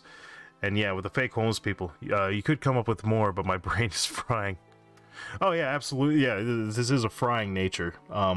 It's just, I started going through this, and I was like, because like the main thing is you have a whole bunch of unused space, and the government really wanted to, they could just seize it if it was going to be a government thing. And it's one of those situations where the issue with being truly homeless, at least in theory, is that you don't have an address to put any documentation towards. Because people who don't have an address can't get a job because they're not able to give them an address to bill to, or to send a check to. And like the whole issue with it would be that way. And yeah, the idea of those fake homeless people, because we've seen them, there used to be some in our area, and I get skeptical of the ones in our area because we don't have as many problems, and most of them are a lot more modest when they're actually homeless. Like they look back and go, you know, I get it, I was like that too. The ones I've met anyway, that are actually homeless. And then, you know, you also have to have an issue where you're helping the people that are on drugs. Yeah, I mean, yeah, there's a whole lot of nuance, tons of nuance that has to be considered. And like, one of the things that kills me is I can drive around and see all the people around me where there's a whole bunch of abandoned buildings. Just, you know, okay. There are also issues with a lot of people who are homeless because they're dealing with other addicts or PTSD or other extreme mental health issues. It's extremely difficult to treat these issues, especially to make it such that they can be functioning in society enough to make a living, right? Yeah, that's true. That's absolutely true.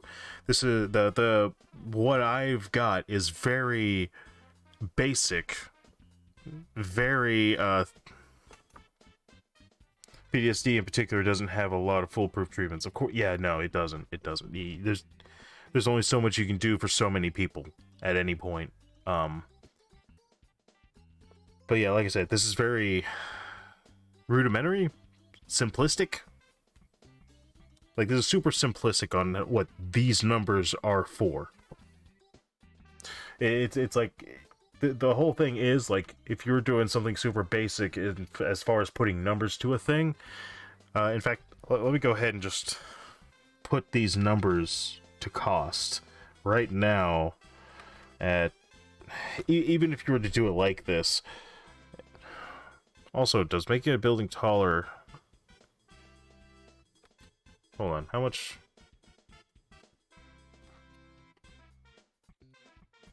How much does it cost to build mobile home to Tesla to get married in Alabama? Register a car in Alabama, dump shot. Jesus. Search it. And I spelled that wrong.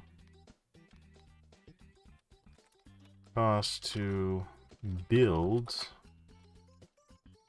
an apartment complex. 10 estimating tools.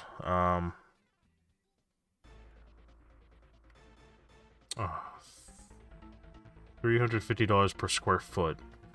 That means a 100-unit apartment with an average size of 1,000 square feet would cost $35 million to build. I think the best way to tackle this is to go one chunk of the U.S. at a time. Survey to find out how many homeless people there currently are and how many are families, as well as find out who are dealing with addicts and mental health disorders. Yeah, like the whole issue, the whole thing about this is these are people in need of help. We want to help them. And there is an understanding. There's only so much you can do for these people sometimes. But you can't just sit there and generalize like that when you haven't even tried. A 30-story building cost? 120 million to 600. So if you were talking about a building like that, that would house significantly more at one time. So like we could go to one country or state at a time, county or state at a time. Find the formula that works for each state. Yeah, because all those costs are going to be different. Which is why it's really hard to work with averages to begin with. Oh. Might need a detox from this crap. My head hurts. Yeah, there's so much more to it. I'm gonna add up the numbers that I got. That is the 4, 5, 7, 8, 0, 0, 0, 0, 0 plus 9, 8, 1, 0, 0, 0, 0, 0, 0 plus 45, 7, 8, 0, 0, 0, 0 plus the...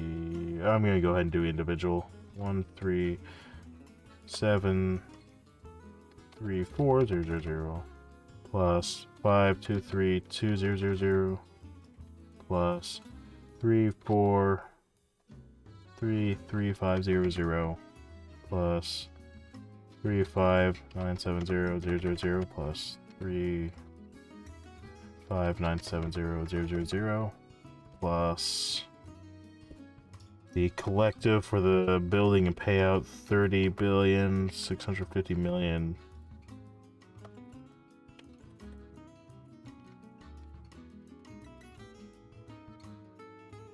No. That was 30 billion.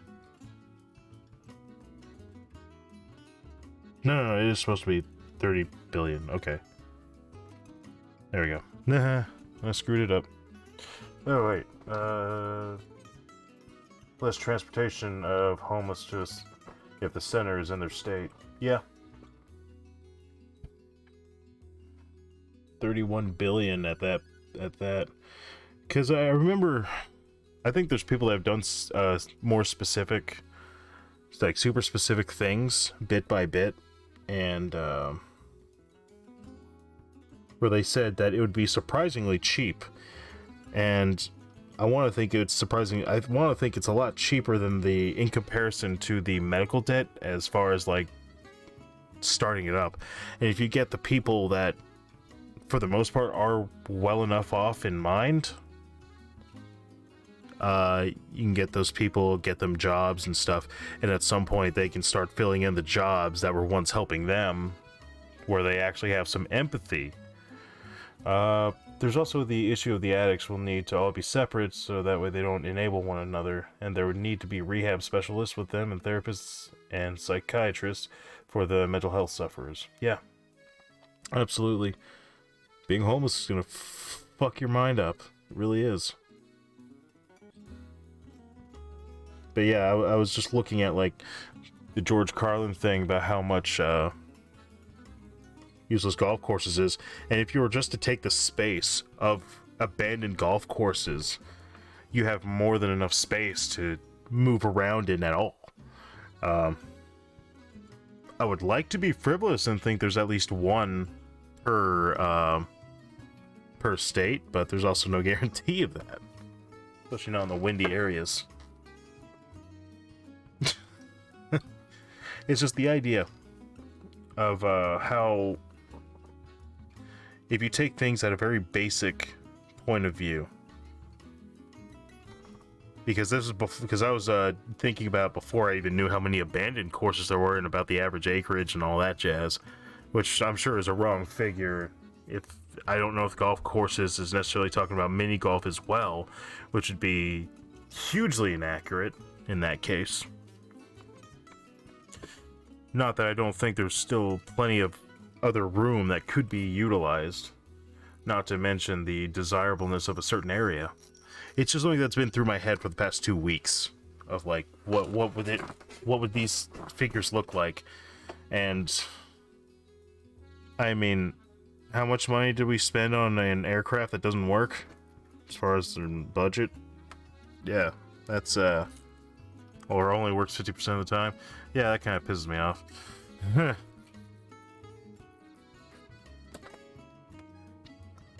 about to scrap some other programs as well.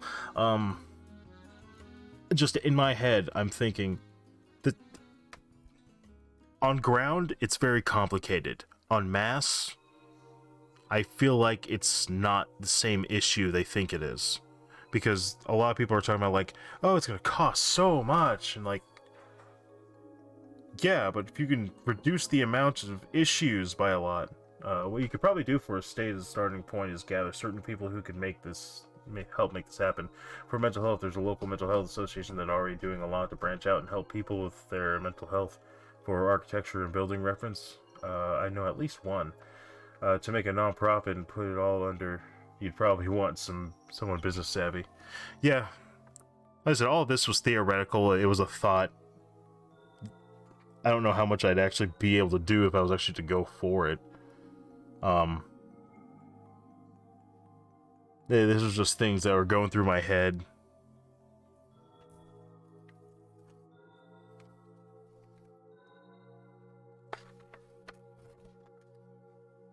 And like, what would they consider? Because so far, when it comes to the government, they don't make good decisions on money. Yeah, but it's not impossible to make a difference in the community. No, it's not. It's not. It's not impossible.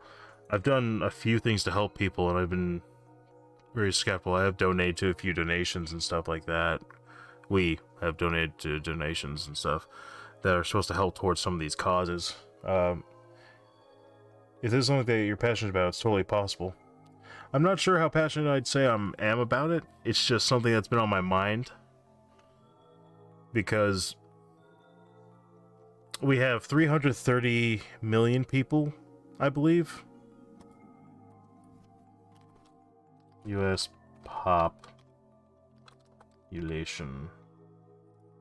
Do we have an accurate figure? 340 billion.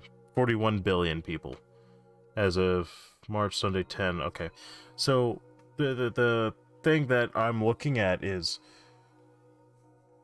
you have a percentage of people that can be helped. What's the figure for that? So if I'm doing that average divided by 341,253,264 recorded people. And that's 0.19%. Then why is that not something that could be manageable? That's kind of where I'm looking at issues.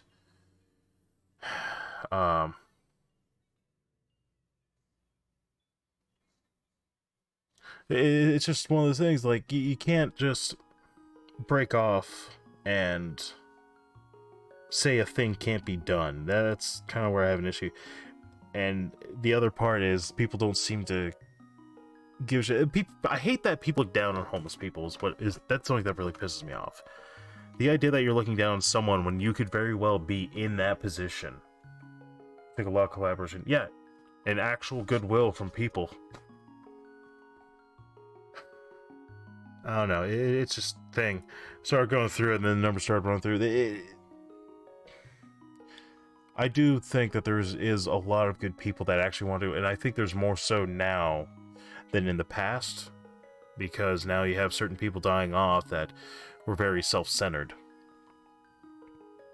I reserve the right to be wrong, certainly, and I feel like the issue is that things are sensationalized when they are giving or inciting a negative reaction as opposed to a positive reaction, because we don't think that much about positive reaction because it makes us feel good.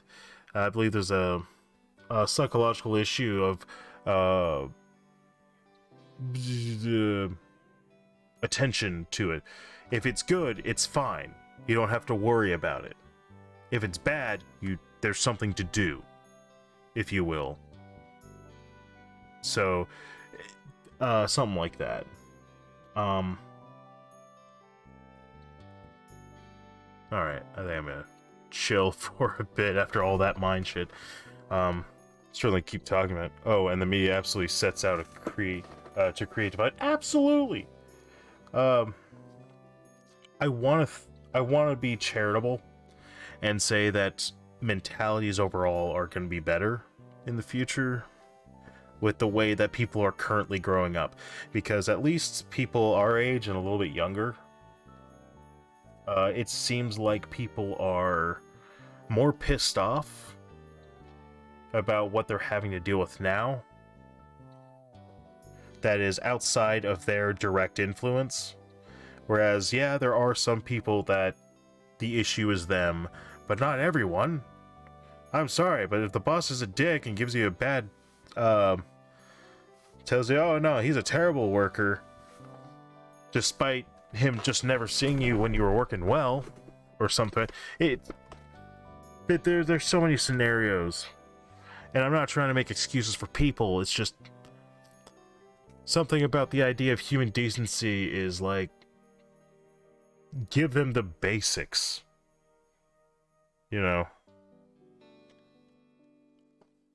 Like there's plenty of issues that need to be fixed, and I feel like the biggest issue is the mentality.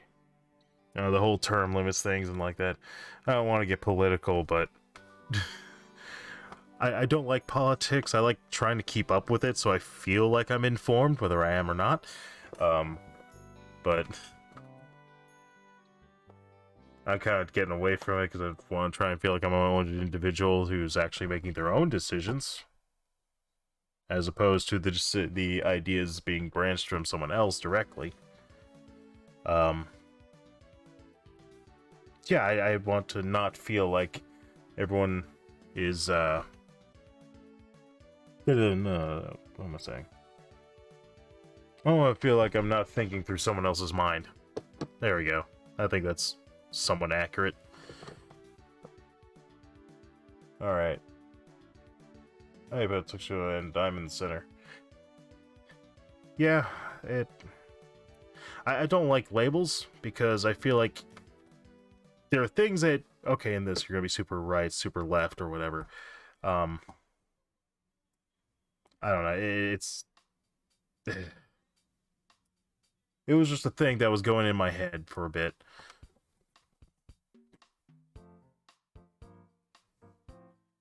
I should figure out what I'm gonna do next week. That's what I should do.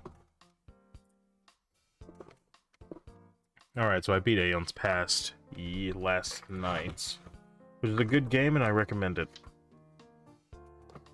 I definitely recommend it. It's $3. We were never supposed to be bipartisan government. All this divide is why. Yeah. Yeah, there's so many hosts are hacks about that too. Hacks and hosts and politicians. You know, everyone puts out shit that it's like, oh, you just believe everything on the internet. You got your information off the fucking internet. What the hell are you talking about? What do you mean? Oh, you just believe everything on the... You're literally doing that because you said, and then you tell me to do my own research. Google it. You know how volatile that is. I'm sorry, there's certain things you don't want to Google because your search history will be ruined forever. If you start looking at Star Fox Adventures too long, you'll find more than you bargained for. And behold. What am I doing? Notepad. Duh. I felt like I was trying to get a specific notepad. Ooh, excuse me. Humans suck. It doesn't matter what side they're on. There'll always be something they're messing up. Yeah, of course. I feel like the whole sides thing isn't so much whether it's left or right anymore. I would probably be mostly left, liberal, democratic, or whatever, but I look at politicians and like, well, they say they're left and they're doing these things that are against the things that we're trying to vote for, and they're in the ones that are on my team and they're the ones in control at the time, and they're not doing that. So what's even going on? People wonder why we're so screwed up sometimes. Alright. So I can do readings of horror.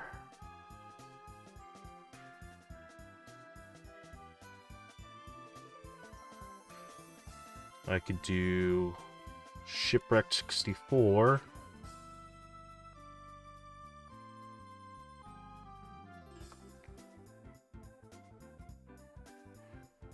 You can always do Minecraft.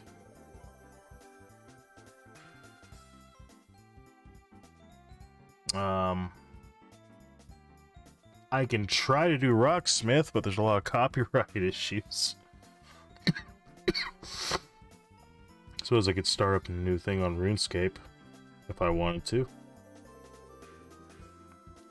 Suppose that wouldn't hurt.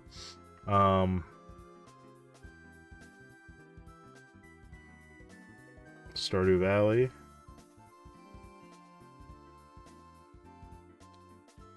Also, I hope I hope everything's been smooth. Let me check the...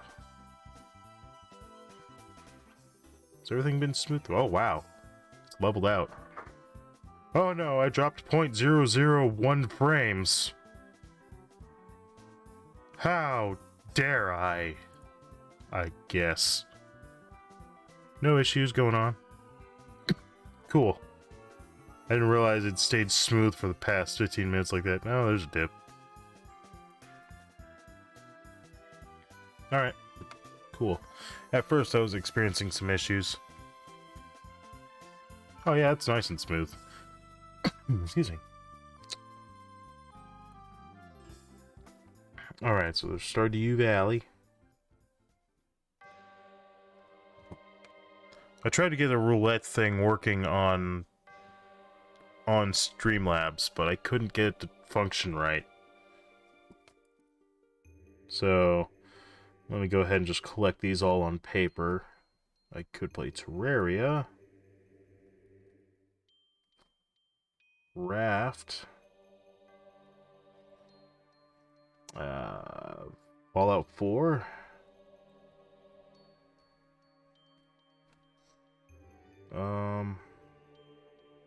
Not sure about Elder Scrolls 3, Morrowind. Might and Magic 6.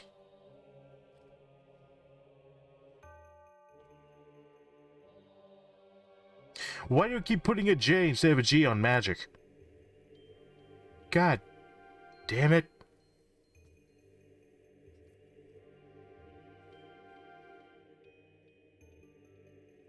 Is Half-Life. I can do Half-Life.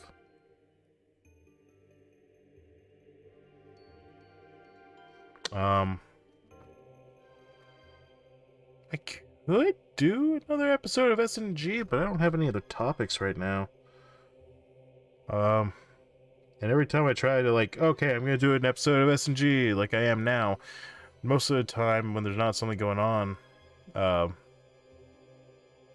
normally going around trying to figure out, fuck, what it's normally last minute I figure out, okay, what do I need to talk about if I'm gonna talk for several hours?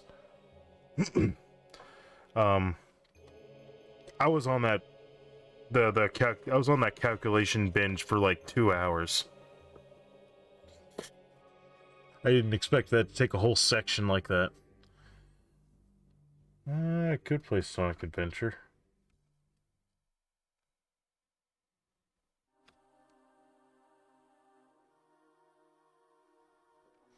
Seems about accurate for that topic. Yeah.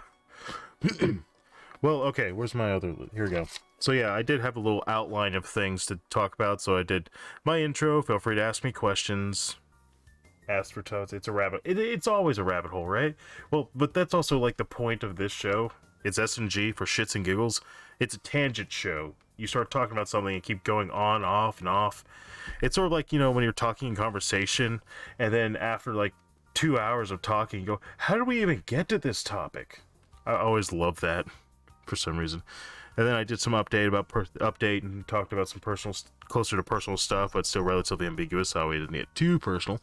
And then I went to TeslaCon today, talked a little bit about that, and then I talked about how I felt about Toriyama passing and his successor. I talked about people in media retiring, like Matt Pat and Papa Meat, and you know, or stepping back, or whatever the case is for them. Some of them quitting, and then I meant to go to that con. It was nice. It was nice. Drogogo Art was there. Shouted him out earlier. I bought his Ultra Instinct Goku print on vinyl. I talked about like the change in the YouTube with getting YouTubers as parents now, like not family channels, but YouTubers that had their regular content and now they have kids, like Cinnamon Ken or James Rolfe on Cinemassacre, Angry Video Game Nerd. I don't know about Nostalgia Critic, Jacqueline Glenn, and just a handful of people that just, they're doing the same content, just now they have kids.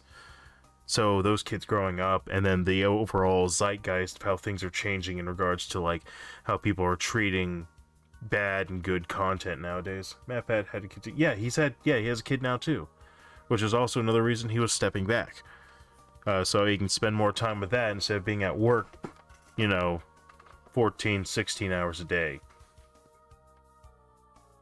And then it was a way to solve the homeless problem. And then I was going to talk about Aeon's past post-game thoughts, but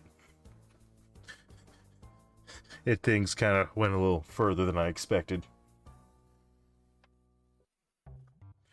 Alright, Sonic Adventure.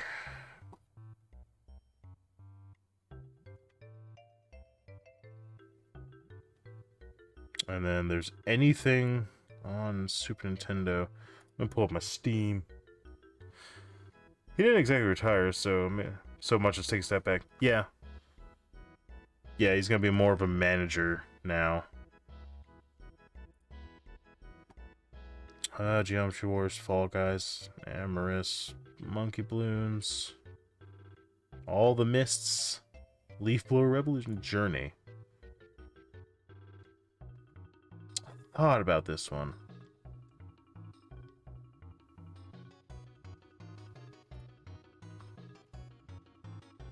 This one was really pretty, last I remember, Journey.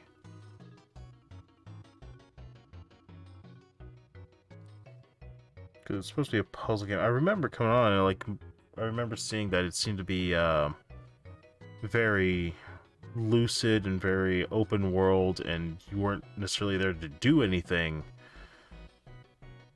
but you were just enjoying yourself in this vast, massive environment. But it looks like it's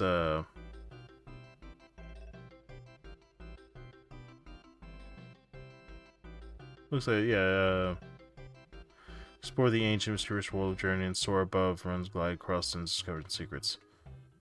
So just discovery, indie, and co-op.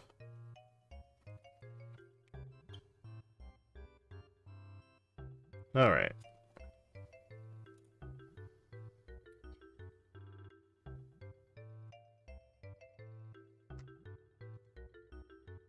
I could try Microsoft Flight Simulator, but I don't have the equipment I want for that. I put the aircraft I work on in the game, except it has FADEC instead of VARTOPS, but who's keeping up? I am, unfortunately. Okay,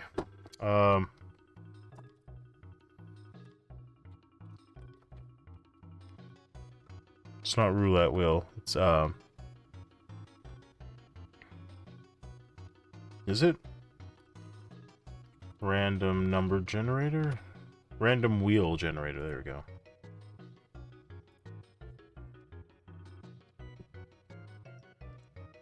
I don't want wheels, because that's not what I'm looking for. But is this the same style?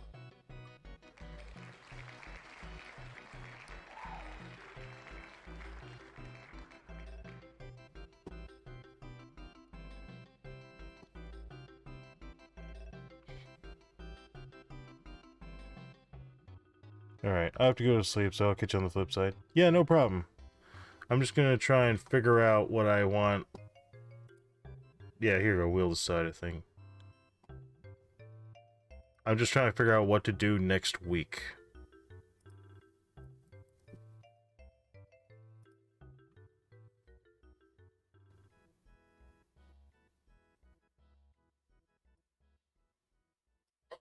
The fuck? Yes, have a good night. Okay. So, readings of horror.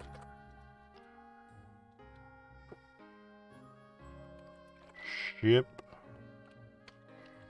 Wrecked. 64.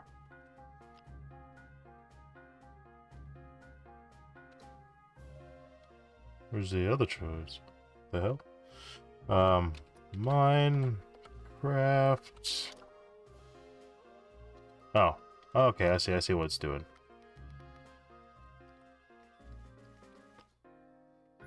Minecraft, RuneScape. Yeah, can't fix that. Okay. Stardew Valley.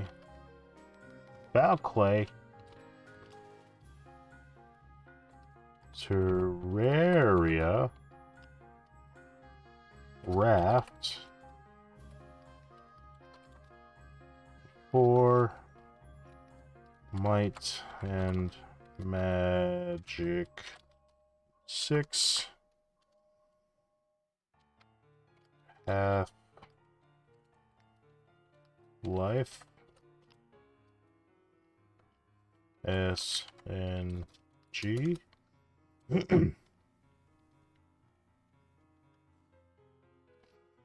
Sonic Adventure. Adventure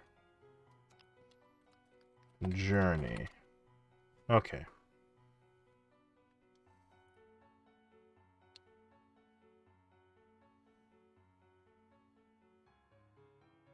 Journey. Okay. All right, I'll say this much. I can go ahead and download that. Yes. Okay. So, as far as right now, Journey. This is pending change in case something happens or I do make a decision, but currently, if I really don't find anything, I can just do that and see how this game is. Alright, cool. Oh, Jesus. What's second choice? Some hairman grab. Alright, so that's one. And that's second. And in case... No.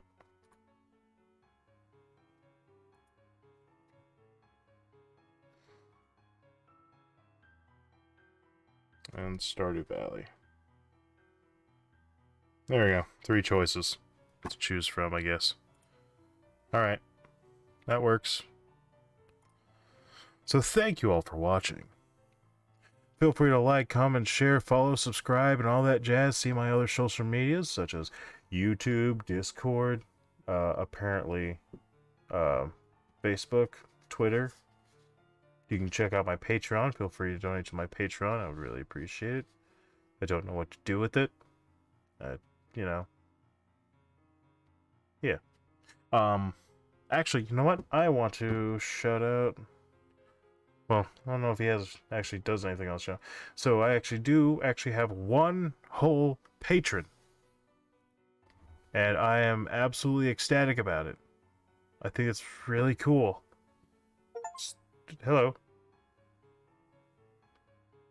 Oh, okay. Gotcha. Shit out of me.